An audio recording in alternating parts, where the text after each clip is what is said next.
Agak clear ya. Jadi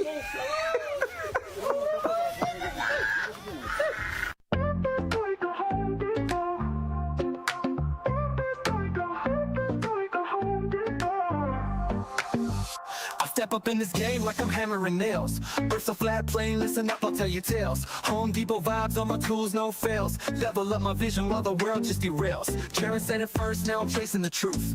First wanna know, is he shilling or aloof? Now I'm flexing with the facts while they playing the fool. Flat earth, no curve, I'm breaking all the rules. Earth is like Home Depot, got my crew on deck. Home Depot, we ballin'. All this knowledge better show respect. Home Depot, flat earth day saying no way, but we out here grind. Home Depot, motivated, determined, leave the lies behind. Like a Home Depot. Rolling deep through Antarctica, you know what's up. Snowflakes in the air, yeah, we sipping from the cup. Well, Duffy said, trust me, I came out of the blue. Started from the hustle, now I'm building my crew. Wait, I'm stacking up truth like I'm lumber from the store. Got the blueprint, baby, I'm ready for war. See the horizon straight, no dip in my sight. Thug life on the flat, bringing knowledge to the fight. With this line, Home Depot, got my crew on deck. Home Depot, we ballin'. All this knowledge better show respect. Home Depot, flat earth day saying no way, but we out here grind. Home Depot, motivated, determined, leave the lies behind. So I'm here to break walls, I'm kicking down doors, hash street life, I'm hustling, what's mine is ours. A whole new vision, we gon' stack and we gon' rise. With my crew by my side, we defy all the lies. Earth is like Home Depot, got my crew on deck. Home Depot, we ballin'. All this knowledge better show respect. Home Depot, flat earth day saying no way, but we out here grind. Home Depot, motivated, determined, leave the lies behind. So remember this hustle, keep your eyes on the prize. Earth is flat like a board, like the ones on a 5. We'll build this place together, ain't no mountain too high. Home Depot mindset, we gon' reach for the sky, yeah.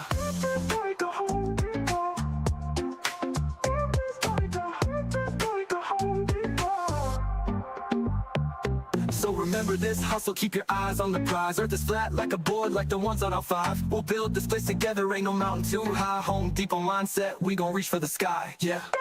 Like a Home Depot.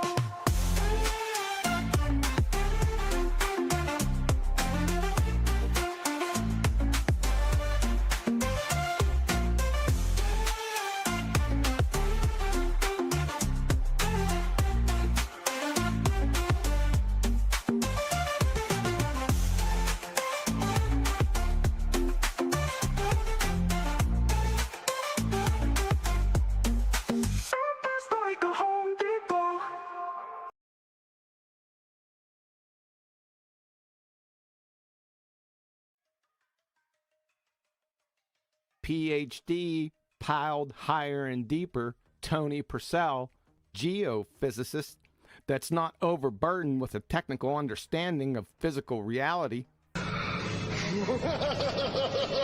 February 2021. Greetings. Greetings to you also. And thank you for the brain-dead goober content here for your current numpty clip. You're very welcome. There was a simple declaration that gravity doesn't exist and that we can't prove it, which is false.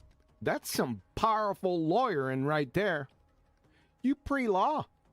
Stanford? Harvard by chance? Claims about how the scientific method work that are also false. Really? How so there, Perry Mason? Or are you going to rest with your blind melon chitlin hand wave dismissal case here? On top of that, I got called an idiot. Well, whoever did, they were extraordinarily kind and seriously lowballing in your specific case. Well, no, he just said that I was really, really dumb.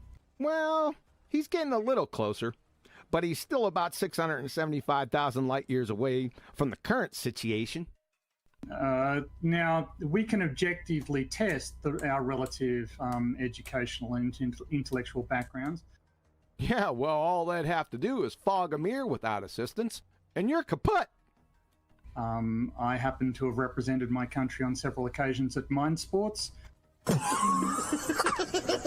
Well, I sure hope none of the questions pertain to physical reality. Why? Remember this? I'm not overburdened with a technical understanding of a great deal of physical reality, as it might be termed.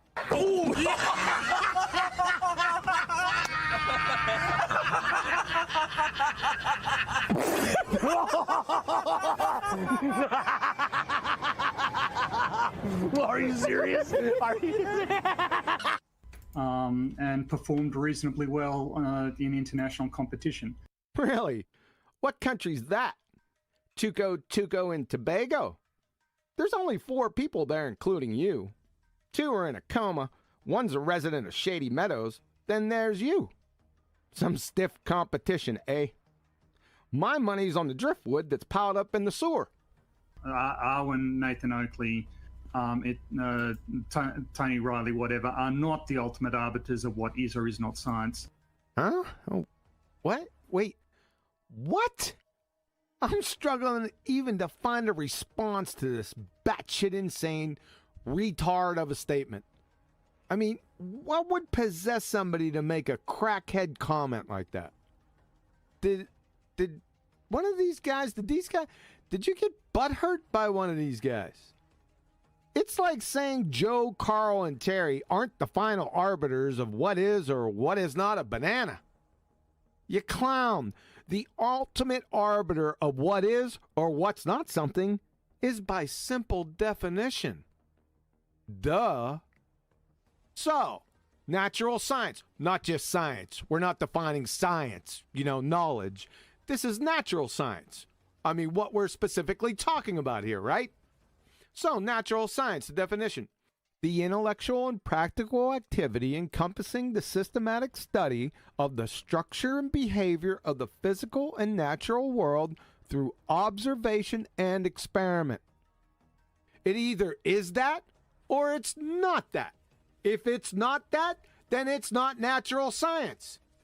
An incoherent 4th grader can evaluate this in 5 seconds in between iterations of Candy Crush. You dumbass cracker.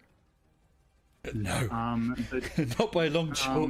And neither am I. And I'm sure that neither are you, Tony. yeah, that's right. So Mr. Insensible and PhD Driftwood here are in agreement that they don't know what natural science is. Newsflash, goobers. Everyone already knew that anyway. Piled higher and deeper Tony Driftwood here already admitted as much when he said he didn't have a clue concerning the technical aspects of physical reality. His bewilderment of natural science isn't a surprise, since the definition of natural science, as we previously defined, has to do with the physical world. Of course he's baffled. As for you, you're just at best, you've disproven the radius of the Earth. Dumb fuck. You 2 bozos should get married. Your kids would have hooves. So, you're quite right.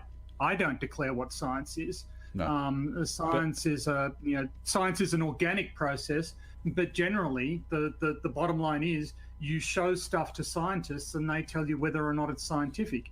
Turn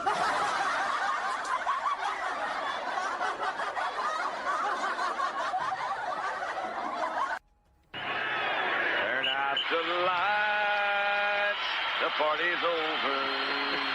They say that all good things must end. Call it a night. The party's over. Hey!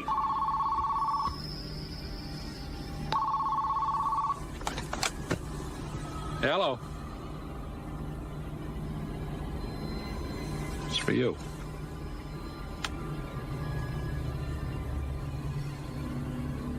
Yeah? You've just been erased. And we're off. As usual, to support this channel, there are PayPal and Patreon links in the info box below. Let's throw it on over to Discord, see if there's any Discord in the Discord. Is there? There was double Discord, but you got single Discord now because half the Discords had to go into Tesco's. out of Discord into Tesco's, get some shopping, and then they'll be back soon. But evening, everyone. Yep. Who went to Tesco? Was that Brian? Yeah. And he's scared you'll shout at him because his sound will be so bad because he's in Tesco's. Yeah, he's right. He don't want to speak. He's back. There you go. Hey, Kiwi. I'm still in Tesco's, but it's easy calling me name. I'm just going to turn up here. Yeah. No, I'll be with you in a minute. It's just going to be too noisy in here. All right. So what is Tesco? Is that like a Costco or a Sam's Club here in the States? What's Tesco? Yeah, Tessa Cohen, I think is. So it's like a Walmart. Yeah, so same. So it's like Walmart is Asda over here, and it's the rival group to Walmart. So whatever your slightly smaller than Walmart competitor would be. Okay. You get groceries and stuff in there. What about hardware products? Is it a combination or just groceries? In the Tesco megastore, yeah. But Brian's just popping down to the Tesco local, which will be like a small, like 7-Eleven size store. Oh. No, my one is the big one. My one is the big one. Oh. It's the mega? Yeah, not the small. Yeah, the big one. Can you get a bag of nails? Can you get a bag of nails in there? Sometimes. That's too funny. Okay. You got a picture of it? I can get you one. What, on a black market or something? It's not really something I take pictures of. I mean, the idea of taking a picture of my local Tesco has just never entered my mind. Never. How do you spell it? Tesco? Tesco. Oh, Tesco. Tesco retail company? Okay, there we go. Images. Is it something like this? Hold on. Yeah, and if there's any flat earth Tesco workers out there, just point out to your boss tomorrow what kind of free advertising you got. I'm accepting of any free groceries. Is it like that? I mean, there you go. No, that's kind of like a UK one. Shut the hell up, Brian. I'm asking Adam. Well, no, to be fair, it's an Irish Tesco. That's asking me. Okay, wait a second. Do they have Tesco? Do they have Tesco in England? The Tesco is English. They expanded into Ireland probably about 10 years ago, weren't it, Brian? 10 or 20 years ago. They're only recent in the Republic, I think. About 20 years ago, Adam. Yeah. Now, is that what they look like, Brian? Like that? Our ones look a little bit different. They're more square, like the American type stores. Our ones are more like shaped like an American store, big rectangular kind of thing. They don't have that, that kind of like roof, that kind of triangular roof on them. Okay, so they're all not. They're just all not the same. Let's try this. Let's go back and put Tesco in Ireland. How about that? I got it. That's yeah. There you go. You got cheaper. Tesco extras. So that's your little store. That's your 7-Eleven size store, isn't it? Your Tesco Extra, your Tesco Express. Tesco. No, Tesco Ireland. Look at that. Our Tesco's, Tesco Extras are the big Tesco's. Like the one I'm in here now has everything. You buy phones, you get, hardware, clothes, everything and anything. Coffee, and you want. Whereas potatoes? Tesco Express are the small ones. Of course you can get potatoes. Of course. That's it, Brian. I've got it the wrong way around. I'm not a housewife. I don't understand these categories fully. I'm only pretending. I'm doing my best. Okay. All right. I think we got a feel. And that's where you're at now? You're just outside it? I'm inside it. I'm actually inside it talking to you. I'm just in for a few bits. But I'm leaving again soon. Okay. What you getting? But as you can see, the Irish... milk and... Do it. Tell him. Taco wraps. No, I'm not getting any of those. No. No potatoes. No. Just do it. Just admit sliced it. chicken. Yeah. No, I'm not. I'm not getting any of those. Not doing it. You getting a whole chicken, or are you getting parts of the chicken? No, just sliced chicken. Packets of sliced chicken. Like chicken breast? Like you put into a sandwich. Yeah. Salmon. Sandwich. Oh, I thought you said salmon.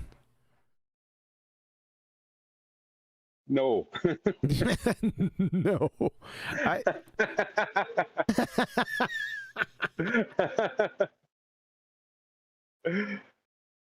Did they Brian doesn't like fish. Do they sell Irish Spring soap in Ireland? I knew this was going to happen. I knew as soon as you failed to admit you were buying potatoes, like the lady that's living it up in a millionaire's mansion, she's probably in the jacuzzi right now, would come in to have a go. I am not. We just got back from eating. You sound great. Oh, yeah, that'd be bad for your digestion. Wait an hour before you get in the hot tub. Okay. It could have some beneficial bacteria in that hot tub for you. We're going to have a communal bath. Yes, that's it. Yeah, you got to watch out for that stuff, man, boy. I'll tell you what, the other day I could have used a hot tub. I missed it. It's been a while since I've been in one. The best hot tub is when you're skiing, like in a really cold environment, right? It's really cold. I'm not saying below zero, but, maybe 20 degrees or something, and you got a hot tub outside on the patio. Nothing better. Nothing better, man. I loved it. I really did. I don't know why I went down that road, but okay. I hate hot tubs. I think it's a communal bath, right? In the 70s, right, when I was a kid growing up, you had to share a bath, right? Sometimes you'd be lucky to get the water first, sometimes second. Yeah. This seems to be what this thing. It's just weird. Like, there's so many people in the UK that have got, like, inflatable. My sister's got one. Like, and I go, when do you ever sit outside and think, I want a bath outside? I'm just going to go and sit in water outside in the back of my garden. It's not like that. Do you ever go skiing? No, because of my knees. Gotcha. All right. Well, what? It's a bit middle class in the UK. It's a very expensive sport over here. It's not. And like the fact that there's no snow. Yeah, that's a big problem, wouldn't it be? It's great. That could be a problem. There's some big storms coming into California up in the Sierras. I used to ski Mammoth Mountain back in the day. They're supposed to get, over the next 3 days, 8 feet. I still get email updates from them. They're expecting 8 feet of snow. I've been there when that happened. It's absolutely glorious, man. Glorious. A little bit hard to get around, but it's glorious. I miss those days. I really do. See, when you get 8 feet of snow, that's why God invented fondue, right? Yes. It's crap, but it takes you ages to eat it, and you've got nothing else to do. So, just 8 foot. See, give me a foot of snow. We had about 3/4 of an inch, and then it melted the other day, yeah? Yeah. And I think our chance of snow in the certainly not even now is gone for this year. There was a slight chance, but that's it. You get it in other places, like in Aviemore in Scotland. That is like where you go to if you're good at skiing. You go there, and you can ski there for like I think nearly 4 months of the year. So you've got to be really rich and have parents who own a chalet in Switzerland to ski to be over here. It's not a. When I first went to uni in Sunderland, the weird thing, Sunderland, like armpit of the country, it had a Silk Swift ski slope, and as a load of like 20-year-olds, we went there once after a couple of beers, and I've never skied, and I will never ski again after it because it was like, what do? You're at the top of this slope. and you're on skis. So and you're on you're not on snow. You're on basically like scrubbing brushes. You know what I mean? Millions of scrubbing brushes just to go down. So it was just like shit or bust, and I'd bust a couple of times on the way down. Sure. Well, Sleeping Warrior's out there in the chat. He says hey to you. He said not to listen to Brian. He said Tesco usually does look like that, so don't pay attention to Brian. He also has a hot tub, so he's pretty active in the chat. See, it's a working class aspiration to have a bath in the backyard, even though in the 1920s that's the only place you did have a bath. In a tin bath in the backyard, and then we got central heating, we got hot water, and then working class people want a bath outdoors again. It's nonsense, Tony. Stop it. He doesn't mean you have a health spa in your back garden. It means you got a bath outdoors and possible trichomonas infections. Oh, brother. Hey, Kiwi, scroll up and look at the third message in the chat. Okay. But why are you looking at that? Tony, good to hear you, brother. I hope you're doing all right. Sorry, fourth message, not third. It said the third one says flat gang. The fourth one. So the fourth one. Third, did you know that Indio said he helped create? Yeah, I did. Yeah, I found that. I have it somewhere. I think it got I think a virus. I got virus, but I did hear that. Indio said he helped create the Black Swan. Let me tell you something. He didn't have one iota scotch, nothing to do with the Black Swan, that lying crackhead. So I don't know where he got that from. I really don't. It's creepy. So, yeah, thanks. That's Al Baruni Cappuccino. 10? That's pretty funny. But anyway, back to the regular scheduled program. Just a minute. We don't want to talk about Sleeping Warrior, but Anthony, he had to go to the hospital because he went ice skating. Anthony did. Yeah, he said I went ice skating on Friday. He said he ended up in the hospital. Yeah, well, sounds like a broken ankle. I love ice skating. Loved it. I ice skated. I think I ice skated before I walked. But I got you. I can't do it now. You know, I did back and ankle issues, but I loved it. I did it all throughout my youth. Okay. I didn't do it in my youth. I used to do it to pull girls. So I'm from Nottingham, as you no, because like the ice stadium was a Saturday afternoon disco at the ice stadium when I'm like 14, 15. Yeah, oh yeah, because like back then ice skating became famous in Nottingham, so it was like the really cool place to be because of Torval and Dean. So you know at the Olympics, the best ice skaters ever from Nottingham. Yeah, so they were like really famous then. And then Saturday afternoon disco, mate, it was like wicked. Yeah, people from you all go down there, so that's why I learned to ice skate, to pull girls, and a very good reason to learn to ice skate, in my opinion. There's a very good reason to learn.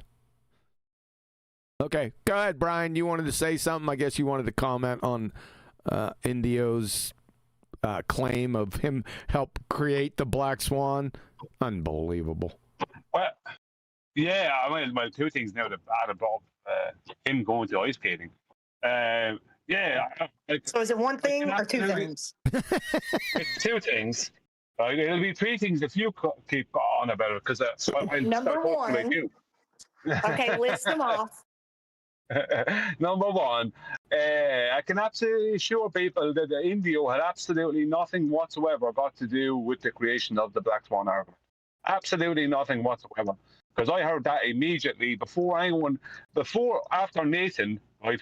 I think it was only me and Adam and whatever after Nathan, like, heard it. Before it even went public, basically. Yeah. Before it was ever public. You know, it all happened in one place in Missouri. You know what I mean? It's crazy that people would say that, but crazy people out there. But as far as ice skating, when we were younger, well, not when I was younger, my cousin brought me to the roller disco, right? Roller skate disco. Sure. And I had never roller skated before. But he was 4 years older than me, and so was basically everyone else in there. And I felt really, really awkward, and I couldn't skate, and I got bullied a lot. And it was a really bad experience. And I won't be going back. Too funny. Okay, all right, we're good. I think we're all caught up. We did the ice skating thing. What about Tony, dumbass?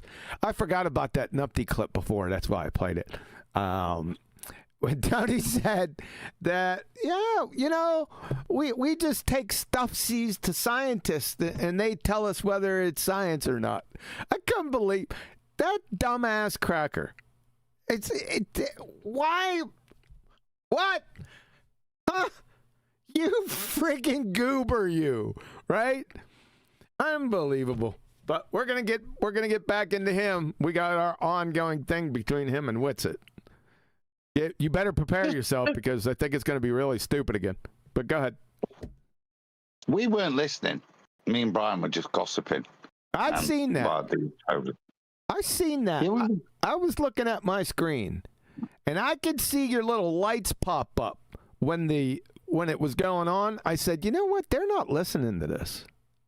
No, that's how I knew he was entering Tesco's when the show started. Do you want to listen to it?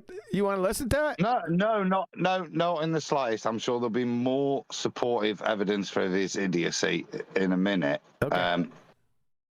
I just did want to address the reason was just with regards to India. But I don't know. I like to study history. So if somebody says that they were involved in the creation of the Black Swan, then first of all, they should support that statement. And what was their involvement? Yeah, were they just caught touching swans, or is it a little bit more? But if he is going to make that claim, and I've heard it a couple of times actually, now, I wouldn't poo-poo it without giving him the right to rebuttal. Which bit of the swan did you create? Is what I would ask, as opposed to. Mao Zedong had more to do with the Black Swan than India. You can't touch swans in the UK. They're property of the crown. Of the crown? That's a reification fallacy, man. The crown, that you can't do that. There they are. You can't, right? You can't go and touch a swan. I was going to say the Queen's, the King's. I didn't say that. I said, did you just put forth a reification fallacy? There's a crown, but that's something that doesn't do anything. It just sits there. I know, that's part of the frustration of the monarchy right now. Yeah. All right. Let's get on with this. Anything else? Any old business? It can't be a reification fallacy because it was a statement of law. I object. So, all right. Any more old business? Anything? Hey, you know what? I do have some old business. Remember that dude? I don't know if you were here, Adam, but this guy came in. He said he was new. His name was Gravity, and he was like maybe 3 or 4 shows ago, and he was really cordial and stuff, and he just got into Flat Earth, and we were talking to him, and I said, you know, just go to my website, because we had to close up shop. We were going for like 5 hours and stuff. I said, listen, we're not going to get, you know, hound you. Just go to my website, and there's a whole bunch of Flat Earth proofs there, and just go through it at your leisure. Like I usually say, you know, Adam, you've heard me say it before. And then come back. He hasn't come back. Hey, Gravity, where the hell are you, dude? Yeah, if you read that website, Gravity will disappear, won't it? But it might come back with a new name. No, I don't say anything about Gravity on there, on the website. Aha, see, you didn't. When's the last time you were there? Never. Yeah, constantly whilst writing Nathan's book. I was, you know what I mean? Whilst I was writing Nathan's book, I was constantly using that as a reference source for me to use it as supportive material. That's true. So, yeah, it might have been why. That is true. That's too funny, man. Yeah, I don't have anything on gravity there. I can't remember. It's just flat Earth proofs. So gravity isn't a flat Earth proof, so it wouldn't be there. That's all right. Plus, you don't have to prove non-existence. Say again? You don't have to prove non-existence. Correct. Yeah, Tony does. Tony thinks you have to. It's important that. Hey, guess when your paradigms change, it's a good defense mechanism. No, you prove non-existence. Yeah. On a sadder note, Quay, jeez, oh man. Says who? What's happening, man? Good afternoon. Not looking good for Saturday, man. I know. The weekends are starting to look terrible all the time now. You know what? I'm getting sick of it too. I'm looking at the weather. It's been happening since mid-January. The weekdays are beautiful, and all the weekends suck. And it's in this cycle, and we can't get out of it. I know. It's pissing me right off. So right now, a tentative no, unless things change. Okay. All right. All right. Now on to business. We ready? You guys ready for this? It's going to get stupid fast, man. You got to adjust because everyone's relaxed. We're talking about hot tubs and Tesco's and stuff and skiing. You got to get ready. It's important sometimes like that. You know, in like Hitchhiker's Guide to the Galaxy, before you go on a hyperdrive, you need just a towel put under your head. There's a little bit of buffering sometimes before you encounter something traumatic. And you sometimes think the nonsense is irrelevant, but it will help sustain you through the pain we're about to have to endure, won't it? Yeah. Just remember back to the light times about the possibility of an infection that Flatsy might pick up in this Airbnb Millionaire's Paradise. Airbnb. I just love this place. I'm checking out the outside grill right now. It's just so freaking nice out here. Tell everyone. Have you got a pool table? Have you got a pool table? Shut up. Tell No, everyone. but Shut up. it's Shut up. Tell everyone where you're at, Flatsy. Not specifically, but roughly. I'm in Nashville, Tennessee, in an Airbnb. My husband is meeting up with some of his he calls them his battle buddies, because he was in the Army with them, and they haven't seen each other. They haven't been together in so long, so this is the first time they've all been together since then.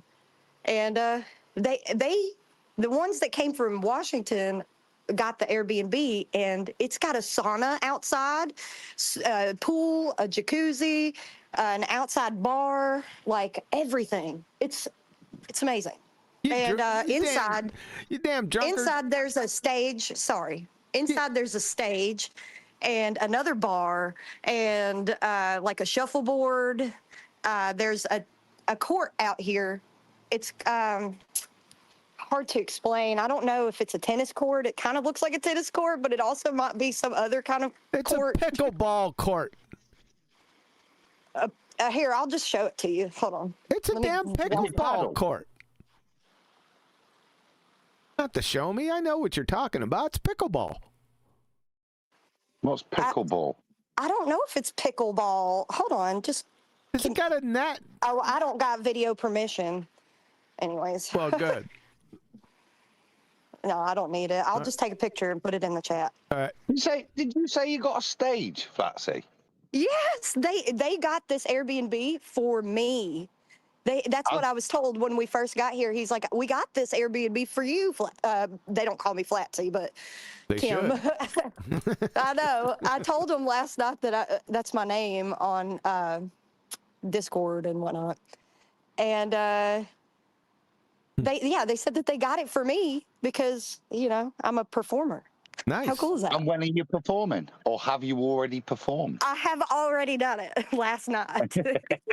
And don't think that it won't happen again, because it will. Yeah, it's going to. Have we got video of this? I hope Sterling's been recording this, because we want to see it. Maybe. I don't know.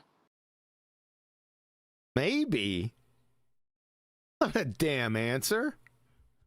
It's no good. No. That didn't reek of confidence. Yeah. Answer. No. It lacks commitment. Blasé, I would call it.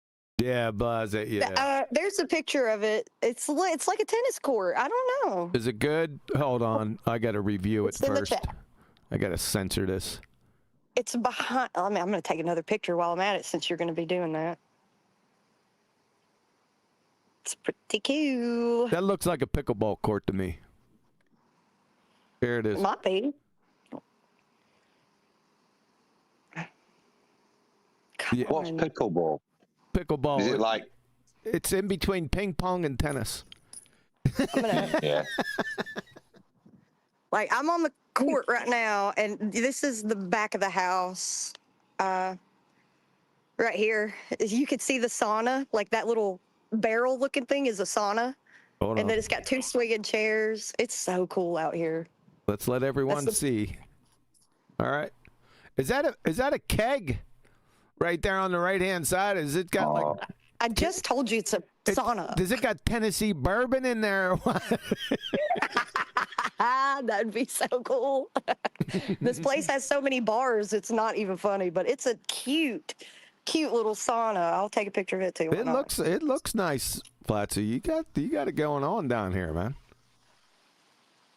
There is the sauna. I guess this will be okay. No one's in it. Oh, that's where the keg. Somebody drank all the whiskey. Just give us a couple of hours, and that would be the case. Adam, this looks lovely. It looks stunning. I can see why you're not going to the doctors. Don't tell people my business. Yeah, I didn't tell him the business. I said you're self-neglecting. Is what I indicted you to make sure you don't. There's Miguel Sosa. This is what it is, Adam. Pickleball. I like it. It's very popular. I haven't played it. I used to play tennis back in the day, but I can't do that stuff anymore. No, there's a game my kids playing that's really popular over here now. It's called paddle, which is like that. I think it looks like that, like a short tennis bat, harder paddle, but it's got like squash walls around it. So it's like tennis, but then it can bounce off the back wall as well. That's as much as I know.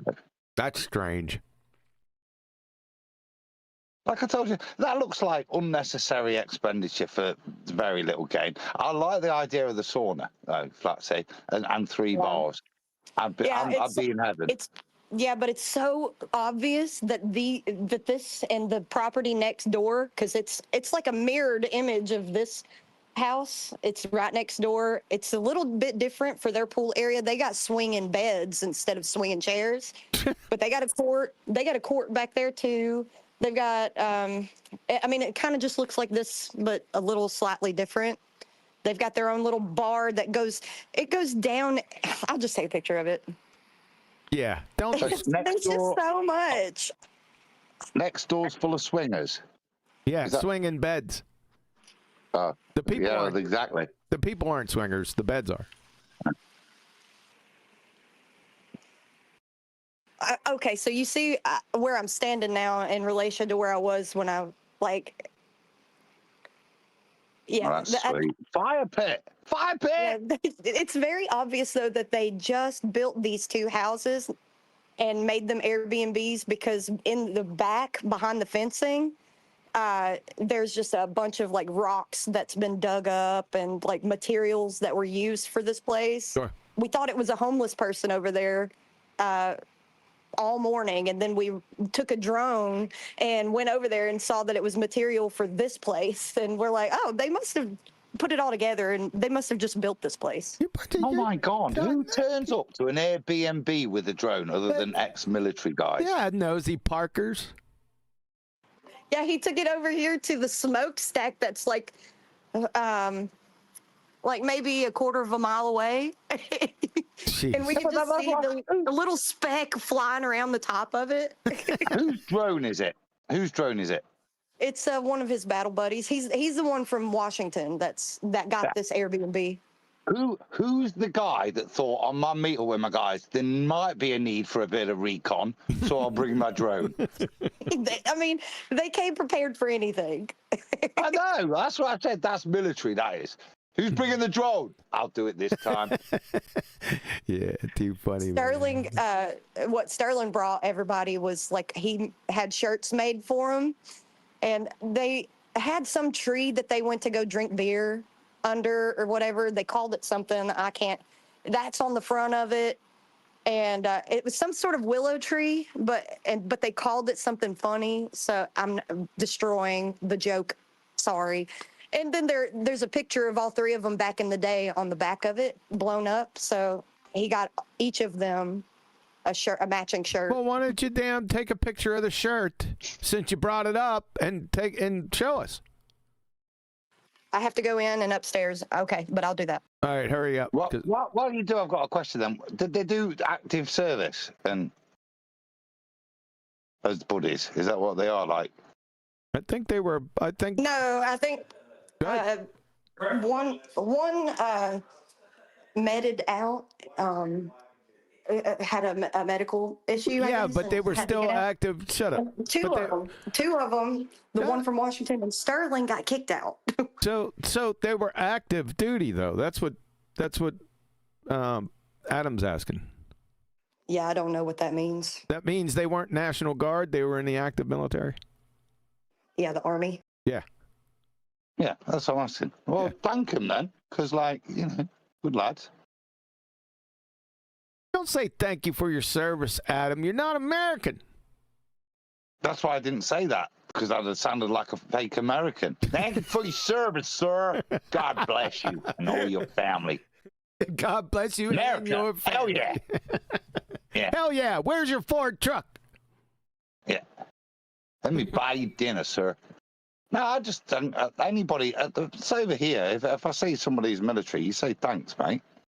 Because, yeah, it's not well paid. Nope. It's not great career prospects. Nope. But you do it for a reason, don't you? And I'd never have the balls to do it, so I always do pay respect to it. Yeah. Overall, I can say it was a lot of fun. I had a blast in the military. Well, for my first stint in the military. Second, it wasn't like the first stint. Put it that way. See, there's always risks and rewards, and I don't deny. I bet there's a shitload of fun because most of the time you're not killing gooks. Yep. Right. Yep. Or there's the pictures. Ultimately, when you join it, you accept that risk. See, when I go to work, I think my chances of death is 0. It's not the case if you join the military. Yeah, I might get a paper cut at worst. Yeah. Mm-hmm. All right. Assaulted. That's happened a couple of times. That's it, isn't it? All right. So this is kind of weird, Flatsy. We got some. What's going on the right-hand side? It's a bit weird. That's my husband, Sterling. That's him. There's 3 of them. See. A lot younger. Tell them they look drunk. They look drunk, Flatsy. Yeah, that's why Sterling got kicked out. The boys. That and fighting. He was fighting. Shot, isn't it? Sorry, that and fighting. Don't say sorry, Flatsy. You're just over talking him. He can't control himself. I'm not. I think that's really cool. I like boys meet up, isn't it? I've got one coming up with my uni mates. Yeah, and it's always good stuff. All right. That looks a little tame, if I'm being honest, Sterling, for some of the nights. Yeah. All right. Although what? I was going to say, that's the kind of matey intimacy that you have out of a night, isn't it? Where you really love that guy. You are a twisted individual, dude. You're twisted, man. There's a twisted side. Shut up. You've never. Shut up. Yeah. There's a twisted side to you that you hide from. You hide from it. But I've improved in life. But I'm sorry, you don't hide from it, but you keep it hidden. But every now and again, little things come out, and it you know what I'm saying? I can just, yeah, you're twisted. Yes, sir. I'm not. They're not things that I would boast about. But to pretend that they're not experiential, they would be false, wouldn't it? Yes, it would be. Yeah. Yeah. Good days. Good days. But did they actually happen, or did you dream them? Oh, no. Some of them are great. I'm not saying it's like that. Well, you know where you got you and your mates hugging like that? I've got one of all of us hugging each other like that, and we've poured extra fuel onto the barbecue and then lit the barbecue up, and one of us has took the photo, and then we've done it again with another person taking the photo. You know, they're the great nights with just your mates. When girls were just like inconsequential. Yeah? When the best person in the world was your mate. You know? I got you. Yep. All right, do we want to get on with this, or what? Yeah, otherwise I'll start reminiscing about a camping trip to Wat Stanwell in Derbyshire, and, you know. Yeah. All right. Like I said, prepare yourself. I don't know what's gonna happen here, because I can't remember, but it's bound to be really, really stupid. If I remember correctly, he had just made a complete twat of himself. Apparently, he just had shown himself to be wrong on what he was trying to put. So something happened, but I remember when you finished, he was frustrated and he was trying to get Witsit to shut up, and he was going to talk, and Witsit is over talking him while he's making sure that Witsit doesn't get hurt at all. Well, that's what I remember. Let's just jump into it. He's been wrong the whole time, but I think they both. Hold on. No, because I could have said that, and we could have said, well, I think where we're up to is the baller was just chatting shit. That could be any point we're joining in any of the things. Yeah. What? So it's Witsit and Tony. What were they talking about? Is all I want to, because I know I'm getting this cringy feeling where I know I'm going to end up defending Witsit again. It's coming back to me already. Yeah. Well, they, like I was saying, they both lost the plot. I think Witsit brings it back every now and again, but they get off on little idiot tangents. The plot is that there was a beginning to the universe. That's the whole claim that Witsit's trying to make, using my argument off the website, which is fine. He fucks it up a little bit, but that's what the gist of this discussion is. But while you listen to it, you forget about it because they're not on it. No, that's perfect. That's the perfect summary, because that is the overreaching bit that was like 14 hours ago, whilst they chat shit and still never resolve that point, whether there was or was at the beginning. Yeah, perfect. I'm good. But Tony admits, he's arguing against Witsit, but he admits a number of times, we've already listened to it, that there was a beginning. He does it overtly, explicitly, and implicitly. And Witsit catches him a number of times and snickers. But I don't know. And I don't know where we're at in this, so let's see. Here we go. So, sir, if he wants to honestly engage with what I'm saying, he can't just make up what I'm saying. Yes. Then I would have got to interrupt you every single time. So shut up while I explain. You're hijacking the mic. Get a mod. Could I get a mod here, man? Could a mod actually? Hey, Elbow jumps in. Can I get a mod in here? He kind of just takes over and stuff. It's hilarious.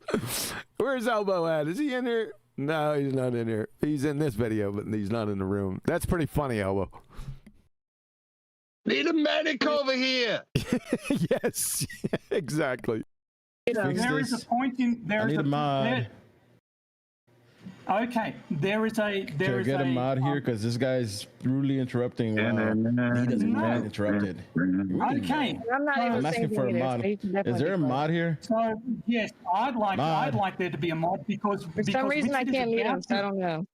Okay, wait up. Can everyone chill out? Chill out. Okay, Tony, this is the issue, man. You did just interrupt me, and then you just started you're so arrogant. You think that if you decided that your point needs to be heard right now, you can just take the mic back. That isn't how it works. Because I'm talking right now, man. I'm talking right now. Every time I listen to you, I feel like you're strawmanning everything I have to say and deflecting. But I have to sit here and show restraint and impulse control and let you finish your point and then dissect it. Okay, so you can do the same thing. That's how conversation works. You did initially say the phrase space and time. I'm trying to say no big deal, man. Okay, if you're clarifying now and specifying you mean plank time, fine. It doesn't matter. Doesn't matter, because this is the point you're avoiding, which is you're invoking a scenario. You're labeling it pre-plank time. Sounds good.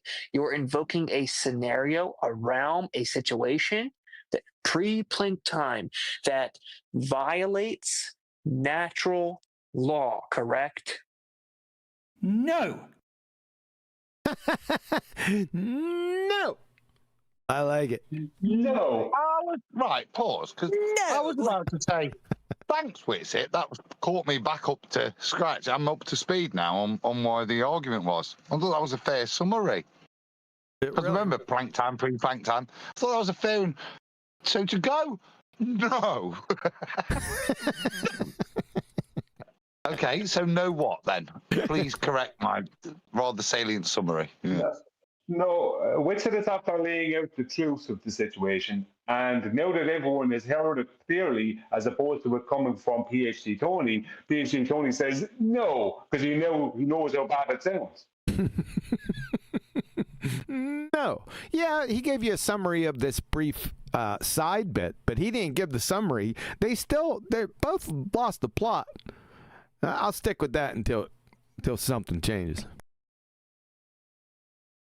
You literally just said that. You literally just said that it's possible that it doesn't adhere to natural law. No.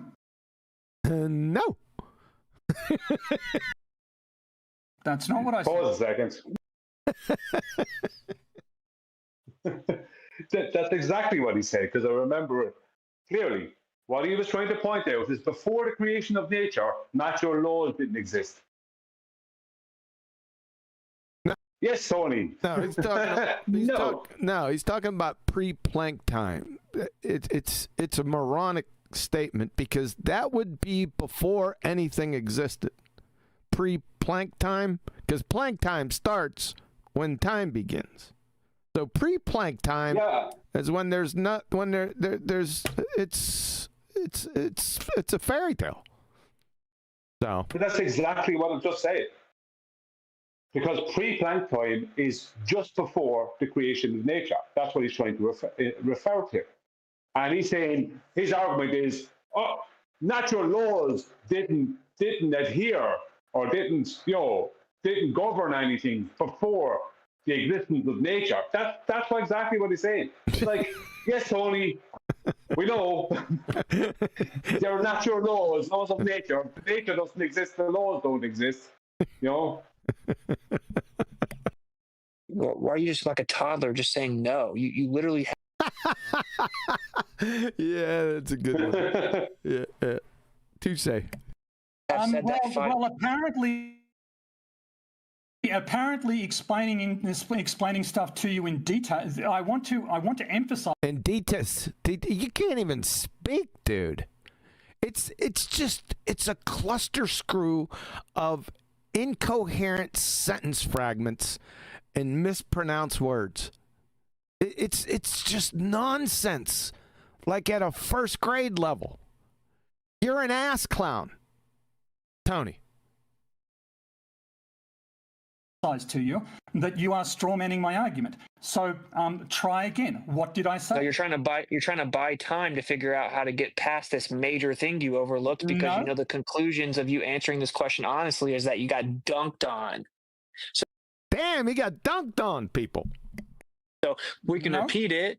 Yeah, you absolutely have made the same point about 7 times in a row, which is that the first and second law, the laws of thermodynamics, they work locally. They apply locally. You even use the analogy of Newtonian gravity and relativity, and so we can still use it. I'm not suggesting that we throw it out, but they don't seem to be right. And you said that they don't necessarily apply to something pre-Planck time that doesn't have matter and energy. And initially you said space, time, matter, or energy. So if the natural laws don't apply to quote unquote pre-Planck time, this magical realm you can't even articulate intelligibly, then you are invoking an unidentified, unintelligible scenario that violates, doesn't adhere to natural law.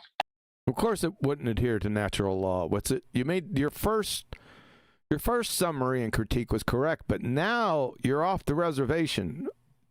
The reason why is you've lost the plot. And you don't know what pre-Planck time is and how he's using it. So, I don't know. This is getting a little weird. As we know it. So, you see, you added the qualifier there. Natural. Oh, that's the whole thing, as we know it, huh? Oh, my God. Law as we know it.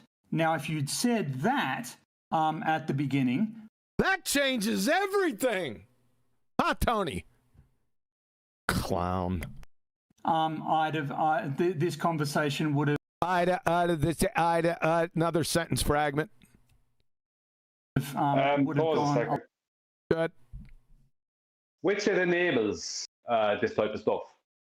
Like his statement there, as we know it, that implies that there's stuff we don't know about it possibly that might work in Tony's advantage. No.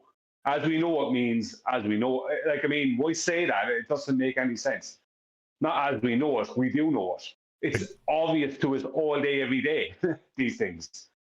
We just detail what we see. We detail what we experience, the effects of it in nature.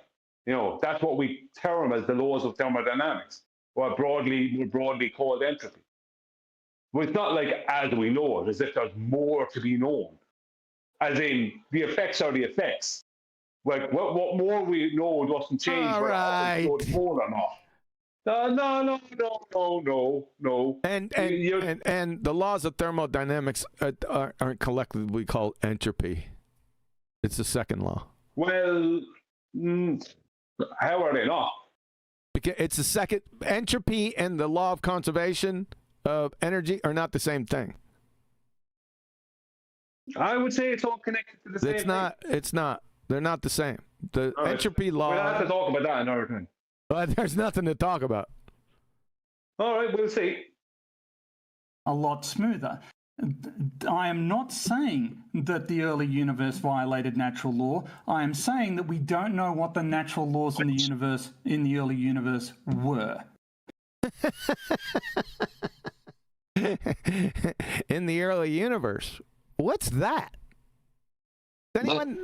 What? Yeah, that's Planck time. Excuse my friend. That's Planck time, isn't it? Planck time is that first bit at the creation, that first microseconds, where all of the laws that they ascribe in theoretical physics, gravitation, electromagnetism, are one thing. And crazy shit can happen in that Planck time, right? Which is fine and lovely, and it's great to know that story. And I hate this nonsense, but that doesn't seem to be the point of the argument. This guy's talking about pre-Planck time, exactly. So the time before the starting of time, which necessarily by using the statement, therefore pre-Planck time, which is defined as the time before the starting of time, concedes the point he was making, which there isn't a start. Yes. Because that whole definition implies the start, and then something you could make up before just to help you feel better about yourself. Yes. You got it. So now you're saying that natural law is wrong. So having whined incessantly about how you are so disciplined. Feel free, go ahead, interrupt me. Well, you take these long pauses, you know. So I mean, but I'll help you, yeah, because you do need help right now because you're kind of, you know, you're kind of freaking out. So like, this is the issue, man. I don't think that's fair, Witsit. There's nothing wrong with a long pause. It's theatrical. You should appreciate. Oh, good grief! Of course, you've got something to say. I'm just saying. I've had very little to critique Witsit on in this so far, but that's one. Nothing wrong with a long pause. You actually, Witsit, should sometimes take the benefit of a breath. It would probably help your jaw saying things that get you into trouble later. Your argument now has been once again modified, right? Because you're saying initially you were claiming that the natural law works now that matter and time and energy and space exist, but that doesn't mean that they apply when those things don't exist. Okay, so you are invoking, you're not claiming, now you're trying to change it and claim that maybe our understanding of the natural law is wrong. Your initial claim was that you just said that we may not fully understand the natural law. That would mean we were wrong about it. No, sir. No, sir. So we are operating under the assumption that natural laws are invariant under time and space. Under time? What? No, natural laws are invariant, dude, you clown.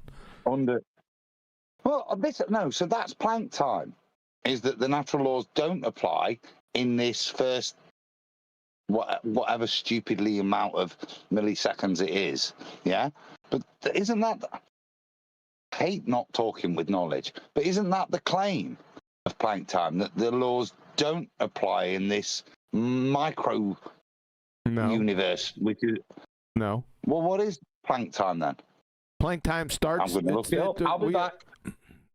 Jesus, you ask me a question and you keep talking. That's enough to piss me off. We'll continue. This is all convoluted nonsense, right? And it's off the topic.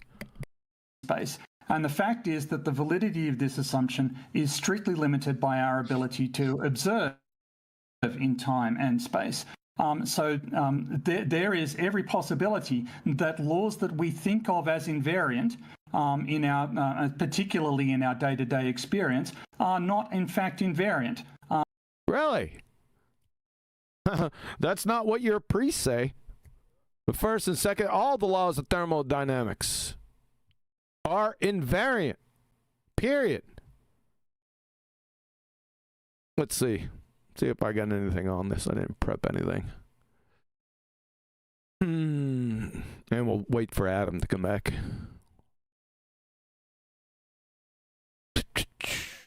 Entropy. I've not gone, but I do need to clarify this just for myself. Because I'm lost. Because like I say, this is not this theoretical physics nonsense. This descriptions within Narnia, which is what we're talking about now. This Narnian terminology, I'm not 100% sure about in terms of exact. So yeah, you'll have to excuse me because my head. Okay, you're excused.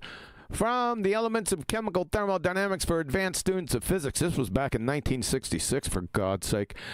There is thus no justification for the view often glibly repeated that the second law of thermodynamics is only statistically true, in the sense that microscopic violations repeatedly occur, but never violations of any serious magnitude. On the contrary, no evidence... Tony, listen to this, you goober. No evidence has ever been presented that the second law breaks down under any circumstances. From Arthur Eddington, the second law of thermodynamics holds, I think, the supreme position among the laws of nature. Look at that. He didn't say laws of physics. He said laws of nature. Good job, Eddington. You got something right.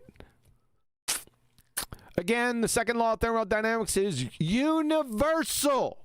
Universal. Not local. Universal. and valid without exceptions in closed and open systems, in equilibrium and non-equilibrium, in inanimate and inanimate systems. That is, in all space-time scales, even the fruitcake space-time scales. Tony, Goober.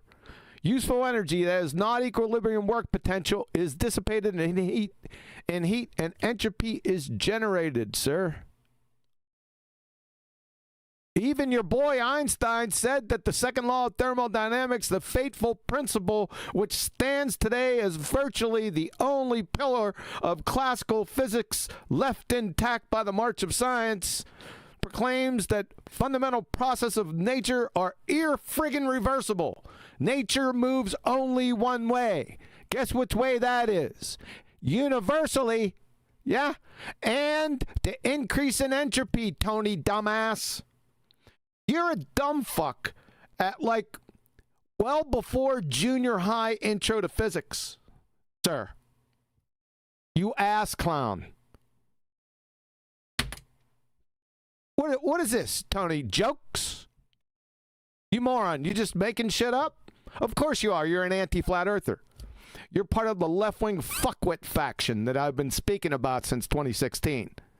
I mean, if we pull up anti-flat earther, we'll see you there smiling and waving. You're a dumbass, man. Can't even parrot your own pseudoscience correctly. Go ahead, Brian. Yeah, when PhD Tony was saying to Witsit, it's just local. How would somebody support that? I mean, I don't think he was asked to support that claim. You'd have to ask him to support. Yeah, exactly. You're right. Yeah. Not only that. Where are you going to go? Not only that claim, there is a number of claims where Witsit just lets him go. Baseless assertion after baseless assertion, because that's mainly what Witsit does. He doesn't have his interlocutor or doesn't hold him to task. Right? That would solve a lot of this, right? Right out the gate. Yeah, the moment, absolutely. Yep. That would solve all this. Here we go. One second. You got something else? Sorry.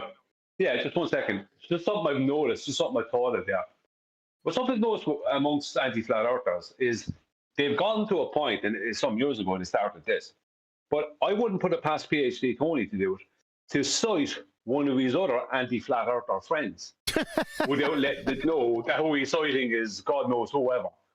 Do you know what I mean? They start citing each other, trying to give each other validity. like do Danny, you know what I mean? like Danny Faulkner when he cited Hillbilly Blue Balls. Yes, exactly. Exactly like that, yeah. We laughed at that for so long. It's so piss weak pathetic. Just so juvenile retardation. Oh boy, yeah, I got you. That's pretty funny. I don't know if hopefully he does. I don't. Witsit's not gonna. Yeah. He's not gonna hold him. He's not gonna hold him to task. But that would solve all the problems. I blame Earth Awakenings and their philosophy, the Land of Misfit Toys 1.0, and their philosophy that enables this kind of horseshit. That's who I blame. That's just me. They vary with location, that they do vary through time. In fact, relativity and quantum mechanics. Relativity and quantum mechanics are antithetical to each other. You dumbass cracker. And relativity, you're not even being specific, whether it's special or general relativity. You know, you might want to discern the difference between the two, are not even scientific theories, for God's sake. What do you... Let me go back 5 seconds. Let's get this whole thing. Unless somebody wanted to say something. Okay. No, I just put you on mute. No, you just what? I thought you were on mute when you first came up, when you stopped the video earlier on. That's why I said something. Yeah. I thought you were on mute when you didn't realize it. Yeah, I do. I catch myself. Go ahead, Adam. Before you go on, I have had a good read and I've had to ask a couple of questions. So I'm really lost now because not really lost. I'm more confirmed. This guy's just bullshitting. Yes. The whole time. So can you still hear me now? Yes. Yeah. So I'm just going to read from the research. So I'm probing Planck time, pre-Planck time. It isn't a strictly defined or standard concept in cosmology, pre-Planck time, but it's sometimes used in speculative physics to describe, and this is where I can't get my head around this point, a hypothetical phase before the Planck time. Right? Yes. But this is where my maths head goes, and my answer, where the Planck time is t equals 0 to t equals 5.39 times 10 to the power of minus 44 seconds. Like I said, yeah. So from 0, the point of creation, to this point, right? That's what the Planck time is, and that seems to be clear. But AI is even now saying it's kind of made up, this pre-Planck time. Yes. But if you're going to imply it, you can imply it that it's still within the Planck time, just the earliest bits of the Planck time. No. Or in standard Big Bang model, time begins at t0. So there is no meaningful before without invoking unproven theories like quantum gravity, loop gravity, to invoke this. There is no quantum gravity. It's saying, but it's basically saying pre-Planck time is just it's not even theoretical physics that has like a couple of numbers and equations to back it up. It's just like science fiction. Yes. This bit, and it's not even commensurate with the concept of Planck time. Yes. Correct. Yeah, that's my research done then. That is correct. What you just said, that whole last part, that's correct. Yeah, this is Fairy Tale Fantasy Land, brought to you by Tony, PhD Tony. That he doesn't have a... Adam, he told you before that he doesn't have a technical understanding of physical reality. No, he boasted that he wasn't overburdened with knowing anything. What's the difference? Oh, boy. You got it. Yeah, it's Fairy Tale Land. It's off topic. And Witsit should straighten his act. But as soon as Tony said pre-Planck time, I think it confused Witsit a bit. I don't know.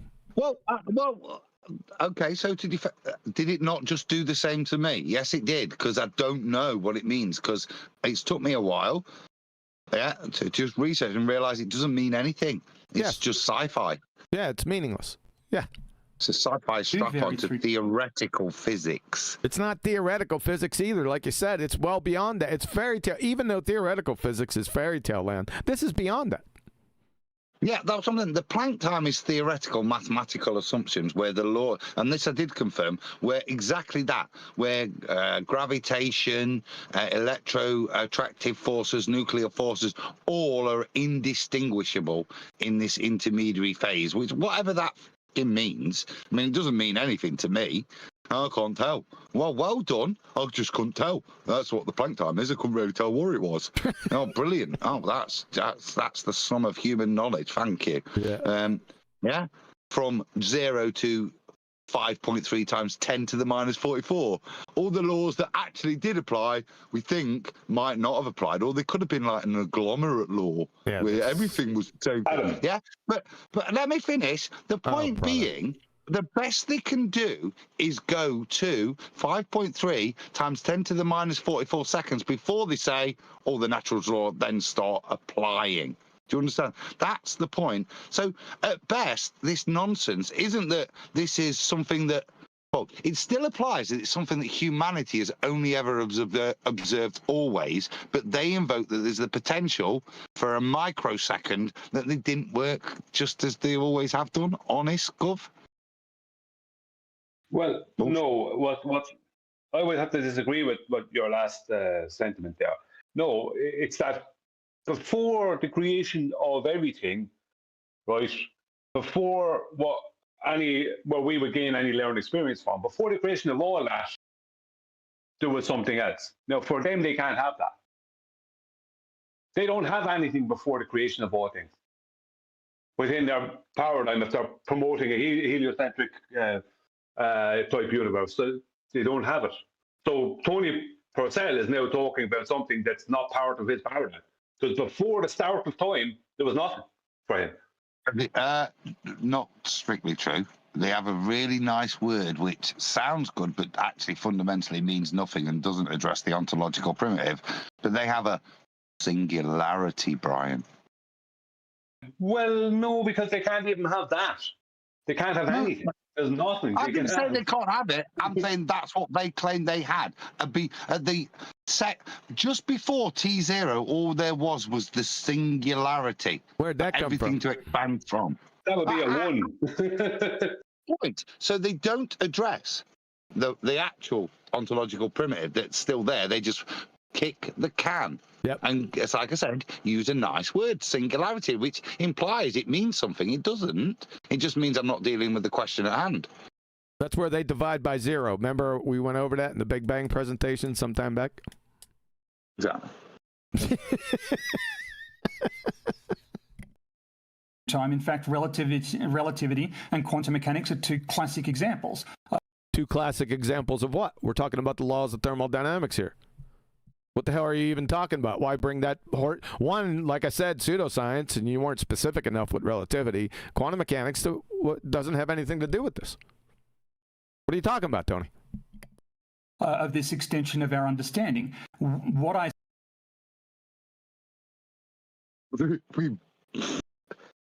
This extension of our understanding. Cockwaffle. What the hell does that mean? Exactly. It's just like he doesn't know what he's talking about. I know. He's got relativity, whichever one he wants, and quantum mechanics, holding hands, skipping through a field together, working in harmony. They're not the same thing. They're contradictory. Yep. What are you on about, mate? Yep. They stand in direct contradiction of each other. But in all of that, none of those has got anything to do with natural law, have they? No. No. You're catching up. We don't understand what the laws of physics were in the... There are no laws of physics. How many times I got to tell you that? You don't understand what the law... Yeah, you don't understand them because they don't exist. Now, natural laws, yeah. We do understand natural laws, Tony, you dumbass cracker. The early universe. What do you mean early universe? Well, thank you. Was there some time before that? That's where Witsit should just hammer him, because he's invoking, by saying early universe, that there was a beginning. Well, yeah, he's also invoking post-Planck time. Yes. I mean, yeah. So it's contradictory to his other nonsense. Yeah, like I said, they've lost the plot. Tony keeps on implicitly here stating that, yes, there was the beginning to the universe, which was what Witsit's entire point. It's the entire point why they're discussing this stuff. Yeah, well, how can you have an early universe that if it was infinite? Yeah. Do you know what I mean? Exactly. It can't be early. Yeah. You can't have an eternal universe that's early.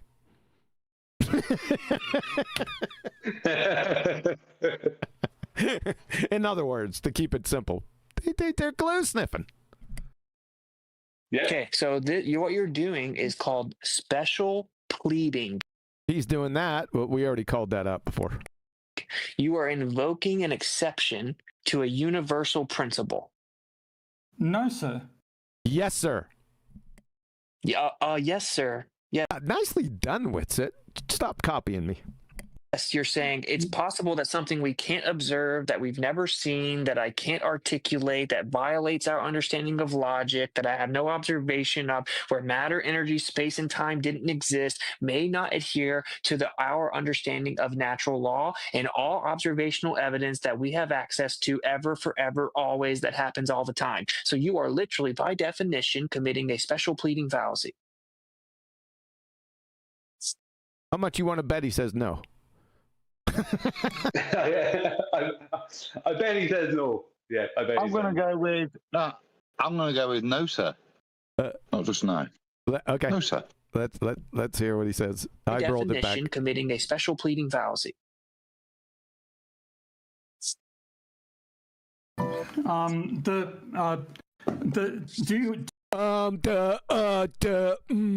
He didn't do any of them. We both lost a bet.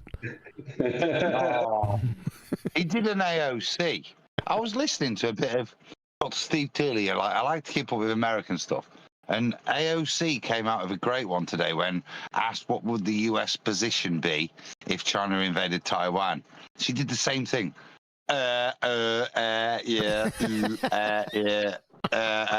China, politics. Inspires confidence, doesn't it? Yeah. Yeah, but she's super cute. Just for a bit of balance there. You'll figure it out. Yeah. Shit for brains, but a great ass. Big booty Latina. Jesus. Keep control of yourselves. Okay, I'm going to roll this back so we get the whole thing again. Because that's an official policy I've heard from my very vague research. There's a guy that it does say keep big booty Latinas in. Like lots of the other immigrants, get them out. Alex Stein. Prime Is it time, 99. Yeah. Alex Stein. Alex, prime time. Yeah. I think it's a reasonable policy. We've got an immigration issue over here, but big booty Latinas, again, I'm thinking it's not okay. Is it as good as a qualification as a doctor? No, but I don't see many doctors coming over on boats. So, but you definitely make it feel better, Adam, if you were feeling a bit down. Yes. Think about all those nursing homes. I think it's time for a joke.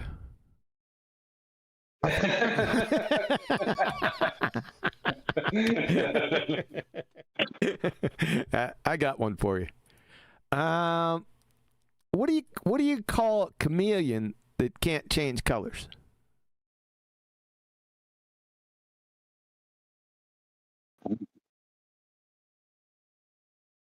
No. Chameleon? A reptile dysfunction. That's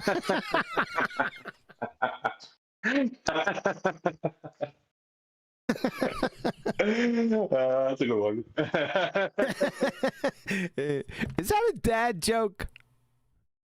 Yeah. Kind of. You'd have to understand things a bit, but yeah. It's not quite. It's a little bit too adult to be Christmas cracker level, but it's approaching it. I think my refraction joke a few weeks ago was better. I can't remember. No, it was terrible. You got a glimpse of it in your mind. No. I tried to get you to ask, what was that, Brian? So I tell it again. No. I think I got another one, but I'm going to wait till the proper time. Definition: committing a special pleading fallacy. Do you accept that we have not observed all of time, and we have not? Do you accept that we have not observed all of time, Adam? So it goes, it's a special pleading fallacy, and then he goes on to outline how his special pleading fallacy is going to work. Is that what he's about to do? Yes. Yes, I do accept that I did not observe the Planck era, Dr. Tony. What a retard. Yeah. He just told him the fallacies are going to commit before he then will detail. Oh, brilliant. Go on, play. Not observed all of space. I don't reify those concepts. So, okay, so you're refusing to answer the question. We've never observed either. So he's going to switch it up on Witsit. Get away from that special pleading fallacy, and now Witsit won't answer the question, huh? Are you pre-law, Tony? You dumbass cracker. Why? So I would have gone along now there, yeah? Yeah. No, Tony, I don't think anybody observed the pre-Planck time. I'm confident of that. I might add the caveat that that's yet to be proven, the pre-Planck time, but I'd be categoric that no human ever observed it. It's not part of human observational consciousness, the pre-Planck time. Oh boy. What? This guy's just sniffing glue now, isn't he? Because he's trying to reverse the burden of proof fallacy is what he's going to... Or try and gain control as if he's got some intellectual authority. Yes. I mean, he's been made to look exceedingly stupid so far. Yeah. So time is what clocks measure. You haven't observed... What? That's a the clock is measuring device. Tony thinks time is clocks. Tell me, what time on my clock will be 8 meters for? he thinks yardsticks are football fields. What an ass clown this guy is. Is that what you... Let me rewind. Did I hear that right? I don't know. Let's go back. I'll give it a... He must have, because 3 sets of ears pricked up as he said it, so it must be right. It must be. Maybe we're taking him out of context, though. Let's go back. Here we go. I pulled a J. So you're refusing to answer the question. We've never observed either of those things. So time is what clocks measure. You haven't observed clocks measuring time? Yep. You're done, Tony. Oh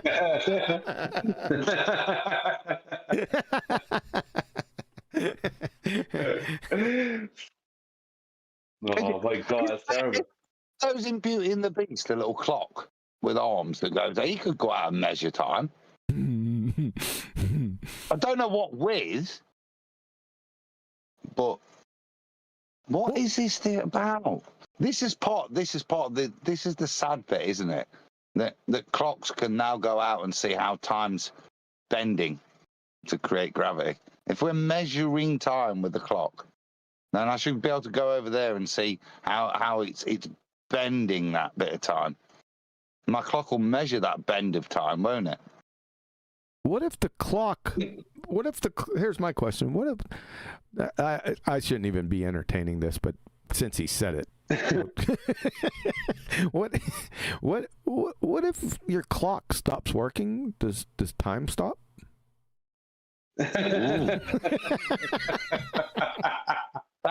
That's like a Cheech and Chong question. Yeah. Hey, dude, what happens, dude, if the clock stops working, dude?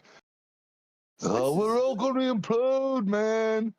This is Tony, as a PhD, you need to turn your PhD into Captain Kangaroo U, where you got it from. You need to turn it back in, dude. You're just a fucking retard, man. I mean, it's not worth, it's like toilet paper. Yeah. It's worthless. You're not only educated, you're not only uneducated, you're a dork. Well, the problem here that anti-flat earthers always have, and that's why they end up saying such stupid things just like that, is if someone else said to Tony, who wasn't a flat earther, made the argument to Tony, well, Tony, you don't measure time. Time is a calculation based on blah, blah, blah, blah, blah. We might use time like when we're trying to, determine speed and rate, but that's not a measurement of time, right? He would then have a conversation with the person possibly and come to a different conclusion. But if I said that to him as a flat earther, he will continue trying to tell me that he measures time with his clock because of who's saying it. Because they can't handle whatever bias they have against us, whatever was drilled into them as they grew up. We can't be right about anything. We just cannot be right about anything. And I think that's a big part of it. Yeah, but he's stupid. But he also might just be... He's a moron on many levels. Number one, time isn't clocks. It's a question that a lot of people have tried to answer. I think I tried last week, and you said it was pathetic. Even Hawking tried. I think they had books about time. Professor Davies also had a book about time that neither of them defined it. Yeah. Well, I defined it last week. Did you define it last week? Oh yeah, yeah. That's the standard definition of time in the heliocentric ball-tard spinning space monkey religion. That I is it correct? That's the question. The calculation of one full cycle of the sun. That's the way humans defined it, but I'm looking for the essence of what is it? Right? We know it's not. It's not. Yeah. Hold on. We know it's not matter or energy, right? Because it has no chemical formula, structure, spin. It has no energy to it, right? So it's not physical. Yes? Can we agree with that? Yeah. Yeah. Okay. So go ahead. You guys can have a shot at it. Don't take too much time. Pun intended. Well, I would still stay with exactly what I said, that it's a calculation of one full cycle of the sun. And like people see, the problem with that is when you're not referencing that, you then must invoke time to describe time. Yep. You know what I mean? Like, so if I want to say I've gotten older over time, I need to invoke time. So what is that? I've over so many cycles of the sun, I have physically changed from being this way to this way, looking like this to looking like this. You know, things like that. You know, I don't know what other way to put it. Yeah. Well, we've established, I asked you if you agreed, it's not physical. Time is not physical, correct? Yeah. Adam. It can't be. Adam, time's not physical, correct, sir? Or do you some type of deviant definition?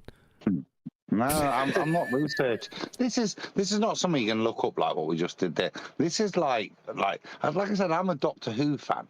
Yeah. And this is why, proper. This is why the distinction props up. But this is not the distinction of a fourth dimension that's going to twist one, two, sure. With breath. Yeah. And what we're invoking here, what is time? Well, Brian alludes to it in the best way, sure. Which is. It's a way we define something that happened in the past based on its subdivisions of 24 hours. And we've got these things that places we can't measure, but they were that long ago based on how far the sun's moved in the sky fundamentally. Yeah. Well, if that's what time is, then it's nothing. Because if it was like, how quickly do I get out of bed each day? Is that an arbiter of defining something? You could.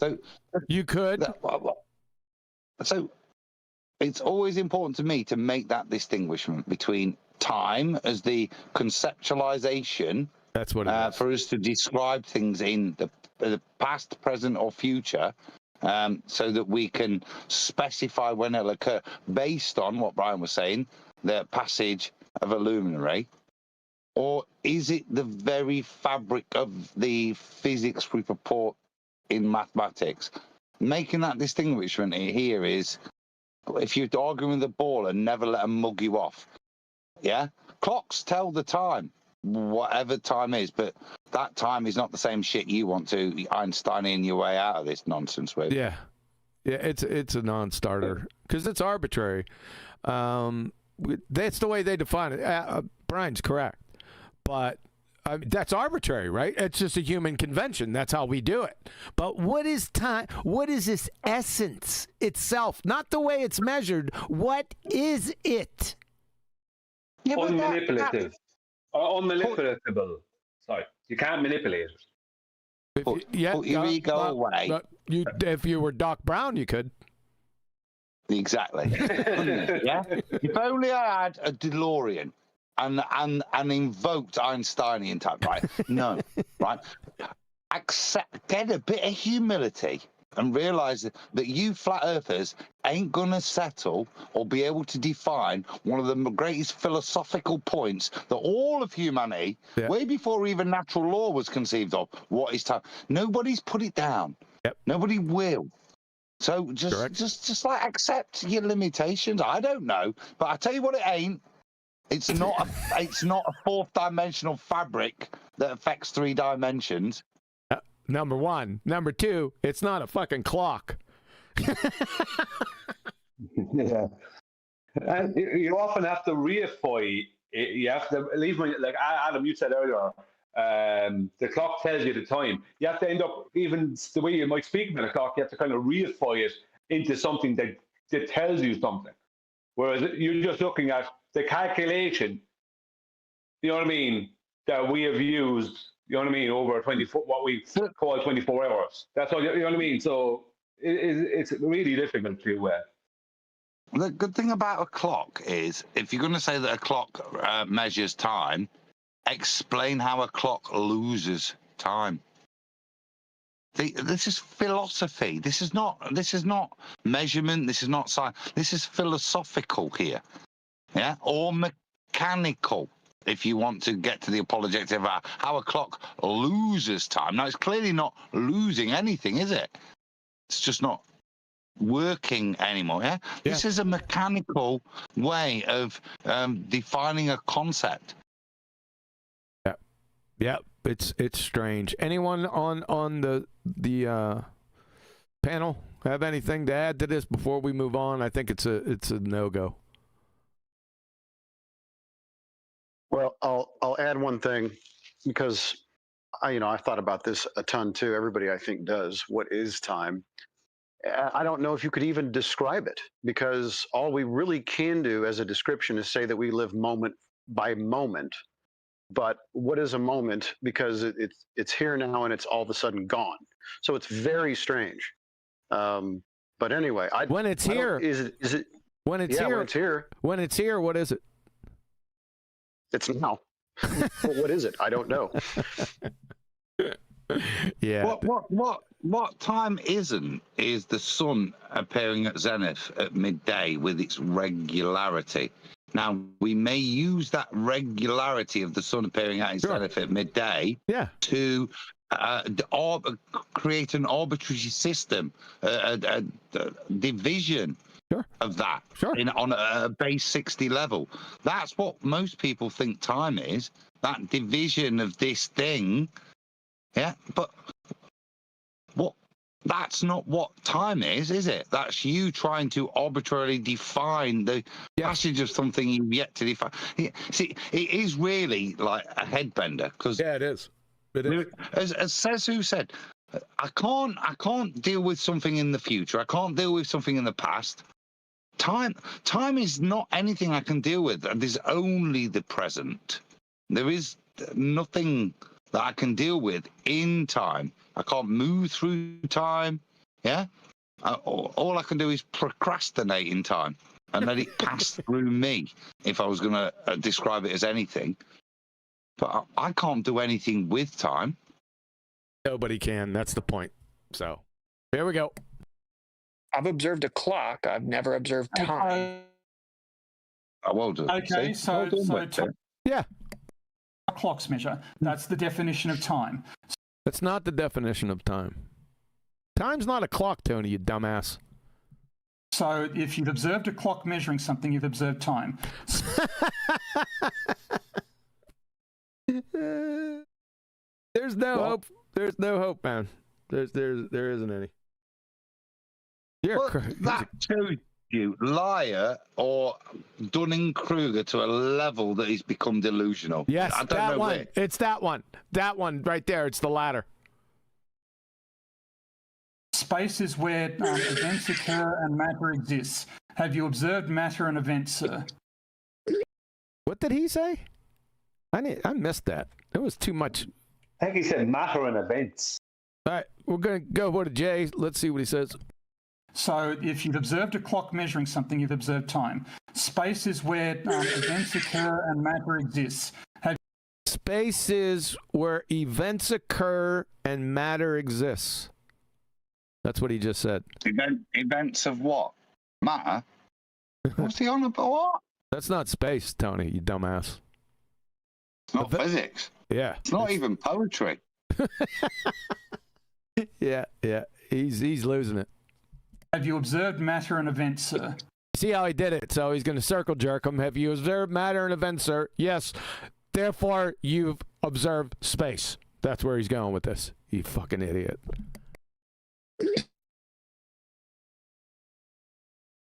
Okay, I'm going to assume from your silence that you have. In which case, I got a call. I got a call. So, Tony, he had a call. Did you hear him? Tony. Earth to Tony. Flat Earth to Tony. Witsit had a call when you asked him that question. Okay, Tony? Friggin' spastic moron. I had a call. Yeah. Well, okay. So, dude, I'm gonna no. A clock is not synonymous with time, and even within your own definition of time, a clock is not synonymous with time. You're claiming it's measuring.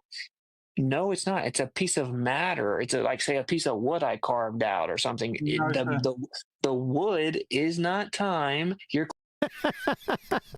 claiming it's measuring time, which under your own admission. Do you like that? The wood is not time. What about dog bones? I just thought of that shit. Dog bones are clocks. It's season decay time. I'm surprised he didn't. I'm surprised Witsit didn't say dog bones, because Brenda is the one that said that to Witsit. I'm shocked that he didn't do that. Even I did it. My God, Witsit. You may want to consider some magnesium supplements. Oh, God.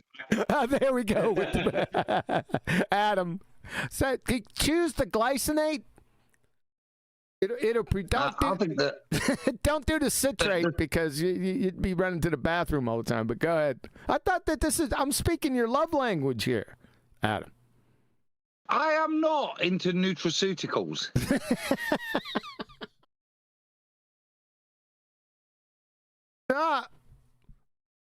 No, you sounded more and more. I got you off aluminium-based antiperspirants, and now you're sounding like a new ager. Yeah, you did.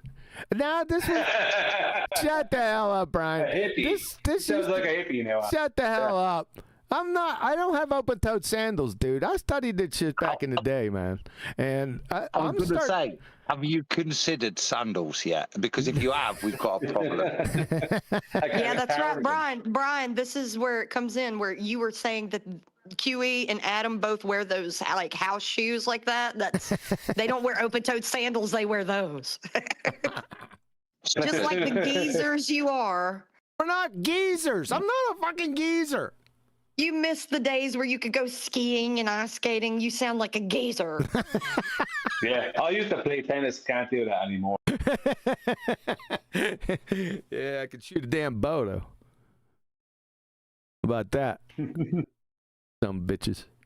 Now, I thought that this was your love language, dude. Do you know about magnesium and its roles? What about ginger and... ginger and turmeric, yeah. Okay, so now we're getting that. So as about yes, so you've got your gastric effects, turmeric, yeah, you got your anti-Alzheimer. How do you activate it? How do you make it bioavailable? Okay. So, well, exactly. No, not exactly. Not exactly. Calm down. How do you bioactivate turmeric? I would suggest it. I generally don't know. So shall I take a guess? Go ahead. I would suggest, based on Indian cooking, you need to raise it to a certain temperature so there is a molecular transformation, a bit like the decarboxylation of cannabinoids. Negative. No? No. So it's not a heat-induced transformation of the compound for ingestion. Nope. You want to know what it is? Well, I do now, because you've got me. Can I take a guess? Go ahead. Injector. No, don't inject that out of your mind. No, because that's not that's not as daft as it sounds. So by ingesting it and get it to go through, no, seriously. So that's against the question. That's a red herring fallacy against the question. How do you make turmeric bioavailable? That's sidestepping the question. Adam. It's also a begging the question fallacy to imply that turmeric in of itself isn't bioavailable after you've ingested it. Then it's not that it's not bioavailable, but you can increase it like around 2,000% with this itty bitty substance. Okay, Black go ahead. pepper. That I like the idea. So that's a bit like ingest iron with vitamin C and the rate of absorption. Correct. Correct. It is better. Okay, yeah. So go on. Correct. Yeah. Now shut up. Now go ahead and tell him, Flatsy. Black pepper. Black pepper. You got it. Oh, I thought you was going to say cocaine. I was really hoping you'd say cocaine. Golly. He's a deviant. Flatsy, this guy's a deviant, man. Stop laughing, Mr. Injection. I said ingesting, not injection. Oh, I thought you said injection. No, that's why Adam started talking about ingestion after that. Too funny. All right, let's continue on. Isn't actually observable empirically. Observable empirically? What does empirical mean? Oh, God. We got Adam here. He's going to get his ass handed to him. What does empirical mean, Witsit? You friggin' clown. Just on this subject. I'm not going to bring it up, Adam.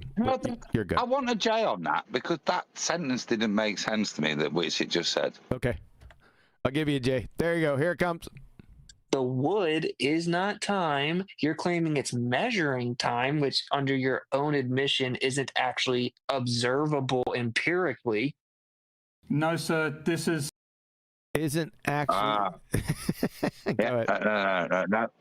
By your own admission, something isn't observable empirically. Very good, Witsit. I'm cool with that. That's kind of tightening the noose. Yeah, but it's redundant because part of empirical. Now, I wasn't done yet. Part of empirical is observation. It's part of it, not all of it. Observable, testable, repeatable, falsifiable. There you go, Flatsy. Go ahead, smack him with it like a wet fish. Yeah. That's right. Take that. Other than fucking Stevie Wonder, who's doing stuff like that without observation? You smart ass. But we're gonna move on from this.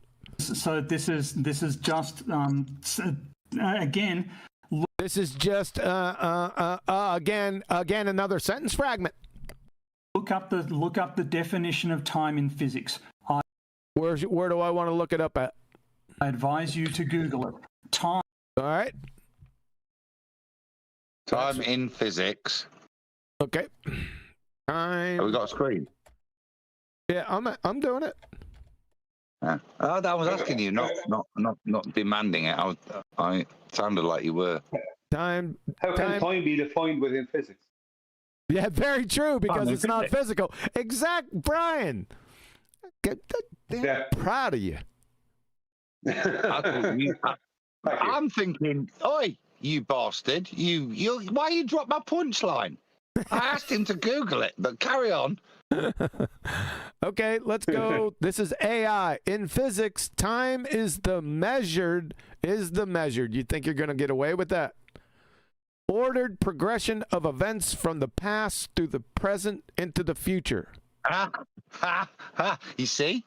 Philosophical fucking quagmire straight away. Listen to that. What you mean is, how many times we've seen the sun go around? And look at ordered progression of events. What, based on what? Just the sun rotating. It's not a thing. It's a concept, dude. Acting as a dimension that allows for the quantification of change. Uh-oh. It is fundamentally defined as what a clock measures. Yeah. Tony got you cornered, Witsit. What are you going to do now?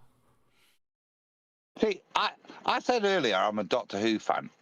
The thought of if Leela or one of his assistants said, how does the TARDIS know what the measurements in time are? And he went, oh, I've got a clock.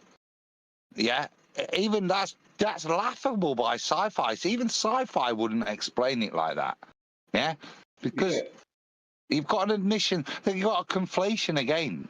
Yeah, but an admission, a philosophical admission that they don't. Why don't you just say I don't know? Yeah, right. Read it again. Just read it again. Yes. If that right. Question to chat. If that's clear to anybody, please explain it in chat, because it's not, to me. It sounds like a consequential or inconsequential apologetics. Brian, do you want me to read it again before you comment, or what? No, I comment. The original clock was the sundial. Sure. And clocks are based. The whole point of the clock, and it being 360 degrees, but we mostly use it for a wall clock, a 12-hour clock. But there is 24-hour clocks. Do you know what I mean? It's like this, and so there's this thing about how clocks measure. They don't. The clock is based around. It's a broken up calculation of the one cycle of the sun. That's all it is. So the whole idea of the clocks measuring something, they're not measuring anything. They're trying to emulate. That's all they're trying to do in an ordered fashion. You're right. You're right, because they do. The one thing they do is measure something. They measure the passage of the sun. Is that time? Yeah. See, there you go. Good question. They're trying to emulate what the sun is doing in an ordered fashion. That can't be time. In time in its essence, no. We already been over this. Let me go ahead and read it again, for God's sake. No, that's what a clock is. That's not. Yeah. In physics, time is the measured, ordered progression of events from the past through the present into the future, acting as a dimension. No, it doesn't. It doesn't act like it either. That allows for the quantification of change. It is fundamentally defined as what a clock measures, providing a coordinate labeled t. Now we're getting sciencey. To order events within space-time. That's a little begging the question, little circular reasoning there. Don't you think, AI? While serving as a basic continuous quantity. That's the definition from AI. Try another one. Yep. Please. Wikipedia. Time. In physics, time is defined by its measurement. Time is what a clock reads. That's what you get from Wikipedia. Let's get Phys Libre text. Let's try that. In physics, the definition of time is simple. Time is change. No, change is change.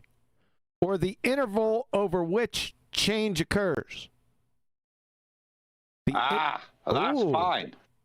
That's not okay. Yeah, I can. Yeah, it's still a little squirrely, but it's the best I've heard. No, it's not, because it holds you to account. What interval then is the change? The interval which is, and this is why what Brian said is important.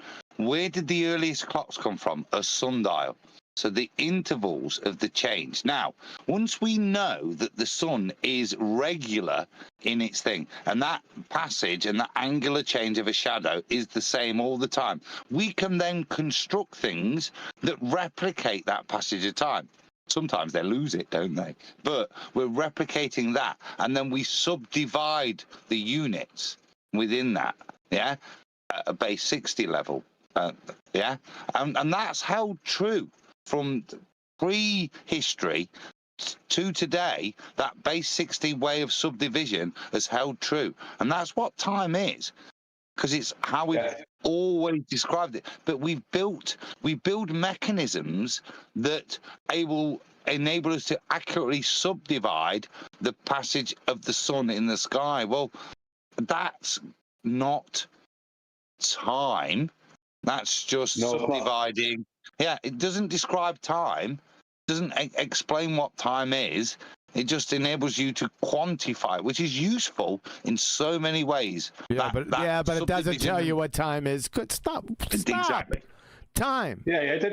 Stop. I'm gonna do the Phys Libre text. Let's see what they have to say. The complete thing. As discussed in physical quantities and units, the most fundamental physical quantities are defined by how they are measured. Really? In physics? Phys Libre text. Define physical, you glue sniffers. This is the case with time. Every measurement of time, and that's not telling us what time is, involves... We've got a pause there, haven't we? Because of what Brian said when he like dropped the bombs. Yeah, really. Let me just zoom in now. The most fundamental physical quantities, yeah, are defined by how they are measured, and weight, mass, height, length, breadth. All these things though fit that criteria of definition that's just been read, but time doesn't. Again, so we're starting with a false premise. Oh, this guy's trying to mug me off, is what I heard in that first sentence. Yep. That time is somehow equivalent to weight, depth, and breadth. Yeah, no. Yep. This is the case with time. Every measurement of time involves measuring a change in some physical quantity. It may be, nicely done. Here's the arbitrariness of this horseshit. It may be a number on a digital clock, a heartbeat, or the position of the sun in the sky. Look at I love you guys for that. Yeah, it's arbitrary. But it's still not defining time. In physics, the definition of time is simple.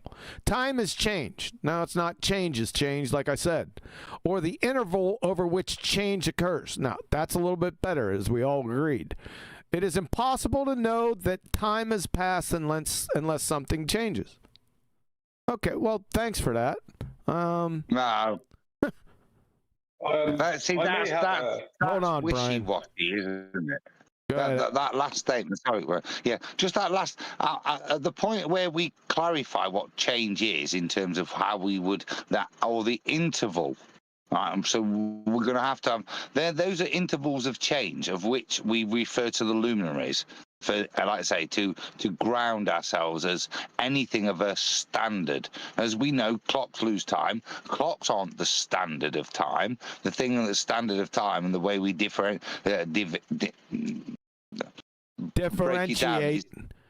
Yeah, I didn't like that word. That's why I paused halfway through. I went to, but yeah, you're right. I agree. But this is the bit that's the troublesome. It is impossible to know that time has passed unless something changes. It's so wishy-washy when you've already outlined that the point is you need something to change for you to be able to interpret this concept. And that's the trouble. Just because you see the clock change doesn't mean time's changed. So doesn't mean that relationship then. Yeah. So, my question is, hold on. So is time an emergent property then?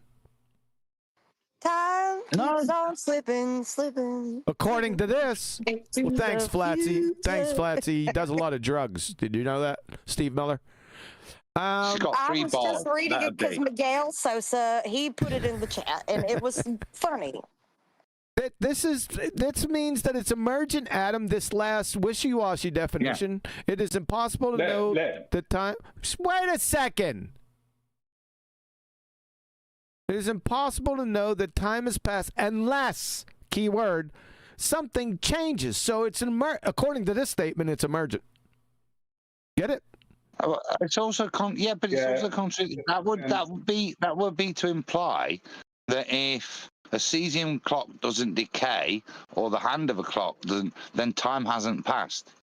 Because they don't measure. Reifying that cesium doesn't. Cesium, it's not decay in cesium clocks. But carry on. What I mean is, it's reifying that this change is time. Well, no, it's not. Right.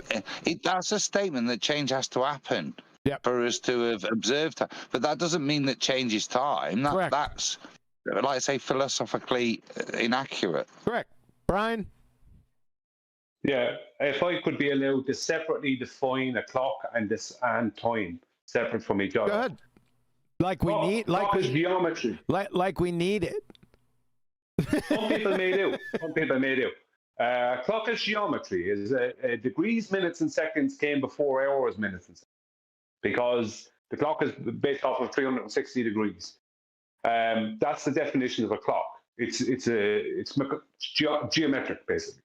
The time, change is always a constant, because entropy is always a constant.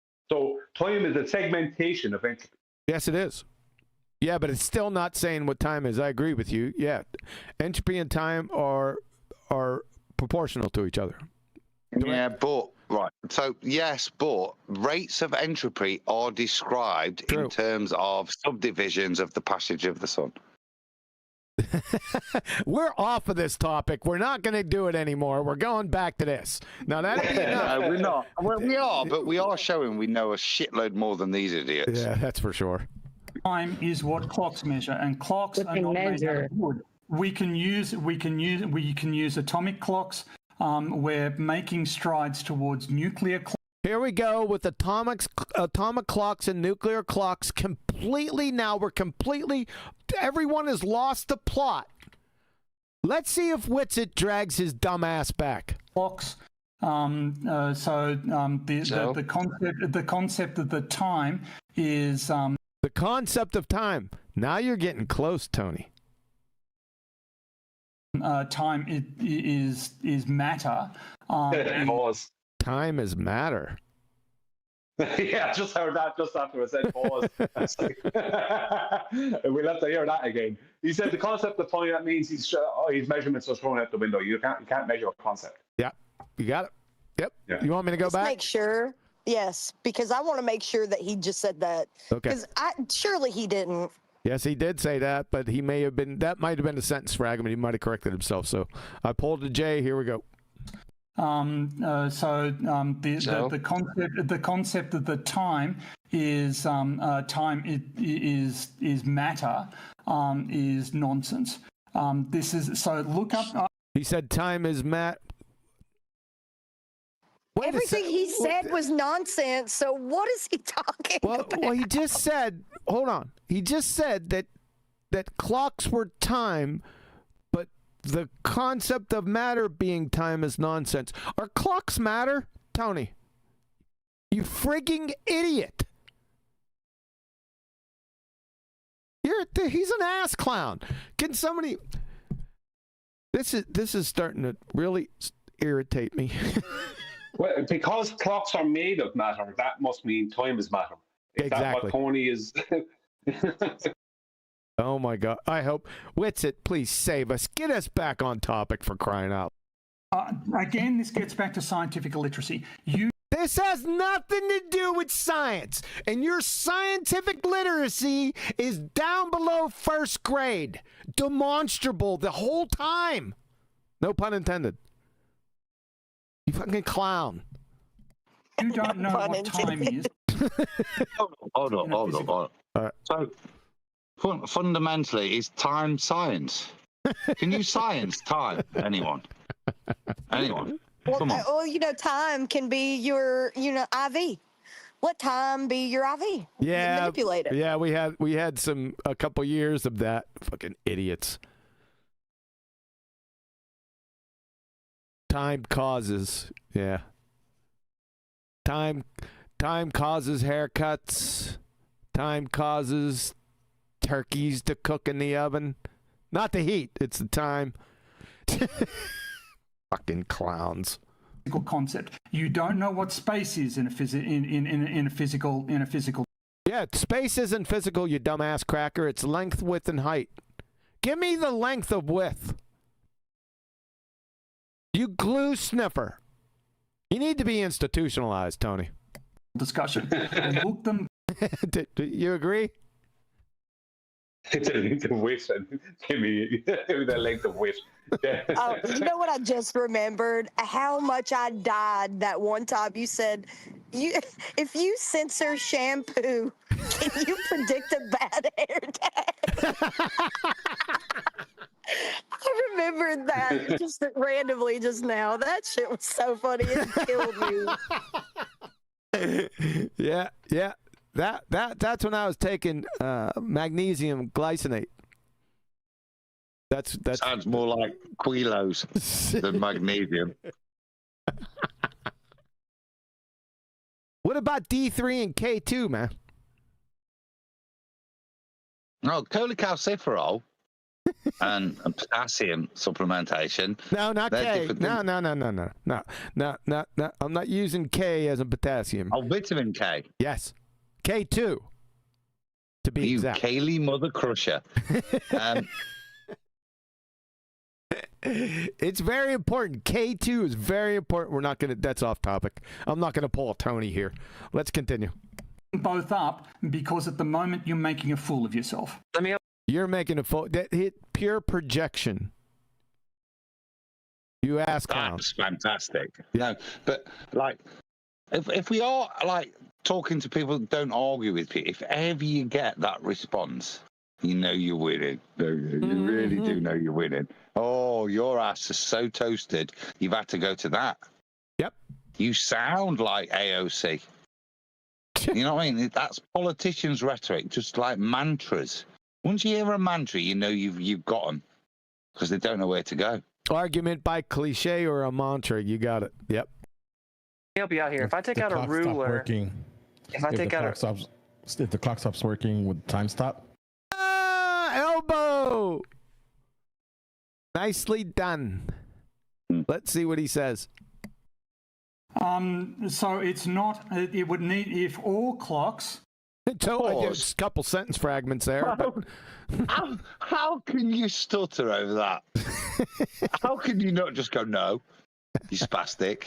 Yeah, I mean it's a great question by Elbow but to stutter over it, he stole that. Have the semblance that you're considering the point as if let me just think about that. Just throw that into the mix. I've never thought about that. He stole that. I've never had to rewind a clock, replace a battery without time stopping. So, Elbow, did you steal that from me? Or are you saying I stole that from you? Because I've listened to this before. I may have got it. I think I've said that a long time ago, though. No matter. Here we go. So it's not. It would need if all clocks stopped working, and that includes everything that can measure time. So for instance, like bones. If all bones stopped working, what the glue? Yeah, we couldn't go skiing. So what he's just after saying is without realizing it. If shadows stop working, there will be no more time. If the sun stopped in the sky and held over, and the moon did this, then that would be a stopping of time, would it? Even though people are like, it would be a stopping of the sun. So. Yep. But he said if all clocks stopped, and that's the primary clock, isn't it? As a clock goes, even though we recognise clocks and time are very different things, but he said if all clocks stopped, so if the Big Daddy clock, like the Big Ben of clock, stopped, like the sun, like it's described in the Bible, did time stop then? According to Tony. It's actually a very... Quantum, that is yours. Hey, did you steal that from me? You stole that from me from back in the day and then brought it up here retroactive. It's a grandfathering in of retroactivity.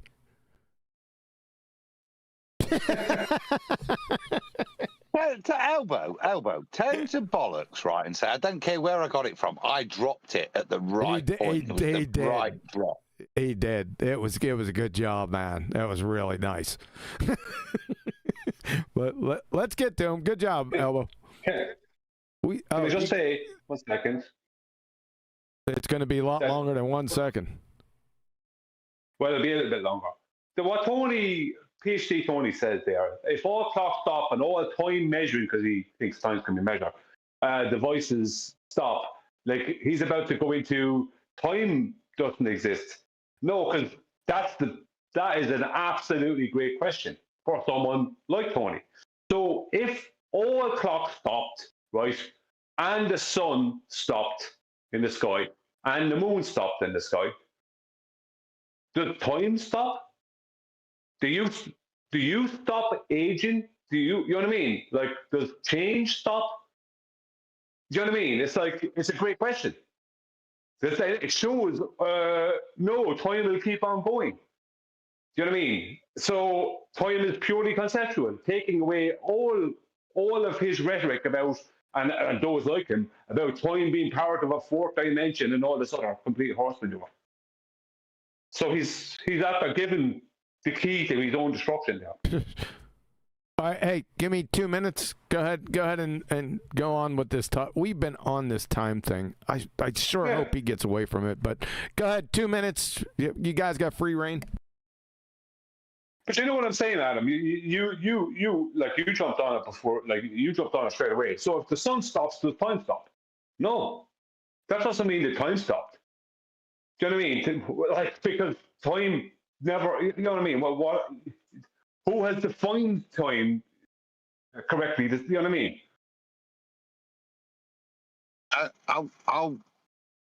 I alluded to it earlier because what he's invoking is, like I said, is biblically described as that exact event. So let's just see from Joshua, whether or not time stopped when the invocation of the super clock stopped.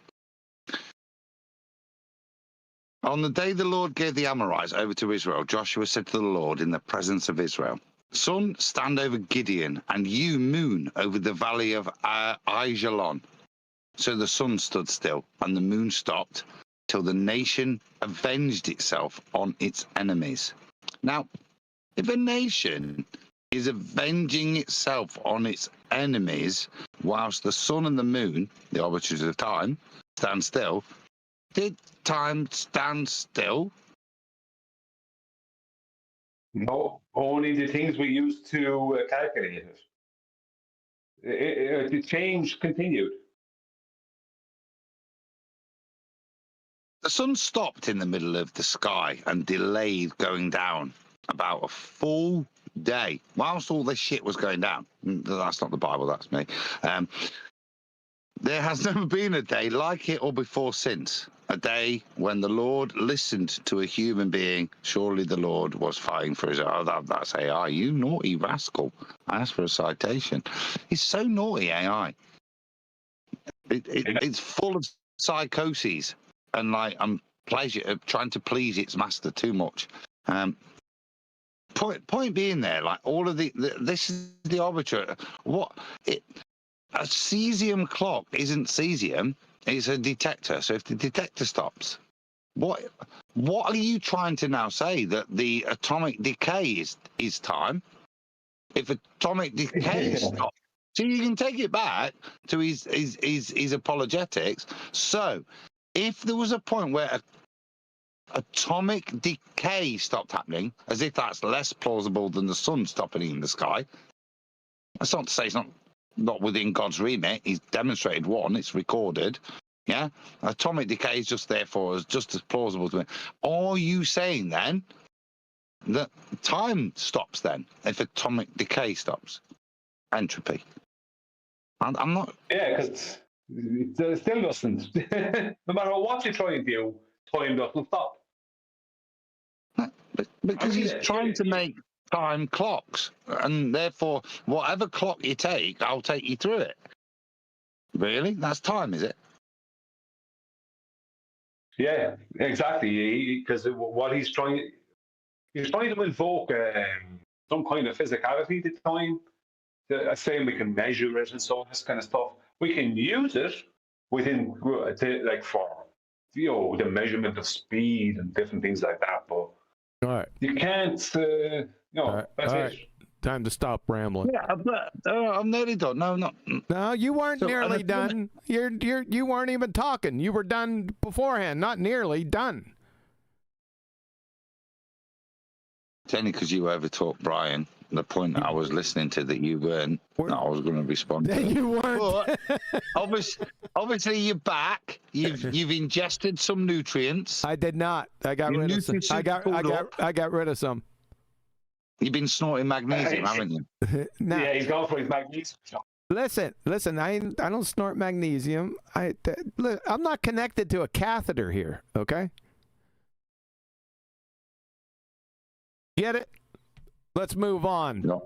Not now, but it's coming. Not now, but it's coming to us all, isn't it? Yeah, it is. It should be coming to you.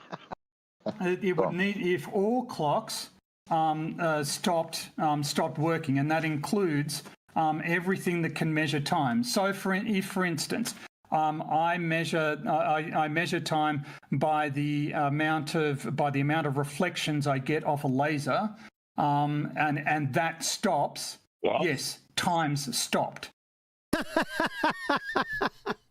How do you get a reflection off a laser? Other than me shining it in your fucking eyes. What are you? I told you, dude. He needs to be institutionalized. Let's just move on. Let's see. Witsit. I'm going to start blaming you if you don't get this back on track. Like most Ricky Tick, dude. Okay, so, dude, this is the deal, dude. I said observable. It's not empirically observable. Obviously, you know that that's true. Even within your own paradigm, it's not actually observable. You claim that there's actually 4 dimensions, and it's the 4th dimension outside of the 3, and we don't actually empirically observe it. Duh. Yeah, he's on with the empirically observation. I'm going to roll past it. So anyway, time is not physically observable. Time is not physically observable, nor is space. But it actually doesn't even matter. This was a desperate deflection to get away from the implications that you're special. Just a train wreck, Tony. All you would have to do is define. Let's establish what is physical. So first establish what is physical, and then does time fit in that category? It would take less than a minute. Yeah. What I've just heard before you just stopped it, what I've heard Witsit do is not get drawn away into time. He's bringing it back to the beginning of time, I think. Hopefully. Because, I mean, we're allowed, yeah, but he should be holding it back. Like, if you're in the debate, you get that all this chaff and distract, you've got to ignore. Yeah, you just got to keep holding to the point that you know he's already lost. Yeah, it's hard to do it when you're talking to somebody, but you have to remain focused. It's okay to go on a little tangent here and there. I'm not saying that, but this is far too long. Pleading. You are invoking an exception to a universal principle, and you're claiming that there's a scenario that operates or operated outside of the current construct of space and time and had no matter or energy. Thus, he is bringing it back. So good job. Yeah, well done, mate. Fair play. Yeah. Yep. Fair play. Good job. Yep. First and second law of thermodynamics, which is natural law, didn't apply how they do everywhere else in. I'm a little bit disappointed, right? Maybe No. because he's not doing what I would like him to do. When Tony said when the reflections stopped happening with the laser, then time stopped. I wouldn't be able to leave that. I'd be like, really? So when the batteries run out on my digital clock, does that mean time has stopped? Do you know what I mean? Does that mean I have all the time in the world because it doesn't exist before I have to do something? So I can just take the batteries out of my clock, and then I have any amount of, I don't have any time. I have all time and no time. So I can put the batteries back in and get time moving again. Do you know what I mean? Like if you had an hour before you had to get somewhere, you're an hour, you're going to be late. Just take the batteries out of your clock. Can you guys put it back in? Can you guys be disciplined and not have him trigger you with this time horseshit? And let's just we spent enough time on it, no pun intended, and let's just move past it. No, let me attack Brian because I was about to chastise him on that. That's why I'm giving Witsit kudos here. I got a little bit juicy about time. We all have a bit of time. Time's great, yeah? Nobody fucking knows what it is. That's why it's great to talk about. You can pontificate all you like, and you'll never be proved wrong, unless you're an arsehole like Dr. Tony, yeah? Who says shit that's just stupid, yeah? But you can go on. But the reason I gave Witsit kudos is he's pulled it back to this Planck time. He's bringing it back to where the laws of physics do or don't apply. You know that bit back in the past? Before all the bit, yeah, and fair play to Witsit. Well done. You pulled it back. You've binned time, as juicy a topic as it is, that you could hold this guy to, because he's just said a load of stupid shit. You're bringing him back. Thanks. That's the same as what I did, same as what you did, Brian, on the previous reviews.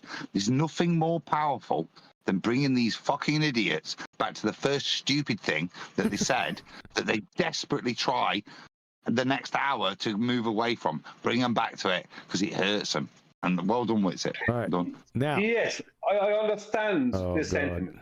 Right? Sorry, 1 second. I understand the sentiment, but this is all about time. So, I mean, if Tony's going to bring up time, right?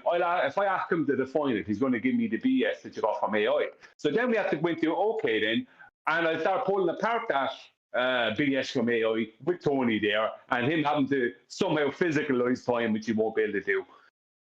So this is all about time, Adam. See, it's like we're moving away from time. We're not. This whole thing is about time.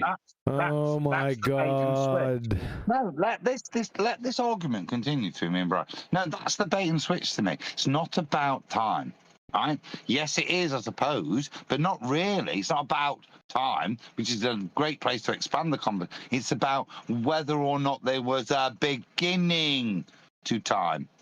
That's where you need to keep it. That's the time. Fuck, Matt. It doesn't matter whether... Right, so at the beginning of the time, how many clocks were there? Yeah, but Tony agrees that time exists, so that means he agrees that there was a beginning. You guys... Hey, you got it. Well, now we're back on track. So let's go back to the beginning. Back in your mouth, Brian. Shut up, you. You guys are going to get triggered. You think this is over. Tony is not leaving this go. So you need to be disciplined now. I am not going to stop at any glue sniffing comments about time again. No, I'm with you, and I know that a baller never goes down without total humiliation, so I'll mute up. Thanks. Adam, we've reached the point where the show has become controlled. It was free-flowing and fun. Now we're at the control point. It always gets there, doesn't it? It always gets there. And in about 15 minutes, this guy is going to go off and get himself some magnesium. And that's what's going to happen. And I'll be back in 2 minutes, he'll say. And then he'll come back to free flow. Yeah. Get some magnesium. I have to snort some magnesium too, buddy. All scenarios, always, every time, no exceptions. That is the definition of a special pleading fallacy, which is invoking an exception to a universal principle. Correct. That's what it is. You're right. Yeah, so that is one of the most scientifically realistic things you've ever said. All we know is that the laws of physics, as we there are no laws of physics, seem to apply in. There are no laws of physics. Never were. Never will be. You don't understand them because they don't exist. The systems that we have directly observed. We know nothing about systems that we have not yet observed. Amazing. That's a true statement, isn't it? It's the Donald Rumsfeld fallacy. There are no knowns, no knowns, unknown knowns, and unknown unknowns. Right? This is a reduction to absurdity argument. Well, I can make any old shit up if I imagine the time where we didn't know anything. I just cannot believe somebody said such a. Listen, Adam. He said that we don't know anything about things we don't know anything about. That's pretty much what he said. Yeah, that's a correct statement. Yeah, but he's using it in context to grease the skids to say that the laws of thermodynamics may have been different in the beginning. That's a special pleading. That's a special pleading fallacy, ladies and gentlemen, in this context. Exactly. If we accept that we only know the laws of physics, but we accept the principle that there could have been a time where the laws of physics, everything we actually do know, didn't apply, then we can go and invent three-toed gnomes. Invisible gnomes, isn't it? Invisible ones. Of course, they have to be invisible. They wouldn't just be three-toed. Ridiculous of me. Sorry. Yeah, invisible three-toed. But that is that the point? You get the point, Flatsy. It's fantasy. It's science fiction, and more importantly, it's asking the person you're arguing with to just accept. There is a fallacy, but just accept the paradigm you're presenting it in, even though you're trying to use evidence to present it, even though the evidence you've got contradicts the paradigm, because the paradigm you're trying to create is contradictory to every bit of evidential and empirical measurement you've ever attained in humanity. I'm done. Damn. That may well act contrary to this. What you are saying is we've observed. Yeah, he's yeah. He's After dead. that rant, thank you. That's it. What a wanker. Yeah, he's a wanker, and he's up to his neck in a special pleading fallacy. And Witsit's right. Hopefully, he holds him to it. Part of time and part of the universe. Therefore, the conclusions we have come from apply to all of time and all of the universe. That is not a valid syllogism. What the hell? Where's the do you even know what a syllogism is, Tony? Why would you say it's not a valid syllogism, number one? You fucking idiot. This doesn't have anything to do with logic. You ass clown. I could destroy him real quick.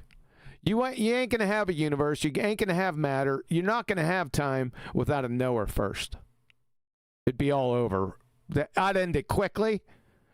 But seeing that we're not doing that here, because Witsit doesn't know all the arguments, just a little piece of one, right? We have to put up with this shit. So you're shifting the burden. Good. And that's a sea change. We've been dealing with. Did you just say Noah? A knower, not Noah.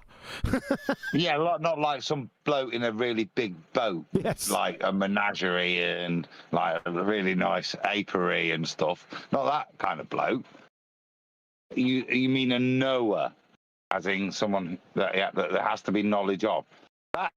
That's fine, and you could destroy him. But we've got to go back to this guy's bullshit. You could take him to that, but he's got to be held to what his statement was. And he's just bullshitting around this ontological point, this point of creation. You can't smash him in another point. You have to hold him here to that. Is there a point of beginning? You know, that early bit. Yep. Witsit's not doing it, but he's correctly identifying the fallacies that he's guilty of. J. Ace, I just looked over here. It's funny because they bang on about thermodynamics. They, who are they? Stereotype fallacy all the time. Not really realizing time is a direct consequence of thermodynamics. Yeah, we already spoke about that. It's crazy all the contradictions they make. What do you mean no? That's not a consequence. It's crazy. Time. Hold on. I don't know if it's a consequence of thermodynamics, but it's directly proportional to. I'm just wondering, Jace, you're an ass clown, dude. Do you want me to tear you up again? That's why you're over here in the land of misfit toys, right? Because I destroyed your dumbass over at 24/7 years and years ago. That's why you're all over here. So you can spout off your old horse shit. Somebody go find J. Ace and bring his dumbass in here. Let's see if he can stand in the court. Let's see if he can do that. Go get PhD Tony, too. Why aren't these people over here? Ever. They will never come on this show. They're not as dumb as they look. Because it's all over. For you, it'd be all over for you again, J. Ace. On multiple different fronts. In science. Natural science there, friend. You'll rue the day, brother. We can say, all we can say again, and this is you. This is a you. Good English. Doing what you accuse other people of doing, trying to disrupt the flow of a discussion that is trying to disrupt. That's what Witsit's doing. You've been so far away from the topic. You need, like I said, you need to be institutionalized. You're a clown, dude. Clearly showing your error. You are claiming. What's his error? That these things are universal. Yeah, the laws of thermodynamics are universal. Do I have to show you again? Where your pseudoscience priests confirm this?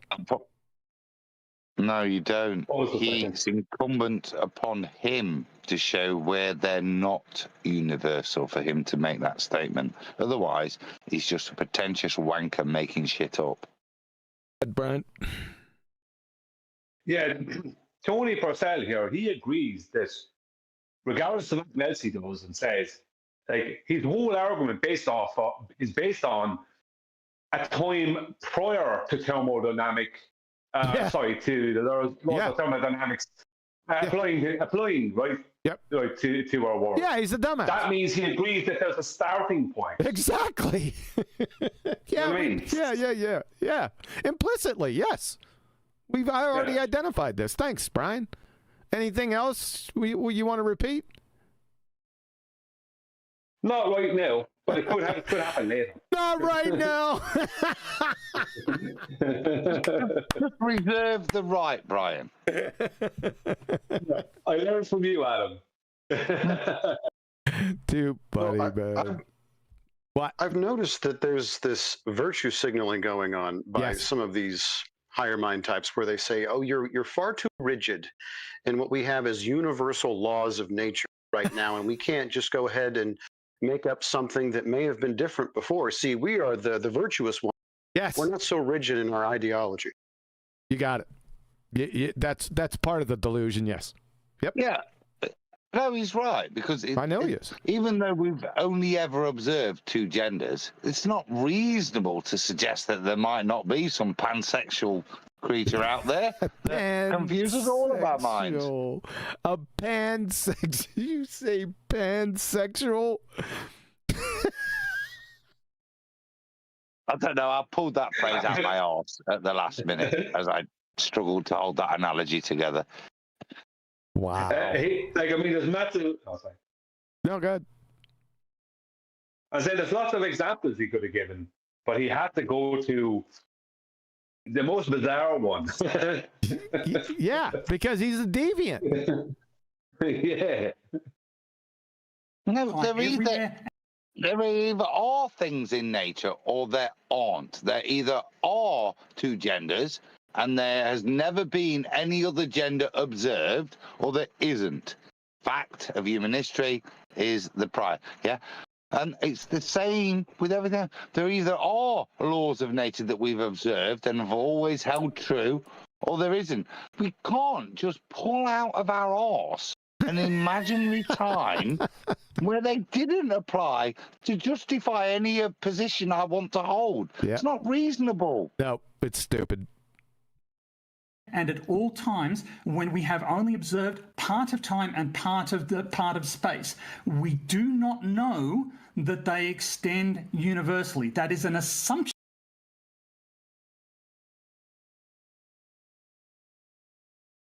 You see? Glue sniffing idiot. Yeah, but what if there's time where there was invisible three-toed gnomes that actually helped me go to sleep at night? Should I go back there and should I drag him through the briar bush again with his pseudoscience priest, or we could just move on? I think the ridicule's sufficient. Yeah. This is just embarrassing for this guy. This is just shameful, mate. You're just saying, yeah, but what if Narnia was real? It's pathetic, pal. Yep. Assumption on your part, and it is not logically grounded. He thinks this is logic. What a dumbass. That's a great place to address his point then, is it? Is it logical, you retard, to deny all of natural law and say that it didn't always hold true because there is a place you've invented where it could have not been true even though you can't demonstrate it? Yeah. No. Yeah. Because what is the definition of natural law? It's about human experience, about all of our experiences. For you to abdicate it by the... It's not about your imagination, son. Yep. The possibility that that assumption is not true. Appeal to possibility fallacy. Okay, so appeal to possibility. You got him. Good job. You should have said fallacy. Emphasize fallacy, ladies and gentlemen. When you identify these things, just don't say argument from ignorance or appeal to possibility.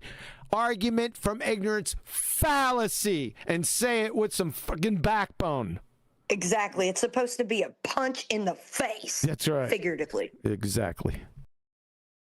And appeal to ignorance and a special fleeting fallacy. And the issue for you that you have here, right, is that you know what I'm saying is just objective, right? And you're shifting the burden because you're the one making the claim. You're saying, again, I'll just repeat it. What you're invoking is, and this is everything that you have said objectively, it's all recorded, anyone can go back and listen to it. You're invoking something that, a scenario that, A, completely defies logic. You even tried to give examples of it, right? Which there are easy retorts like the double slit, or just maybe the presuppositions built into your interpretation. What does the double slit have to do with this? Why would he say that? I don't. That's so annoying. Here's a life boy, idiot. You know what I mean? Let me just throw that out. Grab hold of that, right? Yeah. I was hoping here that he was about to rip him. When I said sometimes you're gathering evidence. Oh, now you've gathered enough, Witsit, haven't you? He's done. You think he's act for the prosecution. Mm-hmm. Totally agree, 100%. But he's not going to do it. I don't know why he said that. Incorrect, okay, for the double slit and everything else that you invoked. He did it again. I don't know. But you're saying, oh, maybe it just doesn't make sense. It just doesn't work with our understanding of logic. So you're claiming there's a scenario that it violates. Yeah. Maybe he's trying to pull this maneuver. Hopefully you are with it. The natural science, the scientific method itself, the methodology, the steps are logical. They have all to do with logic, abductive and deductive. But that's where it ends. As soon as the experimental results come in, they have nothing whatsoever to do with logic. Nothing. Zero. Logically, none of that's got anything to do with what we're discussing, which was natural law, which isn't science. True. Where have we gone? What's happening? Yep. Can I just say that up to this point in this interaction here, and it's funny I'm saying this with Witsit as the example, but I have to just up to this point, because this has not been really about the geometry of the world or anything like that. So up to this point, if you gave someone a listen to this and told them that Witsit was the flat earther and Tony Purcell was the globe earther, and they were listening to this, they would definitely see the flat earther as far more sane and in reality, someone who's living in reality and getting their facts correct, wouldn't they? Don't know. Cursive knowledge bias. You've got cognitive biases. Speculation, Brian. Pure speculation. Yeah, for real. You know what? I know what people they would think. Don't worry. Oh, brother. I have those powers. Yeah. I have those powers. Flatsy doesn't understand them. Yeah, the crystal potato powers. Exactly. Yeah, Spud McSpuddington. Oh boy. That's a Scottish. Shut up. Just saying that's Scottish, not Irish. Spud McSpuddington. It's like Boaty McBoatface. Oh, he's a dumbass. That boy is a certifiable retard too. They're all retards. So what am I saying? As we understand. No. Yeah, you did. You said. That's you said. not what I'm saying. Yeah. Yeah, it is. Violates the laws of No, it logic. don't. That it exists outside the contract of space and time as exists here now, and didn't have matter or energy. You can't explain what it would then be, even in theory. It's just unintelligible appeal to possibility, ambiguity, ignorance, and you're claiming a special Pause. pleading fallacy because that's the exception. I'm not going to criticize. I don't know what I'd do here. Like I said, I think I'd be ripping into him now. I think I've tried explaining the situation. What Witsit appears to be doing is trying to explain to the town square what the ramblings of the idiot were. There comes a point where you like I say, gathering evidence, just rip him a new one, mate. Stop trying to pin him up and pin him down. This guy's a scrote. You're not going to pin him to anything. He'll just keep moving. So just rip him on what you've got from him, I think. I'm getting a bit frustrated with it. Come on, show me some teeth, is what I'm asking. Exception to a universal principle, because you're claiming that the natural laws that we have here that always apply in all scenarios ever, with no exceptions at all that you can point to, don't apply there. What is this Jake on the plane retard jumping in for? Bitch. Witsit actually got to the point I was about saying, who's this white knight then? What's going off now? Who's come in and stopped a salient point being made? Oh, the retard Jake on the plane? Jake on the plane, you're a shithouse. Yeah. Right? Know your role way above your pay grade if you thought you could interject there with something salient, pertinent, helpful. You didn't. You did the exact opposite. Let's see if they stop. Don't do it again. Do not do it again. Let's see if they stop him. Let's see if somebody's monitoring this and they stop him. They shouldn't, because it's discussion between these two guys. Believe it or not, you clipping my conclusion is not going to save them. Don't apply there. Yeah, well said, Witsit. Or maybe they don't. That's special pleading by definition. So now I'm going to ask you the question again. Do you agree that what you are invoking in that scenario would therefore violate natural law? Pause. It would violate. Just pause. Before we get to on, I think Witsit, well done in midpoint when you were interrupted, pointing out you shithouse shill. And it's good to see they're still there, the Brendas, the pay. Whoever that guy is, look at his contribution. Judge a man by his fruits. Yeah, and well done, Witsit, again. I hate this. No, he did a good job of it. I don't hate it. He's doing a good job. I don't know what job Witsit's there for. That's why when I say I hate this, it's because I don't know what his role is anymore. It's very confusing. Yep. Very late. Natural law. It would violate natural law as we understand them. Oh my God. In Narnia, right? Yeah, well, this is what he's saying. In Narnia, right, gas lamps, they don't need gas to power them. They just need to be stuck in the snow. Now, I admit that violates natural law as we understand it. But this is a time where natural law doesn't exist. It's in Narnia. Yeah, what the absolute... That's the apologetics that's being presented. It's pathetic. Yep. It's imbecilic. It's not...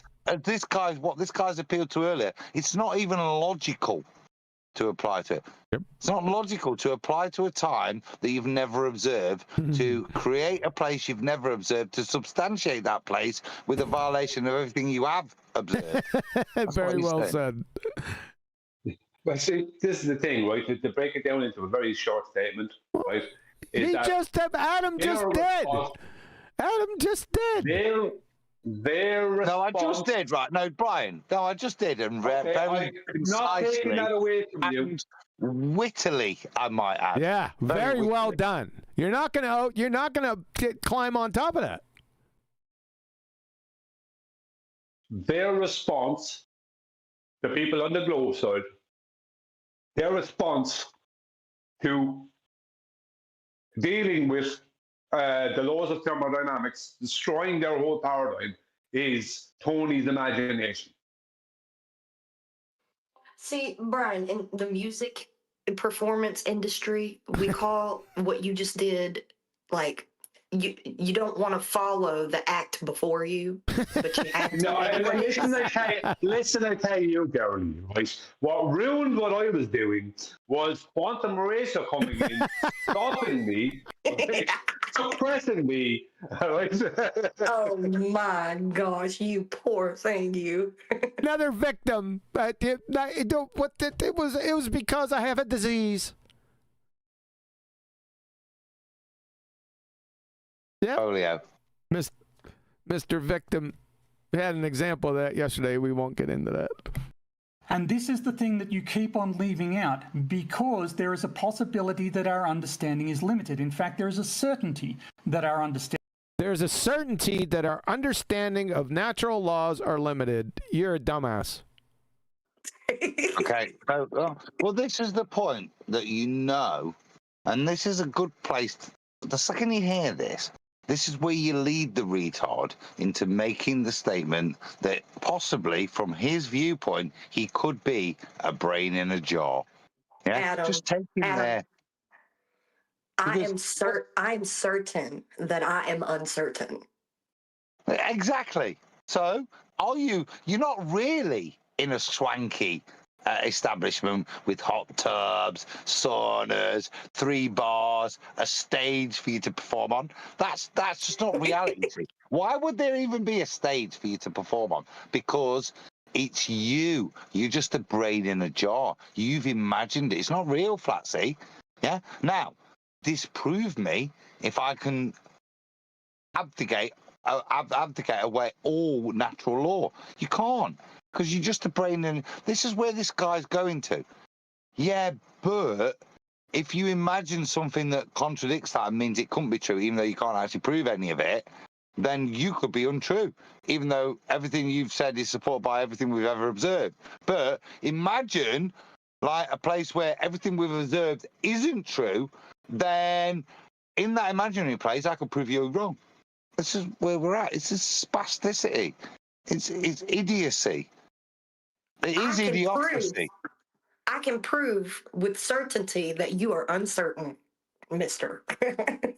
I'm uncertain that you've got a stage until I see a picture. I want a picture of you singing on the stage, performing. Then I want audio and video. Audio and video. I had to go get some pineapple, man. Here we go. Magnesium. No, I'm not snorting magnesium just yet. Standing is limited. Similarly, your claim that we never observe violations of conservation of energy is simply wrong. We observe.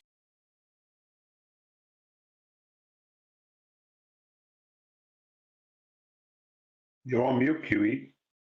So the first law of thermodynamics has been falsified, according to PhD Tony. Can you ask PhD Tony to go ahead and put the arbitrary in the chat for everyone? You fucking ass clown. That's what he just said. More or less, right there. What a dunce. Can we hear it again? Yep. There's a full J. See, I see you on mute, and I know your head's exploded at that line, because I unmuted, and then I see you unmuted and go quiet, but you've stopped the video. So do it properly, and then explain it. This is, like I say, idiocracy in play. Yep. Here we go. We never observe violations of conservation of energy is simply wrong. We observe that the universe is expanding. So, according to him, the first law of thermodynamics is dead. It's false because we observed the universe expanding. PhD Tony. Where do we see that at? Yeah, where do we see that? Well, Please. It wouldn't matter anyway. Even if it did. Even if the universe was expanding, it wouldn't violate the first law of thermodynamics. Exactly, because there's no extra energy or matter within that universe. I mean, it doesn't violate it. It's an expansion, not a creation of new universe. You know what I mean? It would apply to the second law, which would be to be considered, and I'm guessing it. I'm just making this up because it's based on his nonsense. But wouldn't it make it an entropy accelerator? That expansion. Yes, it wouldn't. Yes, yeah, it wouldn't violate the second law. It would. It would accelerate. Yeah, exactly. You got it. So this. Now, I would expect this from your average skank and foul ball-tard idiot, but see, he's a special kind. He's a PhD geophysicist, whatever the fuck that is, right? So you are held to a higher standard, you glue-sniffing idiot, right? So, I mean, this is this jokes? You ass clown, PhD Tony. Just before you press play. Oh, hold up, Adam. Hold up, Adam. I just want to understand what Kiwi is saying, because this is a valid point from somebody that portrays themselves with a title of PhD.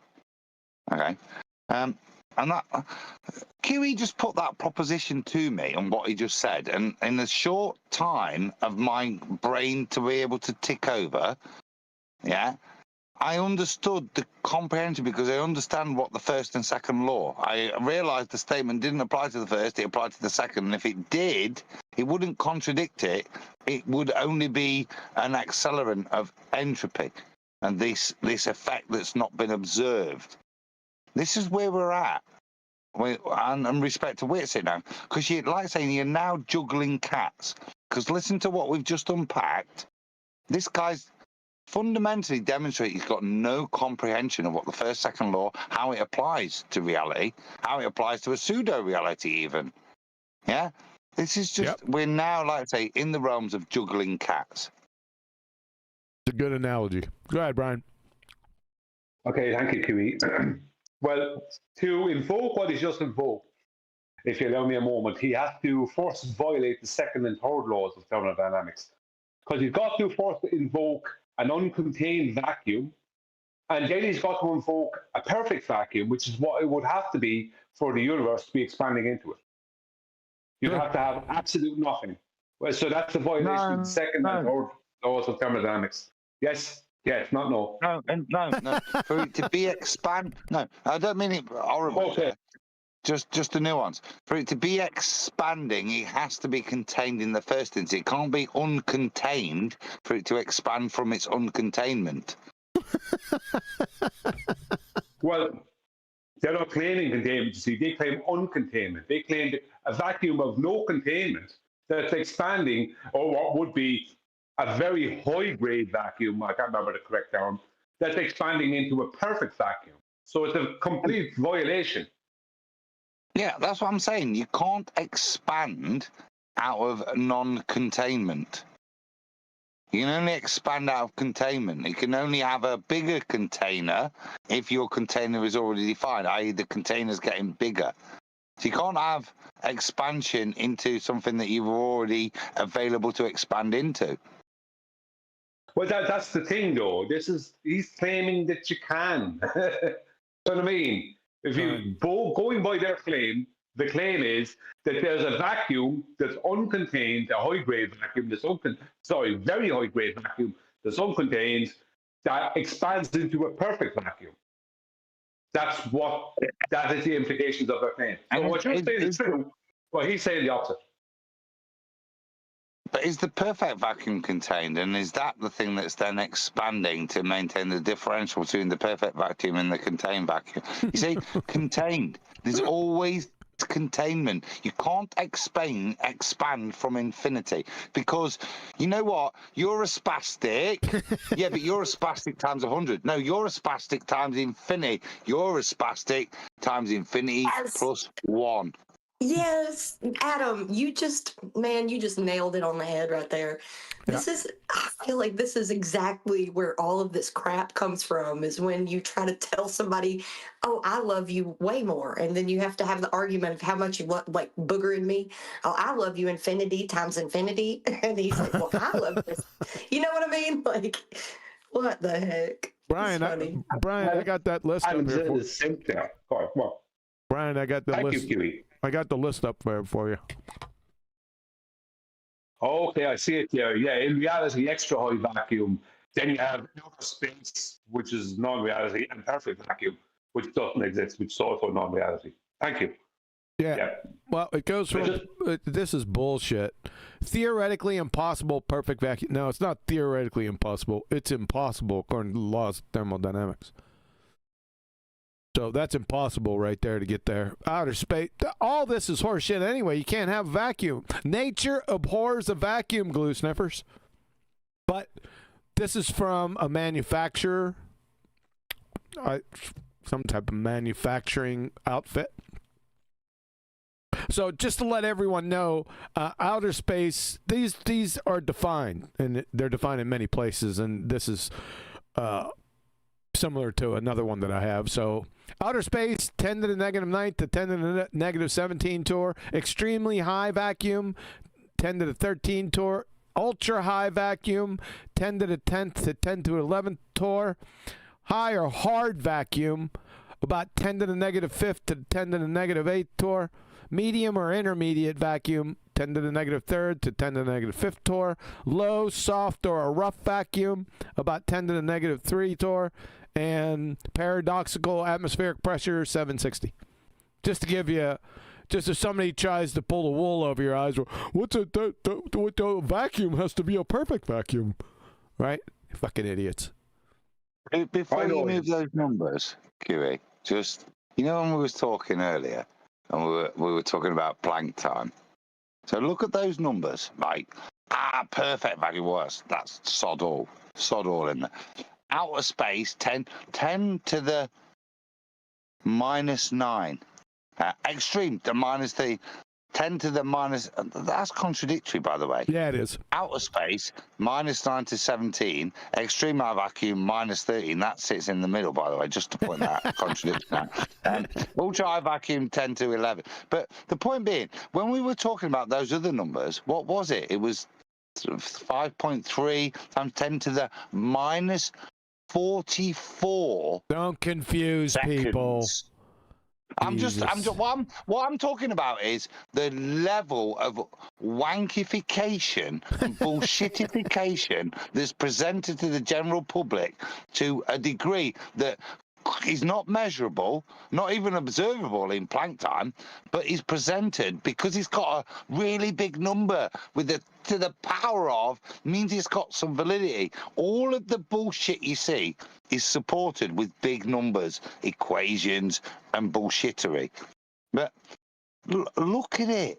Seriously, it's the way in which we get mugged off. Look at that validation. 5.34 times 10 to the minus 44. Well, this is obviously more plausible because these variations are only from nothing going to, anyway, I'm sorry. From the beginning, not nothing. Here's another one with the low, medium, high, ultra high, extremely high. There's another list. You'll find a lot of these lists. I'm just trying to tell you, some of these are contradictory, but if some of the globe-tard goober comes up to you and say, well, to be a vacuum, it has to be a perfect vacuum. No, they're defined levels. So just FYI. When we, just to bring it back, when we talk about natural law and nature boring vacuum, has anybody ever in all of humanity ever encountered a place of a perfect vacuum? No. No. I was going to ask, where does the fictional vacuum start? Like, what have we actually achieved or measured compared to what has not? Oh, you're going to try to pull that shit? I'll tell you what, I'm going to checkmate your ass. From the idiots over there at the Land of Misfit Toys 2.0. It's reported that NASA has measured the pressure on the moon. and came up with 10 to the negative 12th. How you like that shit? The way Here I it is. answer Here, that- hold on, Adam. That is good. Hold on, Adam. Yeah. Here it is right here. Ready? Vacuum measurements on the lunar surface, February 1972. You listening up, Land of Misfit Toys? Fuck sticks. So, NASA claims to have measured it. So, obviously, I'm using this as a hostile witness. You ready? Results of measurements of neutral gas pressure on the lunar surface made with a cold cathode ionization gauge carried to the moon by Apollo 14. The vacuum quality at the landing site is much influenced by the absorption of rocket gases and their later release. During surface operations by the astronauts, the pressure was near 10 to the minus 8 torr. No data were obtained between the time of surface operations and lunar sunset about 12 days later, at which time the temperature fell rapidly to the vicinity of 100 Kelvin. The pressure was about 10 to the minus 12 torr shortly after sunset. How you like that? Now what? Land of Misfit Toys 2.0. Now what you going to do? Ass clowns. Thanks for doing that. It's pretty hefty, that. Appreciate. No, I appreciate. Guess who bringing that up? How you like that? I love it. Do you? I'm gonna send this to you. Remind me, and I'll send this to you.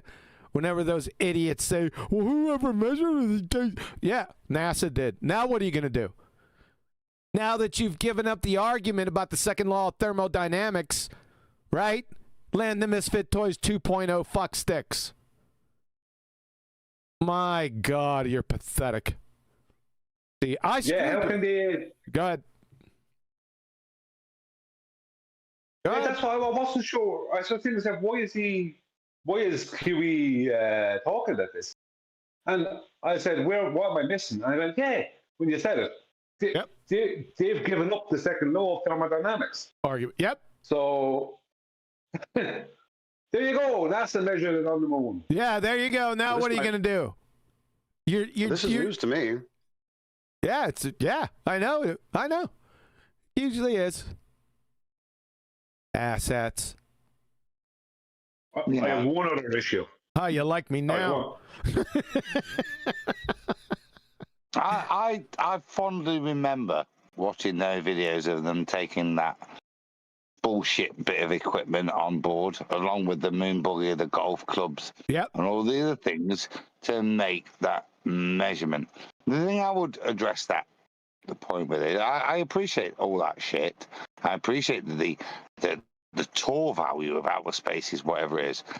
Could somebody show me the attainment of any of these things and the scales of magnitude that are described to me in the heliocentric paradigm, are so obtuse to what is even approximately achievable in reality for all of humanity when we talk about natural laws, nature abhorring a vacuum, but the scales of magnitude of difference between what we can achieve and what is claimed, a bit like that pack of shit,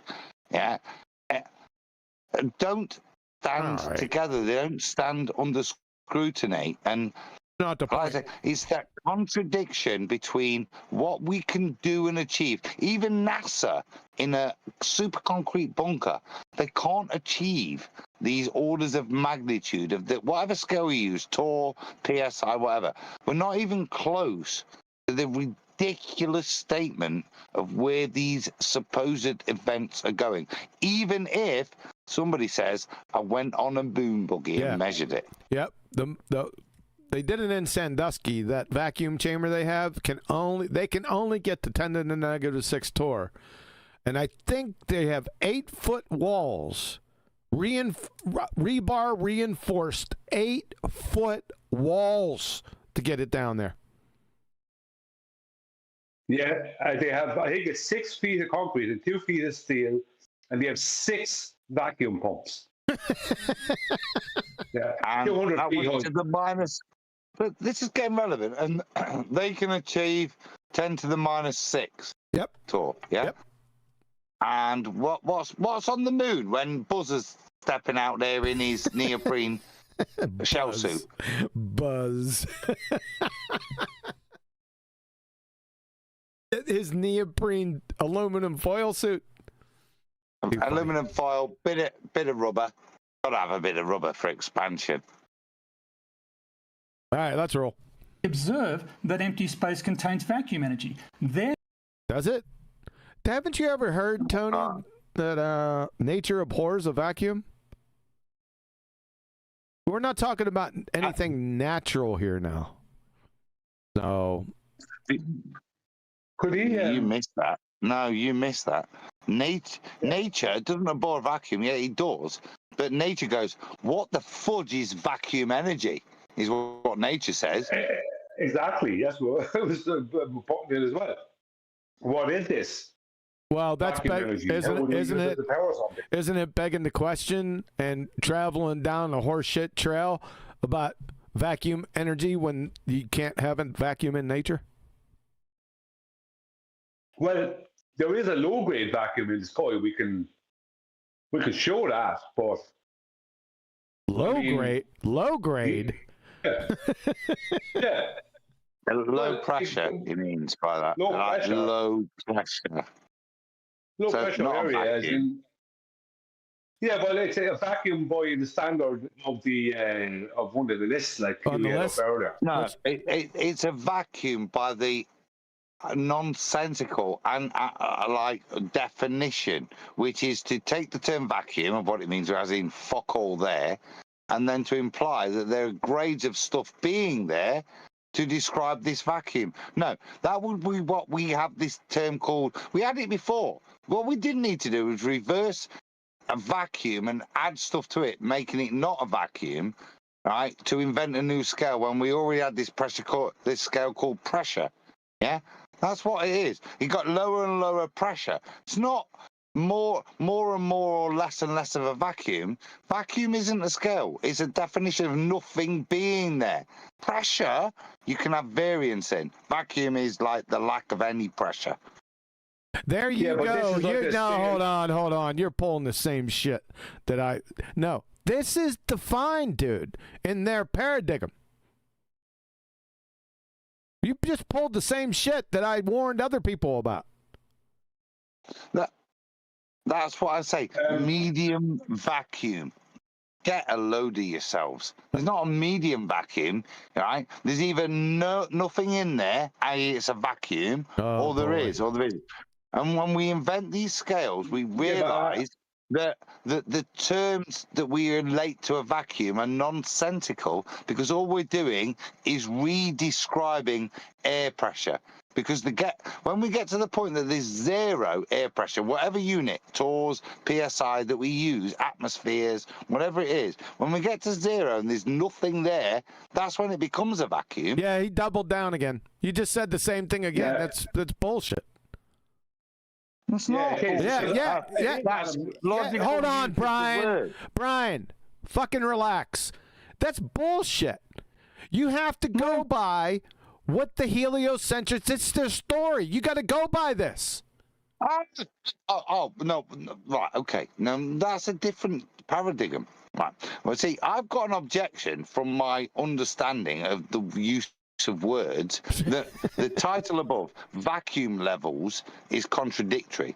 Can't have a level of... What's the level? What are the multiple levels of zero? No, there aren't. There's just one, right? Now, if you're saying to me, come with me on a magical journey into heliocentric, then, of course, there's multiple levels of zero. That's my point.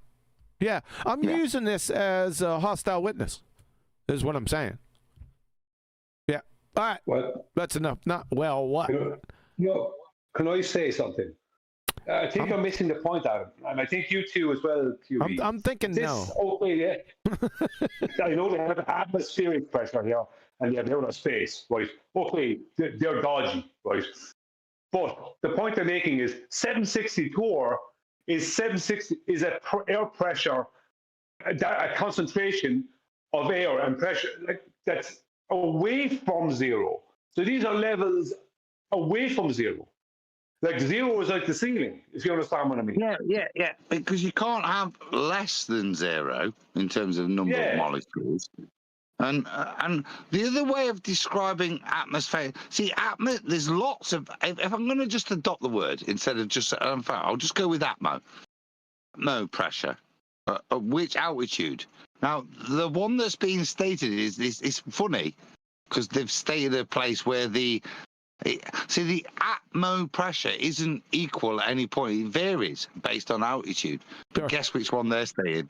They're stating sea level is the one they're going to state. Yeah, the sea level. Yeah. All right, let's move on. Therefore, from these two observations, we can tell that the total energy in the universe is not being conserved. Oh, you got big part. That's one of the dumbest things I ever heard. We also compromised your understanding of the conservation of energy and matter in the first numpty clip. You wouldn't know what the first law of thermodynamics was if it climbed up your arse and started kicking footballs wrapped in Carolina Reaper lace concertina wire, you fuckstick. That's one of the dumbest statements I think I ever heard. You're a fucking moron, dude. You're just a moron. What's it going to do with this? We can tell that on cosmic scales, conservation of energy breaks down. Yeah, you keep saying that. You keep saying it over and over again. I want to see the obituary. I want to see your pseudoscientist bless the obituary. You anti-flat earther making shit up, left-wing fuckwit faction moron. Unbelievable. So your claim that conservation of energy is a natural law that is never violated is simply false. Yeah, now it's because of your baseless assertion train wreck fallacy? What are you going to do about this, Witsit? Stand there and take it? Your claim that I am claiming that the laws of logic... Your claim that I'm claiming that the laws of logic that have nothing to do with this fucking topic whatsoever... break down. No, what I'm claiming is... So, just a quick statement, really. Your claim that natural laws are never false. So, if you're going to invoke that a natural law is in any way not always occurring, it ceases to be a natural law. Correct. You can't invoke it as a natural law anymore. Correct. If you're saying it doesn't always, this is a logically nonsensical, because he's going to invoke logic. It's a logically nonsensical position to take if you were ever going to use the term natural law. Yeah, and it's a straw man position because he's saying to Witsit, sorry, 1 second, he's saying, your claim is, no, Witsit's not making a claim, he's just stating a fact, Tony. This is not something that Witsit's dreamed up, this is just facts. Yep. What he's doing is dreaming stuff up, not Witsit. Yep. In this instance. Yeah, you got it, yeah. That what I am claiming is that the axioms change, that the axioms that apply are different from the axioms that apply now. Really? Just because you said so? What axioms are we talking about, glue sniffer? You are trying to take the axioms that we currently have access to based on... What are the fucking axioms that we currently have access to, PhD Tony? On our observational evidence, and you're trying... On our observational evidence, that made no sense. That's non sequitur fallacy. To apply them to systems where you've got no guarantee that they apply. The systems that you have no guarantee that they apply, like what? What system? I thought we were talking about the universe. You're just making shit up, dude. You sound like a moron. And this is just sloppy science. This isn't science to begin with. None of this is science. None of the things you talked about or Witsit has talked about has anything whatsoever to do with natural science. Nothing. Zero. You're in a category error. Yeah, how can he invoke natural science when it would be something that would take place within nature the very thing that he's denying the laws of. He doesn't There's know. levels to this. Yeah. He doesn't And know. I would say, no, he doesn't know. And I would say, actually, that if I was to investigate his claims to do with the conservation of energy not maintaining within the expansion of his universe, I would say that I would find out that he's wrong there, that they are trying to adhere to those things while they're making up their horse manure. Yes. Yep. More than likely. Yeah. No, that's right. It's better to say, I don't know, I'm not certain, when I don't know, I'm not certain about what? When we do not know and we are not certain. But what about when we do know and when we are certain? What happens then? You haven't directly observed the beginning of the universe. Here we go again. Circling back again to your dumbass special pleading fallacy. You don't get to assert that the axioms, that the laws of nature as we... That the axioms, that the laws of nature, sentence fragment. Understand them presently. Special pleading fallacy again. Must have applied then as well. Special pleading. Each instance. You just invoked the beginning of the universe. That is very true. I missed that. Sorry about that. Yes, he just invoked the beginning of the universe, Witsit. Your argument. He just affirmed it explicitly. Well done. After, vehemently contending with the beginning to the universe for an hour. He just... Yes, sir. That's what he just did. You keep doing it. You just keep shooting yourself in the foot. Yes, sir. He keeps doing it. Implicitly, explicitly. Yeah. Yep. But what's even funnier is the base axioms of the laws of logic are not contingent upon your understanding, acknowledgement, or physical reality. Natural laws have nothing to do with logic. And neither does natural science, which they're not talking about. Like I said, again, the scientific method, the steps are logical. Abductive, for everything up to a hypothesis and experiment, uses deductive. Once that experiment is completed, the results, logic has nothing whatsoever to do with it. Hope everyone follows that. Reality whatsoever. They are just the laws of logic, and they will always apply. And this is where you're going to just literally unintelligibly appeal to some unidentified possibilities that you're not even going to be able to articulate coherently, because the laws of logic always apply. The law of identity, the law of non-contradiction, the law of the excluded middle, those are going to... Why are we even here? This has nothing to do with logic. I don't know. Going to always apply. Something's going to have an identity. It's going to be what it is. It's not going to simultaneously be the opposite of what it is, and you cannot have an excluded middle. So, you cannot violate the three principles of logic. And if you're going to claim that you can, you need to articulate with specificity. Now, Witsit is leading the red herring fallacy away from his point. Ladies and gentlemen, that's what's happening right now. Where'd Adam go? I'm here. I'm kind of disappointed again. Yep. Yeah, you just wait for the hammer to drop, and then you do that. Yep. Yep. Why? Question is, go ahead. Question is, where did Adam's synth go? she's in the hot tub.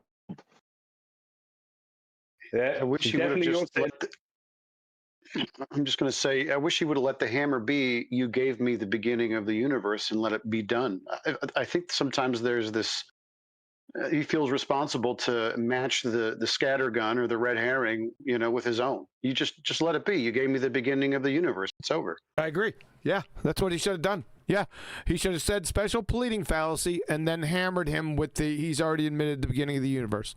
End of. But now we're in the laws of logic. I don't know why. Maybe you should have brought up Aunt Jenny's late summer tomato haul. But this is where we're at. A specific occurrence that would, in fact, nullify those three principles of logic. And this is where we are. This is the desperate state of atheism in 2025. Well, they got worse problems than logic. we will go as far as to say that the laws of logic are wrong, that the laws of nature are wrong, that there was a beginning to the universe, but not a beginning to the universe, and that that it didn't have matter, energy, space, or time, because that's what he's doing, because there wasn't matter, energy, space, nor time, right? And I can't tell you what else there would be, but it's still possible that would be there. And even though all evidence in the world actually adheres to natural law as we have observed it, there's a possibility that, well, they don't actually apply. So now we are just left with unintelligible slop. You haven't said anything. This is unintelligible slop. That was a good one. This is a pill to possibility. Pause, because that was a very good summation, and then a nice finger in the eye on intelligible slop. Yeah. Be a listen to what he's summated, spot on. That's true. Spot on. Well done, Witsit. Yeah, he's brought it back a little bit, but I don't think. Let's see. I can't remember what happens. Let's see. It reminded me, QE. It reminded me of a younger me back then. Still to ambiguity, you're on a roll ignorance. Here. What is Idiot Fitty doing in here?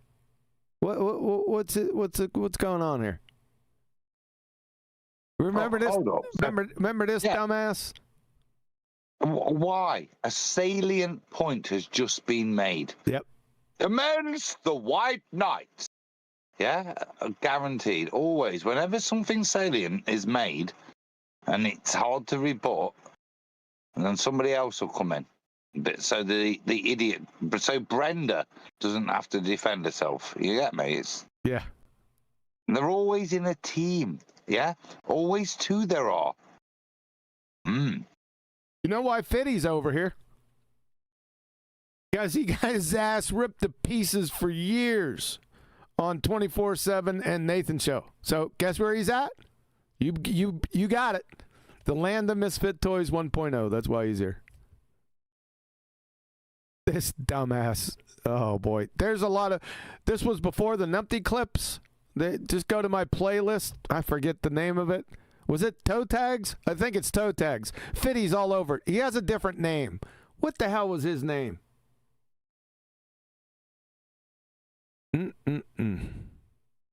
I'll remember and I'll let you know. Appeal to ignorance and special pleading. You're on a roll, but as an atheist, I've got to ask you. You're an atheist? You got big friggin' problems, dude. You got major damn problems, Holmes. The least of which, how can you stand in direct contradiction of the laws of thermodynamics and quantum mechanics at once? You can't do that. No, that's not fair. It's not fair. It's like saying I'm a Buddhist, right? Yeah, I'm a Zoroastrian. Oh, you can believe whatever you want to believe, and I will never attack anybody if they define it as their beliefs. And that's what he just did. I'm an atheist. What's that? I believe in stuff I can't prove. I can't prove it. No. What's that? What's atheist? I can only make an assumption. Somebody that goes against the categorical statement that there is a God because he believes fundamentally in his worldview there is no creator, right? And that's why I say it's a belief. Now listen, because I'm not listening. No, I'm not listening. That is not what an atheist is. Okay. Is that Adam making stuff up on the spot? Yep.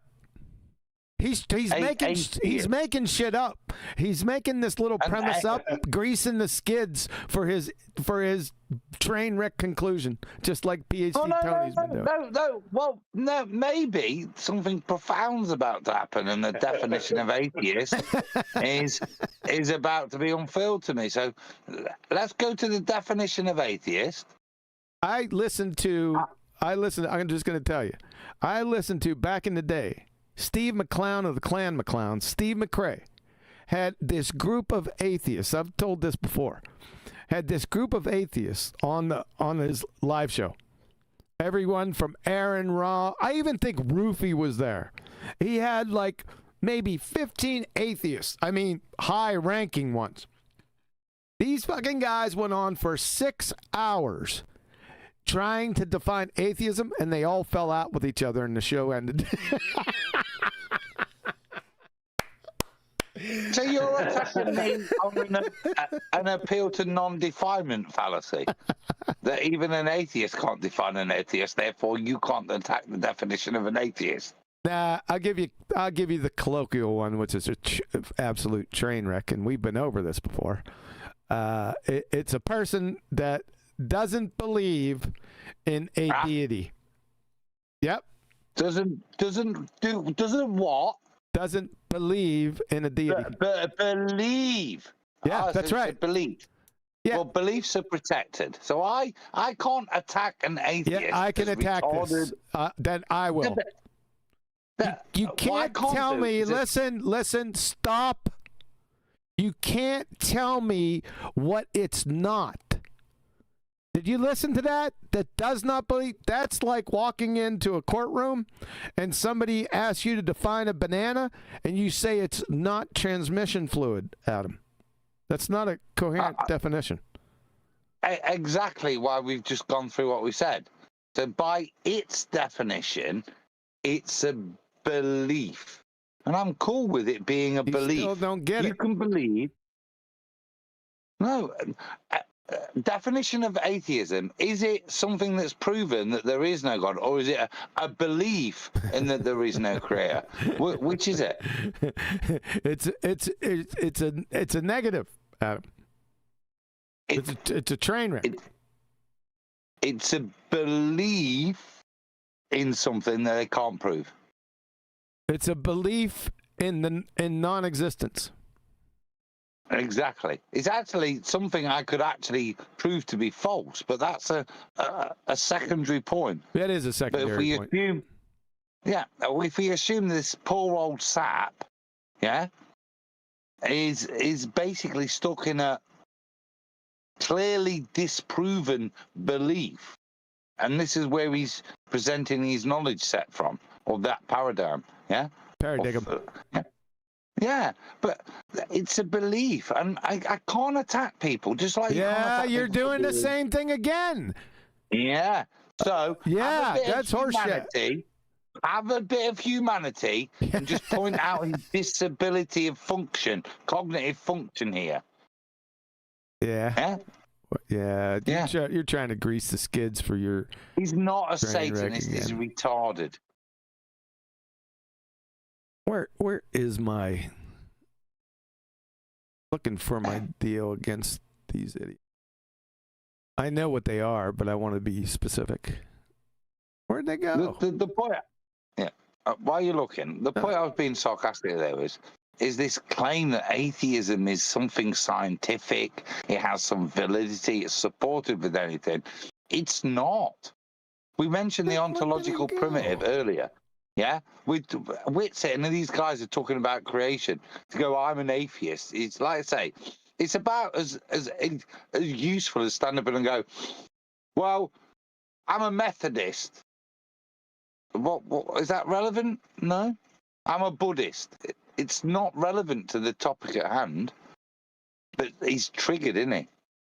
Mainly, an atheist is somebody that follows philosophical naturalism. Is actually what it is. And that's a mind-independent reality, right? Which has been train wrecked to death scientifically by quantum mechanics. But I've had these numpty pillars for a long time with atheism, way back in the day. So now there are the three numpty pillars of atheism. Number one, something can come from nothing naturally. Number two, ink, paper, and glue molecules can author technical instruction manuals and blueprints. And number three, they directly violate, like I said, the laws of thermodynamics, quantum mechanics, and common sense. Those are the numpty pillars of atheism right there. Well, go back up, because that's quite interesting, because of what we've discussed and what I said, don't go there tonight. So 1 and 3 are where we're at. And 2 is when you said, let's talk about information. Yeah. Oh, that's changing it. Yeah? Do you get me? But they all three sit together as a destruction for atheism. Yeah.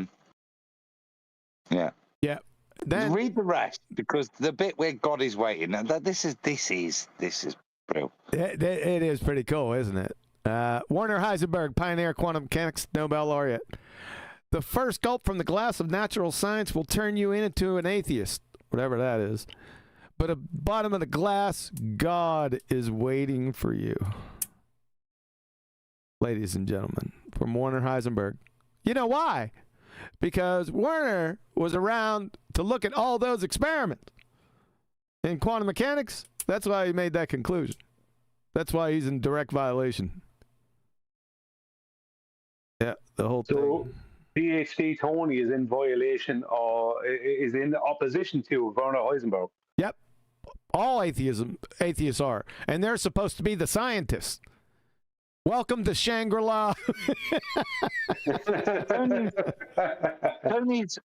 Tony's starting position, Brian, is to be in opposition to natural law. That's his starting position in this argument. Yes, exactly. That's why I said the first part, direct violation of thermodynamics. It's not, he didn't come out and say he was an atheist just yet, but Fitty just train wrecked himself. Absolute moron. What's the problem with fuzzy logic, my guy? Oh my God. Now we get a stranger that comes in, and what's the problem with fuzzy logic? Really? Oh boy. Let's see if Witsit takes the bait. Fuzzy logic. What about it? It's just like the analogy that Gally said, which is like to act like fuzzy logic replaces the law. Yep, he took the bait. Okay. No, not yet. He's rebutting and taking power. He's given a definition of fuzzy logic, something that this retard has just come in randomly off the street, thinks, I'm going to just throw shit in there and see how they deal with it. Yeah. Actually, respect to Witsit, he knows what this shit is, something I don't at this point, I'll admit that. Okay. Because it's a bit fuzzy to me. But Witsit actually knows and is going to give the definition, which completely, like, pulls this guy's the rug under this guy's argument, because his only argument is to, like a lot of these people do, is to come in with a statement that you don't know what it actually means. And because you're a decent, genuine human being, unlike these shithousers, you don't respond and have to be educated. Right, that's his tactic. Let me educate you. Let me come in and educate you. Why? It's about to take that ability away, I hope. I hope too. He better get back on topic real quick or he's guilty.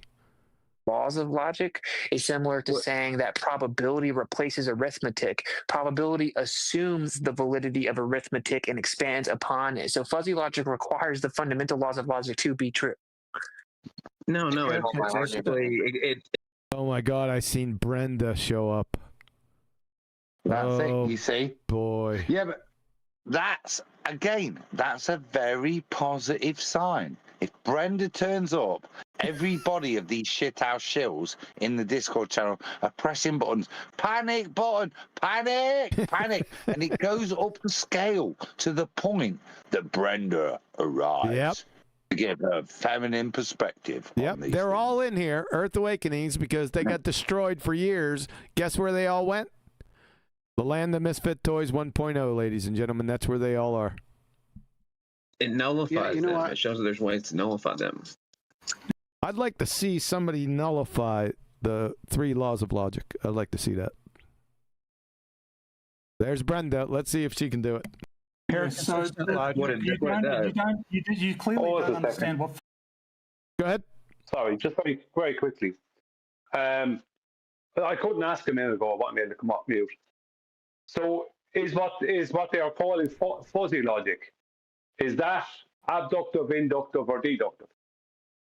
It's neither. Then how does it fit into the topic of logic? Well, let's see. Fuzzy logic even is, because in fuzzy logic, the law of excluded middle doesn't apply. Oh, really? So something can be not something and be that something at the same time in fuzzy logic. Really? So, see, and now we're back to the repetition via different means. Yeah? So we're now back to the same place. So let me describe a logic that where logic doesn't apply, fuzzy logic, yeah, and then take you to that place. Why? What's the benefit? Let me take you to a place where the laws of nature don't apply. Why? Because you live in a place of nature.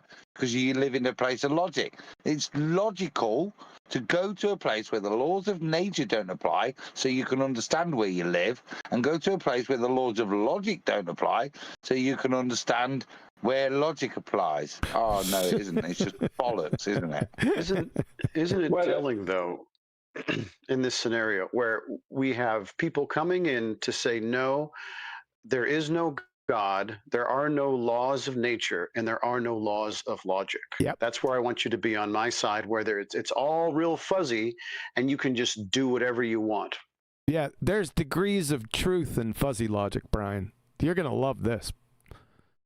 Yeah, but wait there. What says who's said is just correct, yeah? Yeah, it is correct. Because to believe that says who, you're going to use logic to confirm it to yourself. Yeah, exactly. Right. Yeah, you guys, exactly. You guys are all over this. You couldn't have said that, articulated that better, Adam. Yep, you got it. Something that you claimed was a law of logic. Something stuttering fool. And the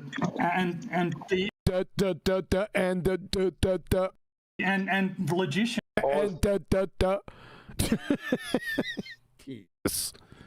will talk in terms of ternary. Oh, somebody wants a what?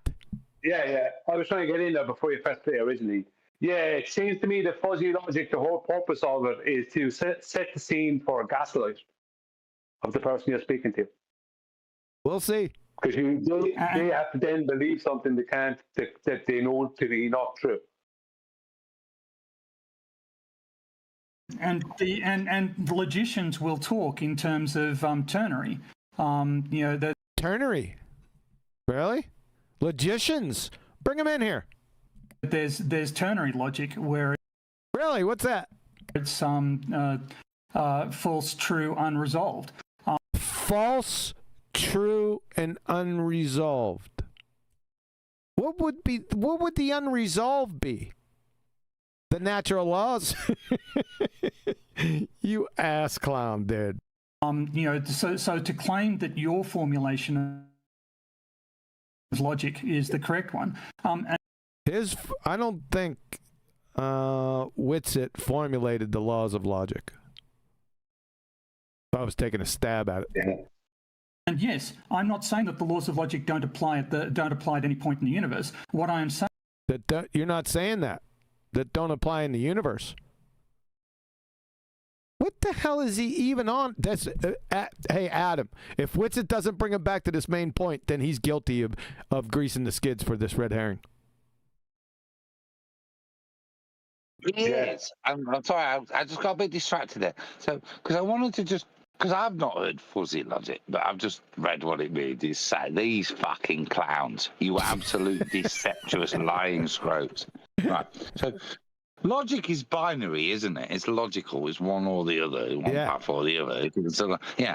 Right. So, what fuzzy logic is to take logical conclusions from the binary position of route A or B to uncertainty, making it not logical anymore. Yeah. Hence why it's fuzzy logic, not logic. It's not a subdivision of logic, fuzzy logic, which is what this retard's tried. It's a completely new concept that hijacks. Yeah. It's a bit like when they steal the term science to mean something. Yeah.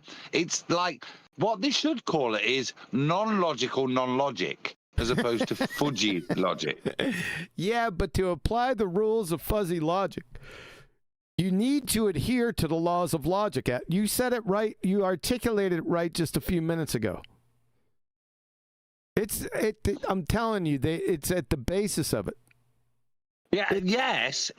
After you proceed past the point of what I just read, which is why I went, oh my God, right? Because the fundamental premise of logic is it's binary, zeros and ones. It's quite clear. Yep. Yeah. Think of Spock. Yeah. So but in this case, this is a spot where his logic would invoke human emotion. Well, that's not logic then, is it? It's not. It's anything but the definition of logic. But then, after you've ignored the definition of logic, you can then proceed to apply the rules of logic to the non-definition of logic, is what fuzzy logic is. It's a rebellion against logic, Adam, you're saying. So, you better, I'll tell you what. It's an intifada of logic. That's great. Witsit, you better save us here. Saying is that the physical axioms by which we understand the system do vary. Well, may vary. Do vary and may vary, really? Huh. Is that fuzzy logic? 1 second. Something I didn't get to address there. A while back, it was mentioned about the laws of logic adhering throughout the universe. Now, the universe is not defined without invoking a heliocentric paradigm. Number one. Number two, the laws of logic apply to human interaction and human communication. Exactly. They don't apply to stuff outside that. You're all over it. Exactly. To claim that logic applies to the universe is the acme of foolishness. It has nothing whatsoever to do with it. Nothing. Zero. No. Yep. Zero. And indeed must vary, because if they didn't vary. So natural law, is he saying that natural laws must vary? Is that what he's saying? I don't know. Is it logical for gas clouds to accrete into planets and moons? What's going on? Don't know. I don't know where he's going. Hold on. We'd be able to extrapolate pre-Planck time, and we can't. Oh my God. This convoluted, incoherent bunch of fucking gibberish. Now he's back to pre-Planck time. Well, with logic. This is quite good, isn't it? So, is it logical to invoke a time before time began to disprove that there was a beginning of time? Is that logical? Fuzzy. No. Which is what you want to say, Kiwi? Fuzzy logic. This is what it is. That's why they need it. To invoke a deception. Yep. Invoke a gaslight. Time. Therefore, the laws, our understanding of the laws of nature is incomplete. And really, I thought Papard said with the second law of thermodynamics, it was quite well understood, and Einstein. Right. So, right. There's a difference between words matter, don't they? Incomplete. Could we add another law? Maybe. Yeah, making it incomplete. But does that mean any of those are wrong, which is what you're invoking? Very different meanings, sir. Correct. You're claiming that it is complete. You're claiming that it is complete. That what's complete? No, we're not claiming. No. You absolute straw man. Well, yeah, just because I invoke the laws of thermodynamics or natural laws doesn't mean I claim they're also complete. Yeah? By complete? Well, as in, there is nothing that I could ever learn that I could add to the benefit of the accumulation of human knowledge, which is what founded these. That would be nonsensical and a little egotistical. No. Yeah. No, not yet. No. The first law of thermodynamics is complete. The second law of thermodynamics is complete. Now, examples of those things, you might have more examples that you may not be aware of, but the underlying concept of the first and second laws are complete. Exactly. That's exactly what I said, but I didn't use it like when I used the term complete. I wasn't attacking each individual law, of which they are complete, which is why I said they will always hold true. Yeah. What I'm saying is, when you stack them up, laws 1, 2, 3, yeah, and could there be another one? Well, I don't know. Possibly. Yeah. That's not to say that the preceding laws, if there was a new one, wouldn't deny the previous ones. It would supplement them. It wouldn't deny them. It would elucidate more knowledge, just like 1 and 2 and 3. Help us have a bigger understanding. The statement is ignorant in of itself, is what I was attacking, not. Yeah. And Law. you know, to claim that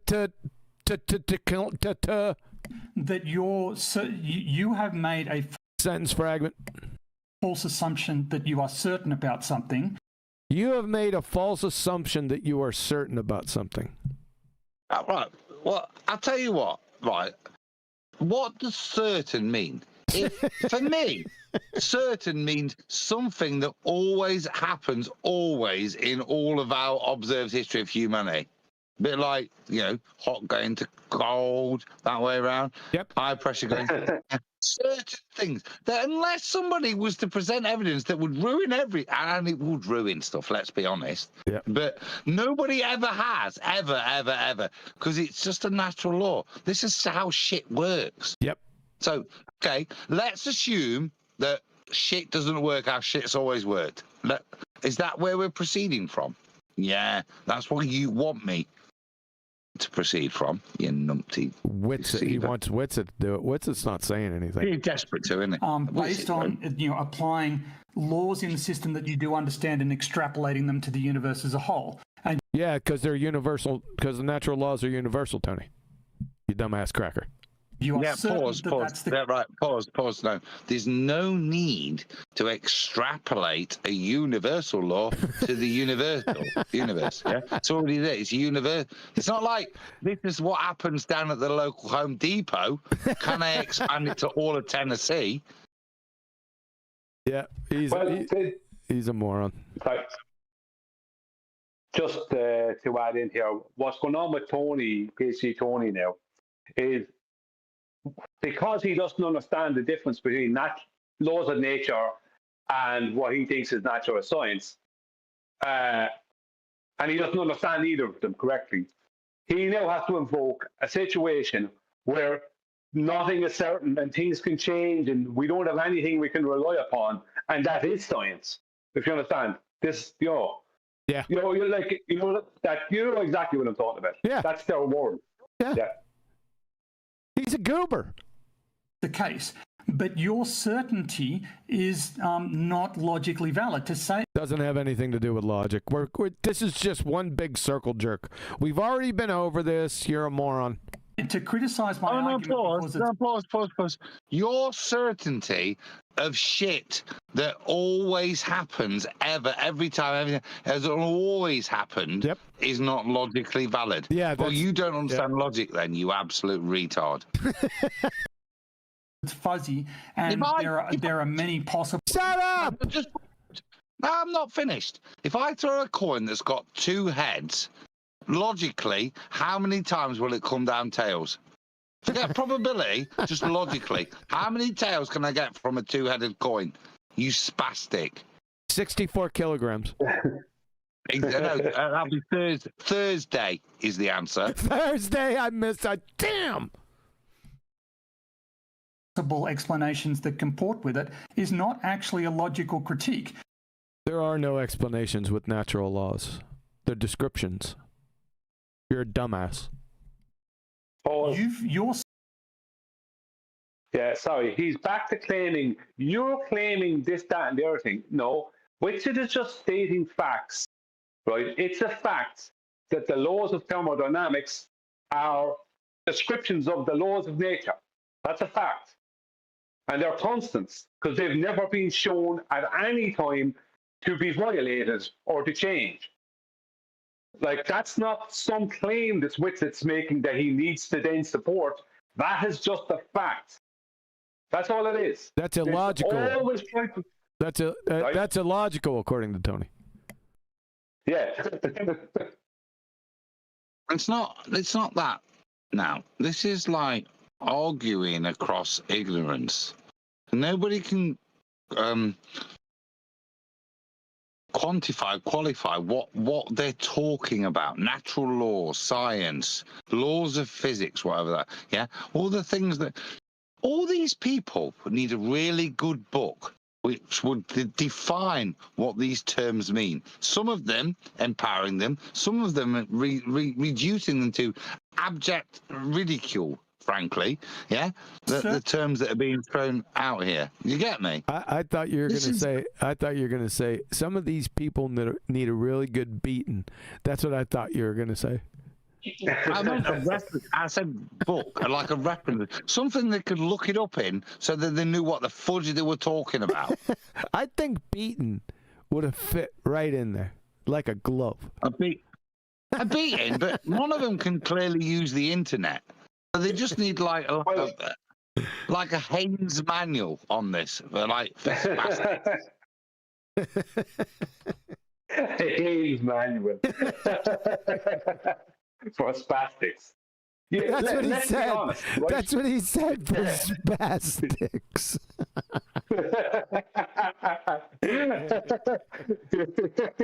Yeah, the laws of thermodynamics for dummies kind of stuff. But you know what it is? Anyone who's entertaining fuzzy logic, right? They're either one of two things. They're either an outright bullshitter who wants to gaslight people around them and live in a permanent stupor delight, or they have absolutely no idea about what logic is in the first place. You'd have to say that someone would have to show that they understand logic before they could claim anything to do with something that's an anti of logic. Yes. You got it. Yeah. Very good. Yep. Sure. Certain that you've got a correct conclusion, but your certainty need not be correct. Why not? You're certain about something, you have no way of knowing. Yeah, we do, by the laws of thermodynamics. You're literally invoking the laws of logic to claim they are wrong. You have literally no intelligible ground to stand on at all to even articulate your argument, required you utilizing the laws of logic that you're claiming can be wrong. And if anything is claiming to violate the excluded middle, right, the light is on. Adam, he's bringing it back to this. I don't. There's a way, and like I said, I had to go and research just to see what. And this is why I give respect to Witsit. He knew this off the top of his head. Something I didn't. Well, yeah, and he's bringing. And I don't blame him. He's been bitten. Now, the trouble is, these shithousers, Witsit will have mentioned this before. So this is why this has been fed to him. This is not just some random topic. Respectfully, that Witsit's commented on and he's used this as a counter argument previously. I guarantee. Yeah, but that doesn't give him. I'm not done yet. Don't be talking over me. Calm down. That doesn't preclude him from not invoking another red herring fallacy at him. No, but I'm giving him apologetics because I think he's bit on something that, like I've given him kudos for just dealing with it. You have to deal with it. He's a dick. You don't have to. No, you don't. No, you don't. He doesn't have to deal with it. It was already dealt with briefly. That he went down because of Fitty came in here with his horseshit. And he went down there a little bit. Then they came out of it. And now Witsit is dragging him back in. They've lost the plot. Yeah? Yeah, but the thing is, they know that Witsit would like to speak about that topic. So it's like a temptation. It's like a cake to someone who's hungry. Right? No, but, you know what I mean? Yeah. That's why they're bringing it up. Witsit's made the same point in a much more succinct way, which is you're using logic to disprove logic. Yeah, in that rebuttal live, in that thought, I don't think he deserves kudos there. I just think because we're reviewing it and we've spent ages over this past minute, and he's pulled that out his arse there, and not out his arse, through his knowledge and knowledge I didn't have, and I think that's impressive. Well, that's great. And more importantly, he's given the correct critical evaluation. Yeah? No, don't you fuzzy logic me, you twat. I'll point out that fuzzy logic means you use logic to disprove logic. You're an idiot. And he's done that well there. That's great. He did it real well and invoked another red herring fallacy. Good job. What's it?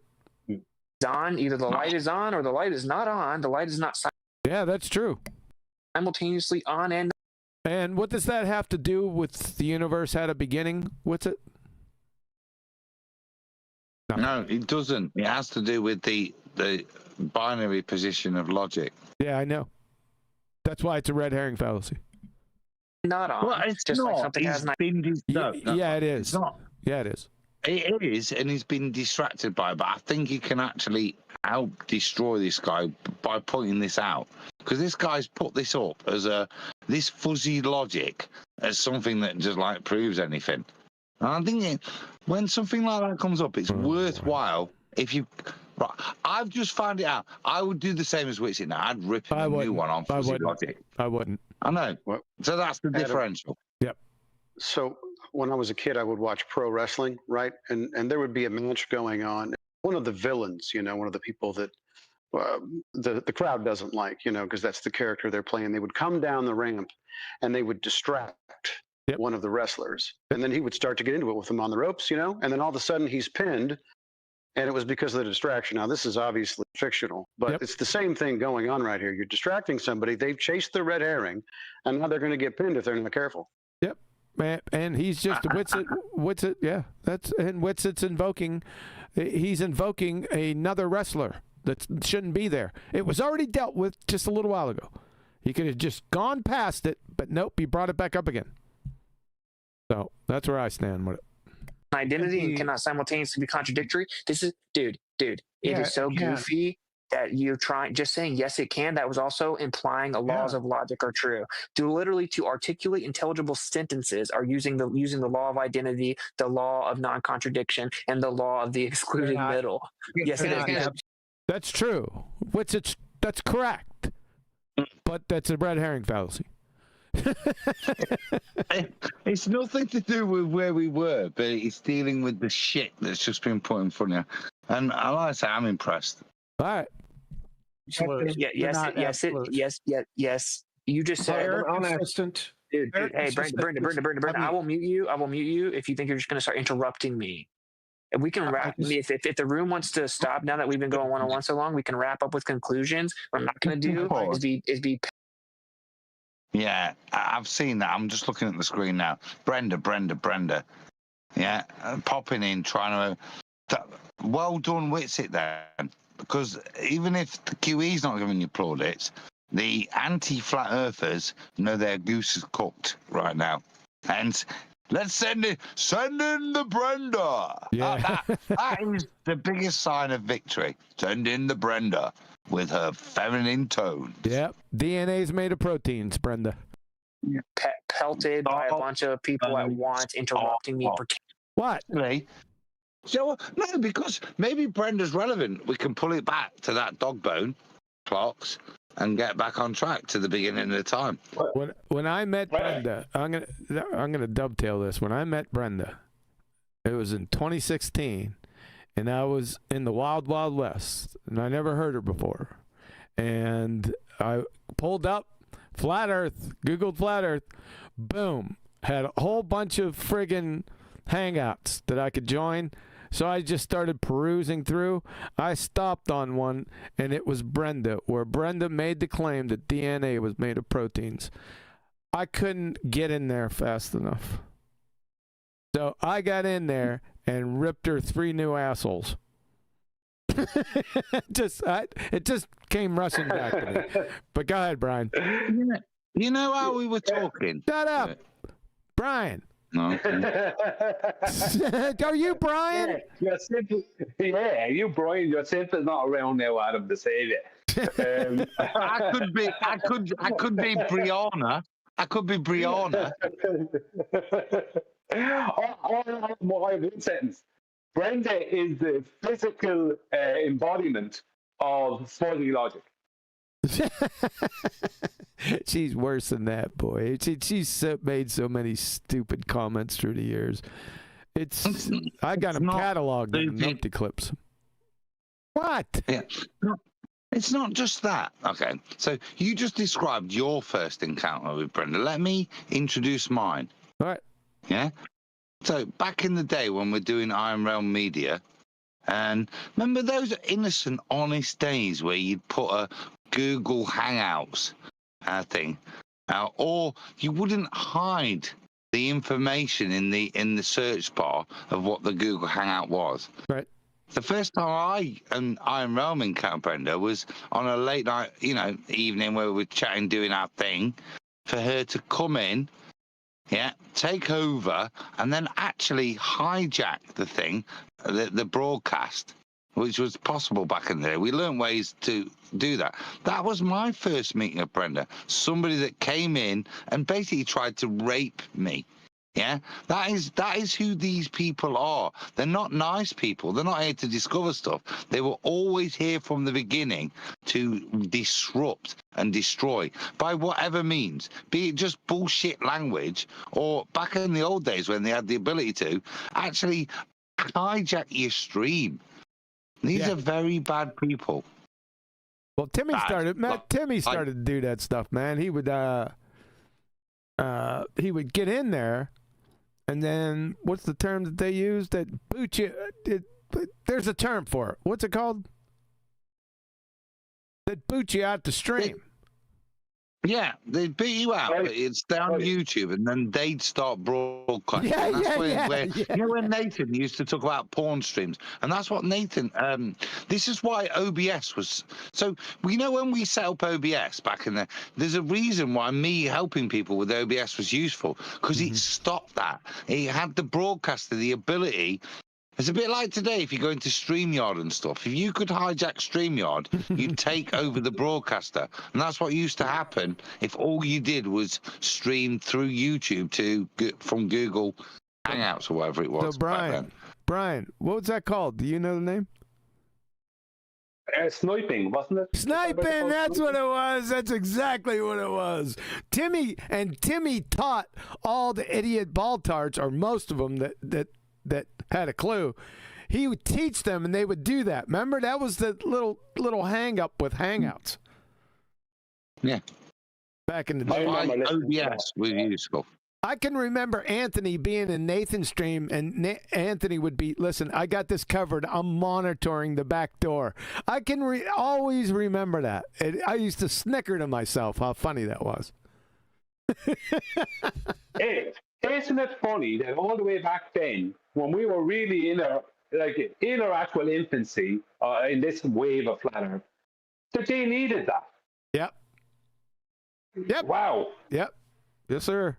It was a good time. I never liked to be sniped. It happened to me quite a number of times. I used to get really pissed off, but looking back on it, I find it hilarious.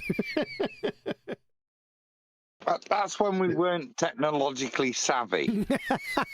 So some people might take that as an insult, but I just take it as a recognition of where we were. Yeah, some people might not like that. Let's move on. They're so smart. While what they're literally claiming is that this is a totally illogical, unfounded, unobservable, unintelligible, unarticulable position that I must accept as true. I actually don't have to do that. It's called special pleading. It's nonsensical and it's unintelligible. And I want to. So if you want to do that, Tony, do you want to give our conclusions so everyone else can jump in? Can I get one sentence? Are you doing a precept thing? Witsit? Please.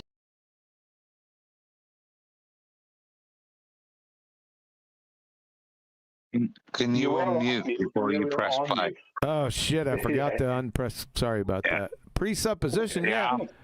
Yep. Fitty, you and all your atheist idiots are presuppositional kleptomaniacs. Yes, sir. I identified that long ago. You're using information in a feeble, pathetic attempt to falsify my worldview. You're using information, that which your religion has to deny, to tried to feebly falsify my worldview? Yes, you're presuppositional kleptomaniacs. Yes, that's you. Thanks for projecting. Anyone else? No. Please tell me you're not doing the precept thing. Just Is that hold what on. you I did? get 50. Just hold on. Let PhD Tony respond to that because he just laid out a lot. Damn, Geo comes in and saves the day. Where were we at? About an hour and friggin' almost 2 hours in? It just said it's the most idiotic thing he said yet. That's the most idiotic. He said like 10 things. What was that's a really, isn't that a salient point that addresses what he said and then sets the argument up to proceed from that point of rebuttal? Oh no, it's just a spastic add-on. Yep. It's just the most idiotic thing I've ever heard. Yep. That doesn't mean anything. Does he have a spastic handbook? His manual. I've used that word a couple of times, but he does appear to be referring to the actual Spastics Handbook of 1973, where spastic was a real word and we weren't allowed to use it without it being like nasty. You put a year on it? I picked my date of birth for whatever reason. You know what he's been doing to Witsit this whole time? They're struggling to rip him a new one. Nope. What's he been doing to Witsit? I missed you. What did you ask, Kiwi? I said, what has PhD Tony been doing to Witsit this whole time? I've been pulling his dick every time. Nope. That's two answers that were incorrect. See if Brian can get it. He's been using as many red herrings as possible away from dealing with his points. I mean, that's true, but that's not what I was looking for. One more guess. Okay, creating a new dick to pull after he's realised that he's not allowed to pull the old dick because Witsit's just... Nope. Nope. I'll tell you what he's been doing. I was so close there. So close. You were real close, but nope. You know what it is? It's called PhD Tony has been T-jumping Witsit this whole time. Yes. Oh, God. And by that statement, that means you just T-jumped us. You bastard. That's what's happening here, boys. I'm here telling you. Where is he? Oh man. I have this in here, but I don't know where it is. What a bummer. I'm taking a moment because I'm just sitting here with my mind blown. QE's just T-jumped me. I've got to take a minute. He actually just T-jumped me live. Bastard. I don't know what I should have put it under T-jump, but I didn't do it. I don't know what it's under. Oh, I got these idiots. Where are you? Hold on. Now it's really bothering me. Come on, man. Yeah.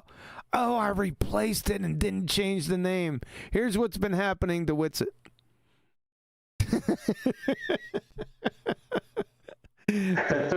Let's move on. I gotta change that. I should change it now. I'm not gonna do it.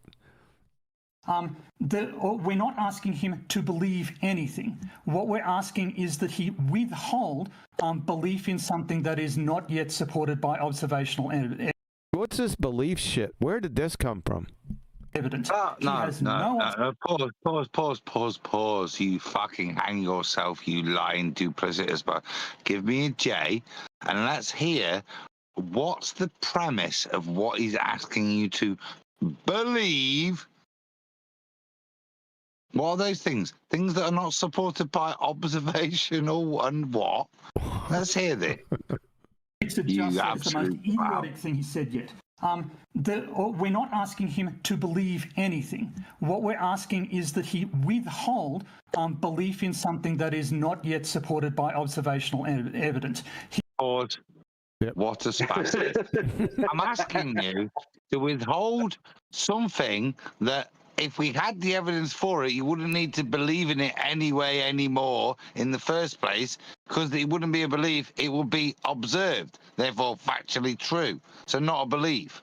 So what are you... Listen to the clusterfuck of nonsense. It doesn't mean anything to anyone, even if you've got a straitjacket protecting yourself from hitting yourself in your head. Yeah? That doesn't help anybody, that. It just demonstrates that you haven't got a clue what you're talking about, son. Yeah? Just play it again. Yeah, because I missed all of it. Right. Do you want another, Jay? Yeah, because it's so... about T-jump. Did you see that? Yeah, I was putting that up for Adam. T-jump me. Yeah. I put that up for Adam. Before we go, QET jumped us, Brian. Pair of us. It was nothing to do with what's just gone off. He T-jumped us, the bastard. I think it was cruel and unnecessary. Cruel and unusual, huh? Here we go. I gave you two, Jay. Not unusual. I said unnecessary. Not unusual. Yeah, I didn't save your character. I gave you 2 J's. Let PhD Tony respond to that, because he just laid out a lot. Witsit just said is the most idiotic thing he said yet. We're not asking him to believe anything. What we're asking is that he withhold belief in something that is not yet supported by observational evidence. He has no observational evidence that the laws of physics, as we understand them... There are no laws of physics, and you can't understand them because there aren't any. Now, there are natural laws. Yeah, you don't understand them because you're a glue sniffer. ...applied in the initial stages of the universe. But he is claiming that it is true despite having no evidence. He is No evidence? What? Where are the laws of thermodynamics, glue sniffer? Extrapolating. Pause. So I need you to withhold the belief in the non-belief view that the natural laws apply, but I want you to believe in a place that I can't demonstrate. But even though I don't want you to believe, because that would mean, because I want you to not believe in the things that don't require belief, but I want you to therefore not believe when I ask you to believe in a place and a time where these things that always have been observed to occur didn't occur, and believe in that, even though I'm asking you and using the products of not believing as the initial premise. Stop it. No, I'm trying to the state of the universe at the beginning. Stop! No. What the fuck did he just say then? If that's not fair to me, what did he just say? You tell me what he just said to Witsit, because I was just trying to unpack that, and you could see I struggled because it's bollock. Yeah. Right? Yeah. I don't know what he said, Adam, because I was T-jumped again. I was thinking about T-jump. I was thinking about how to get through that deflector shield he has. I was thinking it's not possible. You know what I mean? He's such a robot. And while I was thinking about that, I missed what Tony was saying a second time. So I don't deserve another rewind. Yeah, you're not getting it. I think we all do. I think we should just take a breath. As Gio's introduced, he said, look, let's just take a breath. That's been some heavy shit. Now Tony's gonna set out with this big philosophical statement that clearly I struggled to unpack. I didn't understand it, and I'll admit that. But let's just take it in again, QN. See if we can really, smell that bullshit. No, and get an understanding of which cow produced it. Nope, not doing it again. We are saying is that you should withhold belief. You should not believe anything about the beginning stages of the universe.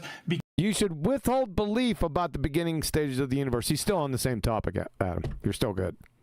Well, I should withhold belief of the thing that he's asking me to believe in. This pre-Planck time. What are you on about? This is like...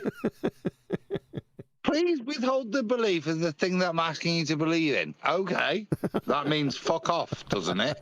Fundamentally. From a logical position. Oh, boy. We're off the edge. Yeah, but now that they've gotten back Oh boy. away from that T jump, right? He said the beginnings. So he's agreeing there being a beginning. Yeah, correct. Yeah. He T jumped himself. Yeah, no, and that's you T-jumped me for like 7 minutes. You see what you did? I called it right. You T-jumped us. I called what you tried to do, you sneaky git. And you see how the disharmony and the discombobulation that it's created. Brian's took 7 minutes, by his own admission, to get over you T-jumping him. Yeah, he's not going to get over that today. It might be a while. Because we don't have enough observational evidence about the beginning stages of the universe. So he has taken, apparently scientific reasoning, and he has taken apparently scientific reasoning. That's powerful, isn't it? Isn't that powerful? Like a lot of shit. No, if I was Brian, I'd just like to prove to you, using apparently scientific reasoning, that the moon is my arse. And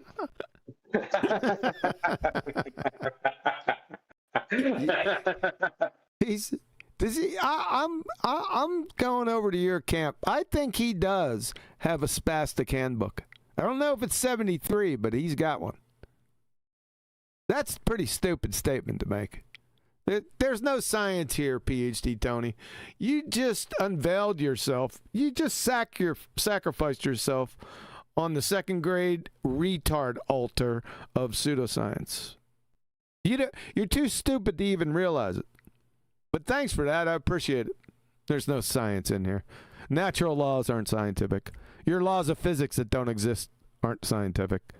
Logic isn't scientific, except for the scientific method steps, not the results. So you're just a moron, dude. He's actually thrown it out because he doesn't. What? Just want to say that when they're under pressure, the anti-flat earthers, they always need to add in some caveat word to try and science up what they're saying, some kind of validity. It's a constant with them. Let's add in a word here like let's say throw in the word physics or known physics or whatever. Just kind of science up whatever horse manure they're going to try and sell you. They're always at it. It's like you can't just have a straight conversation with you. You have to caveat every second word or every second sentence.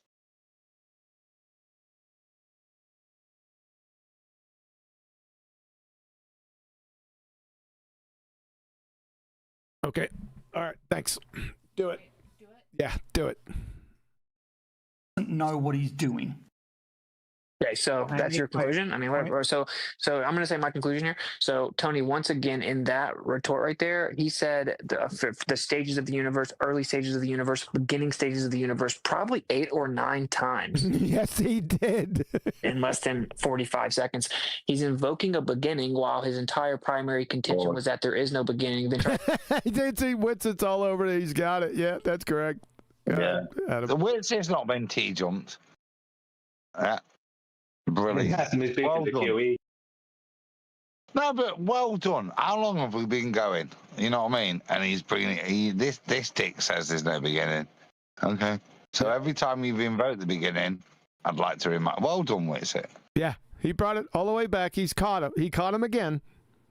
He's caught him a number of times doing it, but this one is a good one if this is the conclusion. So, yeah, very, very well done. Tried to falsely accuse me of misrepresenting what Hawking said when he literally said, quote unquote, must have been a beginning. He's fucked it. He's fucked it. Dive, crash, abort. Yeah. Strap the parachutes on. You thought you were there. And then we pull Stephen Hawking out in a wheelchair, an actual spastic by definition, right? I liked what he did. To what? Doing, man. No, he's summarizing at him, so he's bringing him everything back from the beginning. So I like what he did just there. Sorry, this isn't invoking a spastic. Yeah, this isn't a red herring. No, he's not invoking a spastic. That's secondary. He's bringing back the point. He just did. He's bringing back the point. He's bringing back the point that Tony made that train wrecked himself, that he said that Witsit misunderstood what Hawking said. So even though that Hawking is a spastic, that's secondary to the point that he's bringing up. Thank you. And then utilize the second law, and then explain that any theory that you have is destined to oblivion. Oh my God! What relevance does the spastic Stephen Hawking have to do with the second law? It was the statement, dude. I just told you. He's summarizing Tony's train wreck position. Yes. I'm not having that. Well, I am. I think that will collapse into humiliation if it goes against Hawkins. Don't do it. Rip him a new one. Don't postulate, in front of him with a bit of knowledge. Rip him a fucking new one now. Dude. Against the second law of thermodynamics. And then he sits here and tries to tout some type of, theoretical realm that violated the second law, right? And again, we can go based on actual evidence. And that is that the natural laws are true. The first and second law of thermodynamics have always been true. They always apply. And you're now just arbitrarily claiming that there's some place called pre-Planck time. Then you're reifying that, and then building upon that presupposed reification, the necessary implications for that to be true. Like I must just grant you. Yeah, good. Sorry. Just something that Witsit said there. He said that Tony is invoking this. Basically an imaginary paradigm or situation. I'm sorry now, but I don't pull it back. It's like, but isn't that what you were trying to do with your ether for several years? Yeah, but that's besides the point. Yes. It has to be said. Jesus. I don't care what the situation. Oh, I hate to be an arse right now, but I don't even want to say this, but I'm just listening to what Witsit. No, and it's only based on when I said, "Oh God, let me just check with Grok what Planck time is, what pre-Planck time is." We spent the time on it. No, that's not what he's invoking. It's not what pre-Planck time is. Right. Press play, but the level of attention to detail is frustrating. It's not that I need to repeat it, but thanks. You can rewind if anybody needs. Can I press play yet? Well, let the end of my sentence signify that appointment. That you can't even define, which is just goofy. You keep saying pre-Planck time. We know because of pre-Planck time. We know because we can't pull out a pre-Planck time. This is just a reified concept you haven't even verified. And then you said that I needed to suspend belief based on not having observable evidence of something, yet your entire premise is built upon the lack of evidence. And not observing something. Yeah, exactly. Witsit? You got it. It's just an appeal to ignorance, an appeal to ambiguity, right? It's special pleading. And that Not right. Not right. You're not trying to convince. Yeah, he's not going to agree with you. You're trying to get your shit together. Your shit's already together. Take the right out. Go ahead, Adam.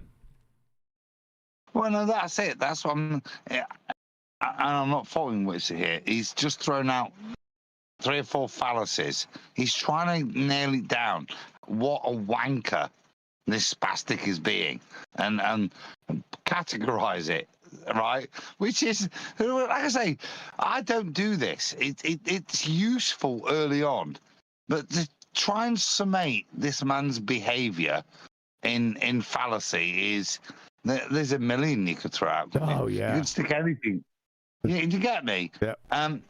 What's important now is you are just disingenuous. You know when you heard me, drunken master, in this is what. No, but this is where I lose my shit. The second I realise I'm not dealing with somebody who's just stupid, not a spastic, yeah? They're not disabled in some way. They're a scrote. They're a liar. They're a deceiver. Yeah? Well, this guy's demonstrated this now. This is why you should just, fire and brimstone his ass. because there's nothing to be learned other than demonstrating his ignorance and his lies and his duplicity.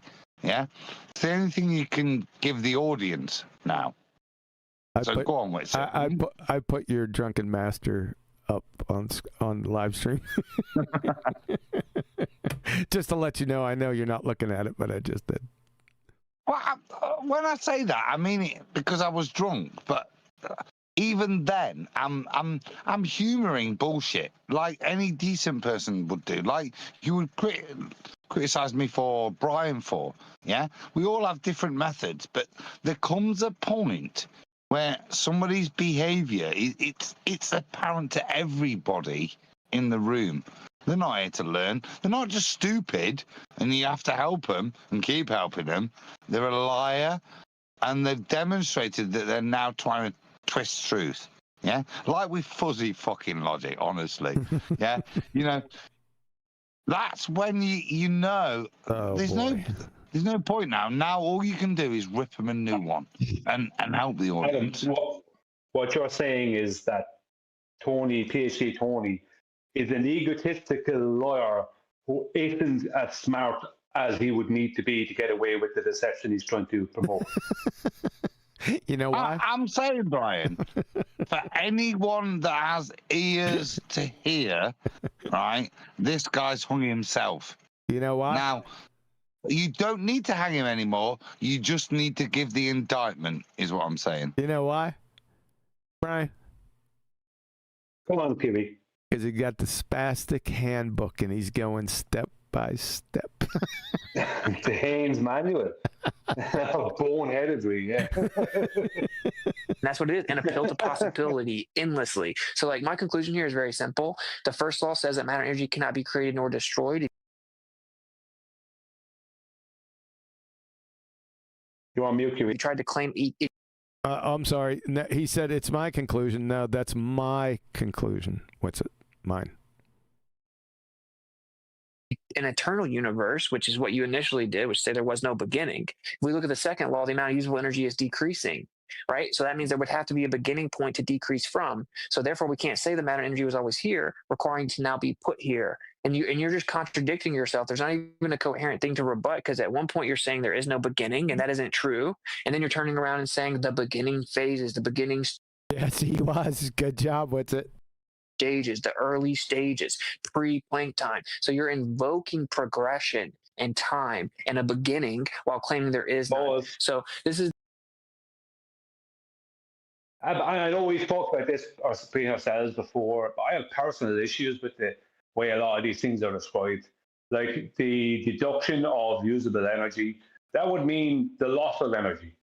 But that would be a violation of the first law of thermodynamics. Like a lot of these things, a lot of these people try to adhere to the laws of thermodynamics while also violating them. It's really bizarre. You would have to violate the law of thermodynamics for that energy to disappear. It's not possible. What are you saying? We're being T-jumped? Yeah, on a grand scale. Yeah. Jen, quick. Where does that energy go to? Well, in the second law, the energy energy in the second law doesn't disappear. It just gets so spread out that you can't use it. No, that's not an issue. The second law. Yeah, the second law. The claim is it disappears. Where's it going to? No one says that. No one said, because that violates the first law. You can't destroy it. I know, but that's the apologetic that Brian just alluded to. Where does it go to if it does disappear? Who's taking it away? It's just that is. I know who. Guess who's taking? I know who's taking it away. Is it Santa Claus? Is it what? Santa Claus. The touch Santa Claus.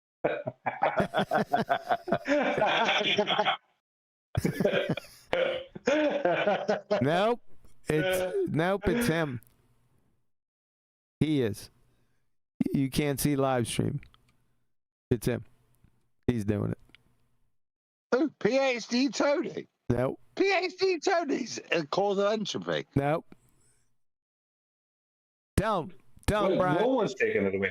Tell him, Brian. I just put him up on screen. Who's taking the energy away? He jumped. Yep. He jumped. Yes, sir. Yeah. He's the one person, the only human being I've come across and experienced that could do that. Yeah. Yeah. Magic. A proper emotional vampire, Brian. This is getting silly. Is the issue, right? It's like what you are invoking right now, which is, it's really hard to even say what it is because you haven't really articulated it in any type of intelligible specificity, right? It's just a vague appeal to possibility, but you're invoking a scenario that violates natural law. And you keep clarifying, as we know it. Yeah, you mean as all evidence ever has shown us. Right, which means you're invoking an exception to a universal principle, which is special pleading, so that you can then invoke a scenario that violates natural law, which means in order for it to be attributed to a force that violates natural law, it is by definition supernatural. So even within your own unintelligible appeals to possibility, you still got left with the inevitability of invoking a supernatural causal mechanism. So welcome to the fact that there's a creator, a Nicely done. supernatural force that created the matter and energy in the universe is what the necessary implication of your own position. So I'm glad that I could help you see that there is a creator, bro. And you know, yeah, you've shown me, cool. just how fatuous and you think Tony's going to agree with him? You think? What are the odds of Tony agreeing with his summation right there? Pretty low. let's Brenda's back in. He's a creator, bro, and you know. Yeah, you've shown me, cool. just how fatuous and completely illogical your position is. Doesn't have anything to do with logic, you dumbass cracker. Right. Logic, binary, creator, non-creator. That's what he's leading back to. What you mean is how completely non-fuzzy logical this position is. So binary, but a million positions in between. You spastic. Yeah. Yeah, but Witsit didn't establish the ontological primitives, Adam. Well, that's what I was going to get to. He's kind of taking it through his false logic thing, but he's not taking him back to that most important point, which is the destruction. Yeah, he's kind of alluded to the beginning. There has to be a beginning. Why? Because nothingness decided at the beginning. That makes sense, doesn't it? Just work. Come on, guys. Breathe and think. It's not hard. It's his basic, first year philosophy, isn't it? This. Yep. I want to make one factual point. How much you want to bet this is going to be factual? Any bets? No. I wouldn't bet. I wouldn't bet that it will be. Has he made one factual point up until now? Nope. No, I'm just curious. Yeah, good. The odds are not good then. Let's go back. I'll pull a fiver. All right, get ready.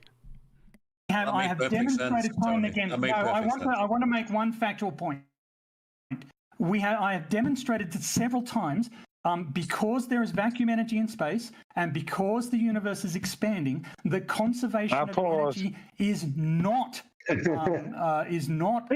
So his factual point is the first law of thermodynamics is dead because because of vacuum energy. Vacuum energy and expansion. Yep. That he demonstrated supposedly. Yes. Which even if he did, wouldn't affect the first law. So, it's not a factual statement, Tony, you glue-sniffing goober. A universal What's vacuum energy? What's a vacuum? We're back to this. No, what's vacuum energy? You're going to have to ask him. Yeah, I know, and Wood repeatedly until he conceded the point. That will be my point here. Yeah, I'm not having that, mate. You pull vacuum energy out of your arse as some kind of explanation. We're going to have to focus on that statement. Let's focus on vacuum energy. Yeah. It's a contradictory statement, because if you want to go by the actual definition of a vacuum, then it would be nothing, including energy. So how can you have energy, the energy of a nothing? I mean, like, and it affects something. Well, there's a big difference between no thing and nothing. But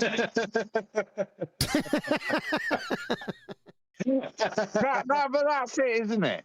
Not only a spastic, but a spastic imperial wanker would use that kind of language to trick people into thinking it means something. Yeah. Yeah. This is where we're in, just the realm of bullshittery. Ladies and gentlemen, you've entered the bullshit zone. Yeah. The numpty zone. No, bullshit. And if you're stupid enough to inhale the bullshit and believe it, it's up to you. All we're doing now is saying, you see, can you smell that? That's bullshit. Don't fall for it. That's all you. Yeah. Now, if people fall for bullshit, there's nothing you can do, is there? This is why people like Tony just exude bullshit, keep throwing it out there in the hope that people will fall for it. Well, thanks. It does not apply to the universe. And Witsit keeps on coming back and just ignoring the fact that he has observably been shown to be incorrect. Yeah, you bastard, Witsit. Ignoring the facts, Witsit. This is something that applies to the universe, and he keeps on just lying about the first law of thermodynamics being. How's he lying? Being a law that applies universally. Not only ignoring, but now lying. How can you ignore? How can you lie about something you're ignoring? I don't know. It's hard. Isn't it? Come on, all think. Chat. Let's think of a scenario where you both simultaneously ignore and lie about a natural law. Chat, go ahead and appeal to chat. How is this possible? It's an appeal to chat fallacy. It's like, it's not even a fallacy. It's an appeal to chat desperation. Where else could you go with that statement other than to go to chat? Chat, help me. I don't know. I'm on YouTube. Yeah. Nice one, Tony. What a friggin' goober you are. About the first law of thermodynamics being a law that applies universally. Yeah, it does. That's why they're laws. Been shown that isn't true. Shown? How did he show us? I don't know. He demonstrates stuff as well. I don't know. I didn't see anything.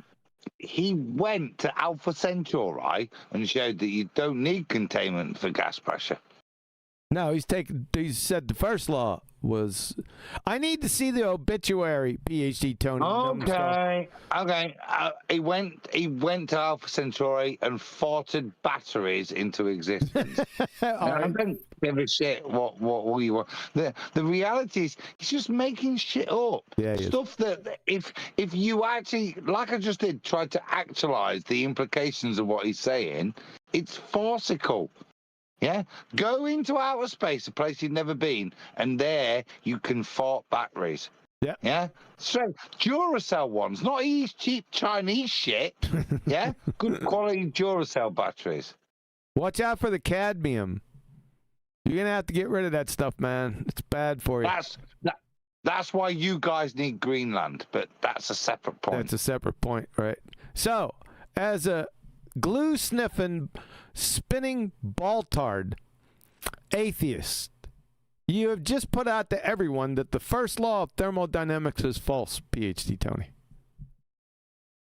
You absolute spastic moron. That's what you got to do to be a. That's what you got to do to be a baltard. That's it. Yeah, if I could just, I know it's obvious that the rest of the flat earthers over in here who've been around a while, but what PhD Tony has basically claimed is that he has demonstrated and shown violations of the first law of thermodynamics. Now, he didn't show or demonstrate anything. He promoted a religious belief of his. Now, what he would need to do is show and prove it in reality. Yep. Where we are. Good luck. Not in belief of his. But that's the thing. I don't think that these people realize just how crazy they are. To say what he said. You know what I mean? Make that claim. And to claim to have demonstrated and shown something that is no one showed or demonstrated ever. I call him, he wants to be known as PhD Tony. Unreal. Yep. Yeah, for real. Thanks for that, by the way. I want you to go by PhD Tony the rest of your life. Why don't you come on over and see what would happen to you? You think Witsit? You think you had a little trouble with Witsit? Oh, you'd rue the day. You'd be destroyed in less than 15 seconds. Tell you that much. And you wouldn't be allowed to make baseless assertion after baseless assertion. Every single claim that came out of that incoherent blowhole of yours would be stopped and asked to support every single last utterance out of that blowhole, son. You'd be through. You'd be the laughing stock. Friggin' retards would laugh at you. Go ahead, Adam. No, what I heard was you would give an open invitation for Tony to come over here and give a salient, coherent argument for us to address. Yep, I would. Yeah. Listen. I exposed this crayon crunching clown when he first arrived here. Made a numpty clip of him with hillbilly blue balls. He's not as dumb as he looks. He's not coming anywhere near this place, Holmes. No way. Not a chance. He does not deny that there is vacuum energy. He does not deny that the evidence we have shows us that the universe is expanding, but he keeps on ignoring it, and then he returns to it later on as though it's a slam dunk for him. So, having been shown that something that he regards as a natural law is not in fact universally true, he persists in saying that all things that humans have observed are universally true. It's Witsit doesn't need to. You know, he said he does not deny vacuum energy, but he keeps on ignoring it. Well, he's ignoring it because you've not produced any evidence for it. There's no reason to do anything other than ignore it. Until someone can actually produce evidence for this vacuum energy of yours, then why should anyone address it any further? Well, he doesn't. Why do we have to? Witsit doesn't deny vacuum energy, man. That's what I don't know whether he does or not, man. No, he does. No, he doesn't. He's all aboard vacuum energy, baby.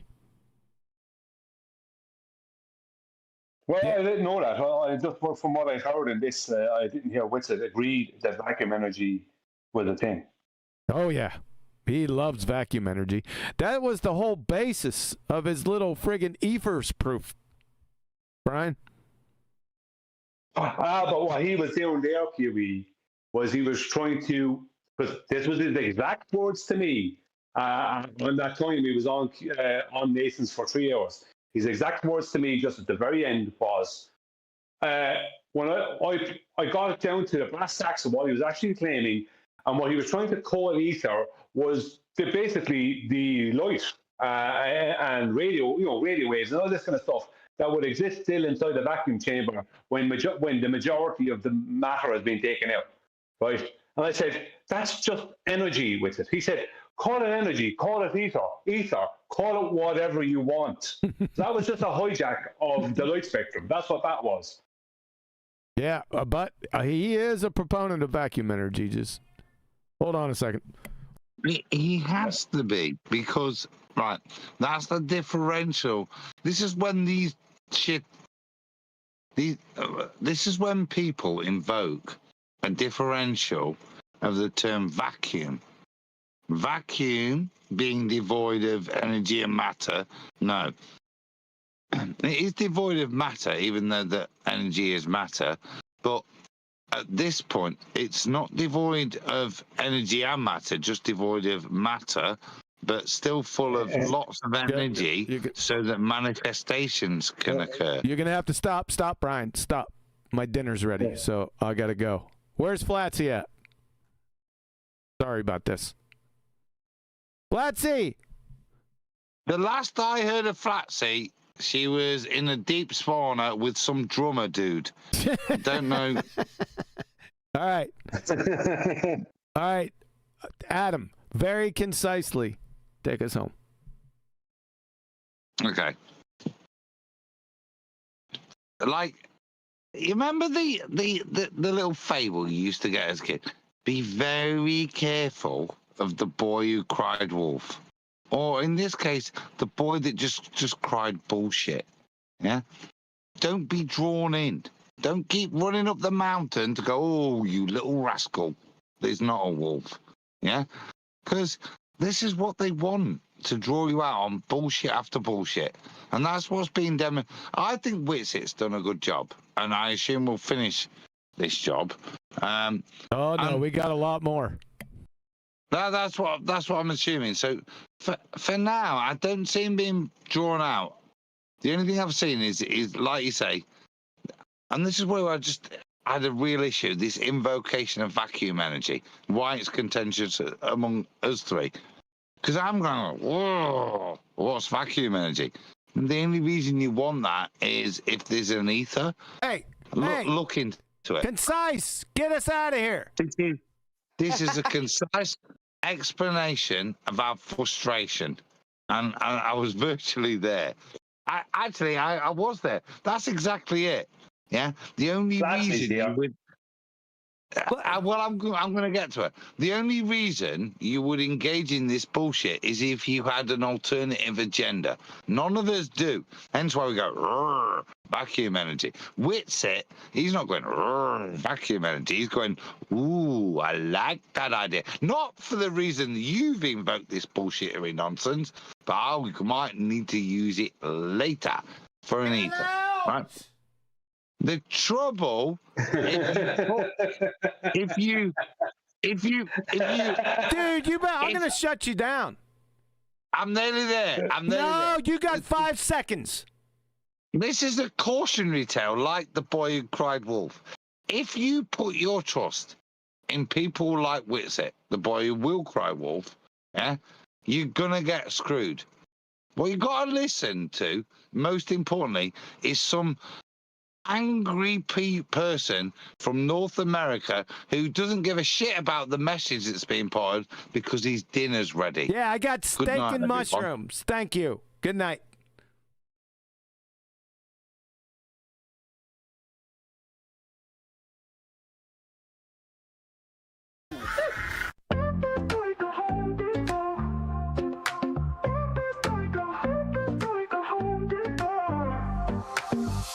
Step up in this game like I'm hammering nails. Earth's so flat, plain, listen up, I'll tell you tales. Home Depot vibes on my tools, no fails. Level up my vision while the world just derails. Sharon said it first, now I'm chasing the truth. First wanna know, is he shilling or aloof? Now I'm flexing with the facts while they playing the fool. Flat earth, no curve, I'm breaking all the rules. Earth is like Home Depot, got my crew on deck. Home Depot, we ballin'. All this knowledge better show respect. Home Depot, flat earth, they say you know me, but we out here grind. Home Depot, motivated, determined, leave the lies behind. Rolling deep through Antarctica, you know what's up. Snowflakes in the air, yeah, we sipping from the cup. Well, Duffy said, trust me, I came out of the blue. Started from the hustle, now I'm building my crew. Wait, I'm stacking up truth like I'm lumber from the store. Got the blueprint, baby, I'm ready for war. See the horizon straight, no dip in my sight. Thug life on the flat, bringing knowledge to the fight. Earth is like Home Depot, got my crew on deck. Home Depot, we ballin'. All this knowledge better show respect. Home Depot, flat earth, they say you know me, but we out here grind. Home Depot, motivated, determined, leave the lies behind. So I'm here to break walls, I'm kicking down doors, hash street life, I'm hustling what's mine is ours. A whole new vision, we gon' stack and we gon' rise. With my crew by my side, we defy all the lies. Earth is like Home Depot, got my crew on deck. Home Depot, we ballin'. All this knowledge better show respect. Home Depot, flat earth, they say you know it, but we out here grind. Home Depot, motivated, determined, leave the lies behind. So remember this hustle, keep your eyes on the prize. Earth is flat like a board, like the ones on a 5. We'll build this place together, ain't no mountain too high. Home Depot mindset, we gon' reach for the sky, yeah.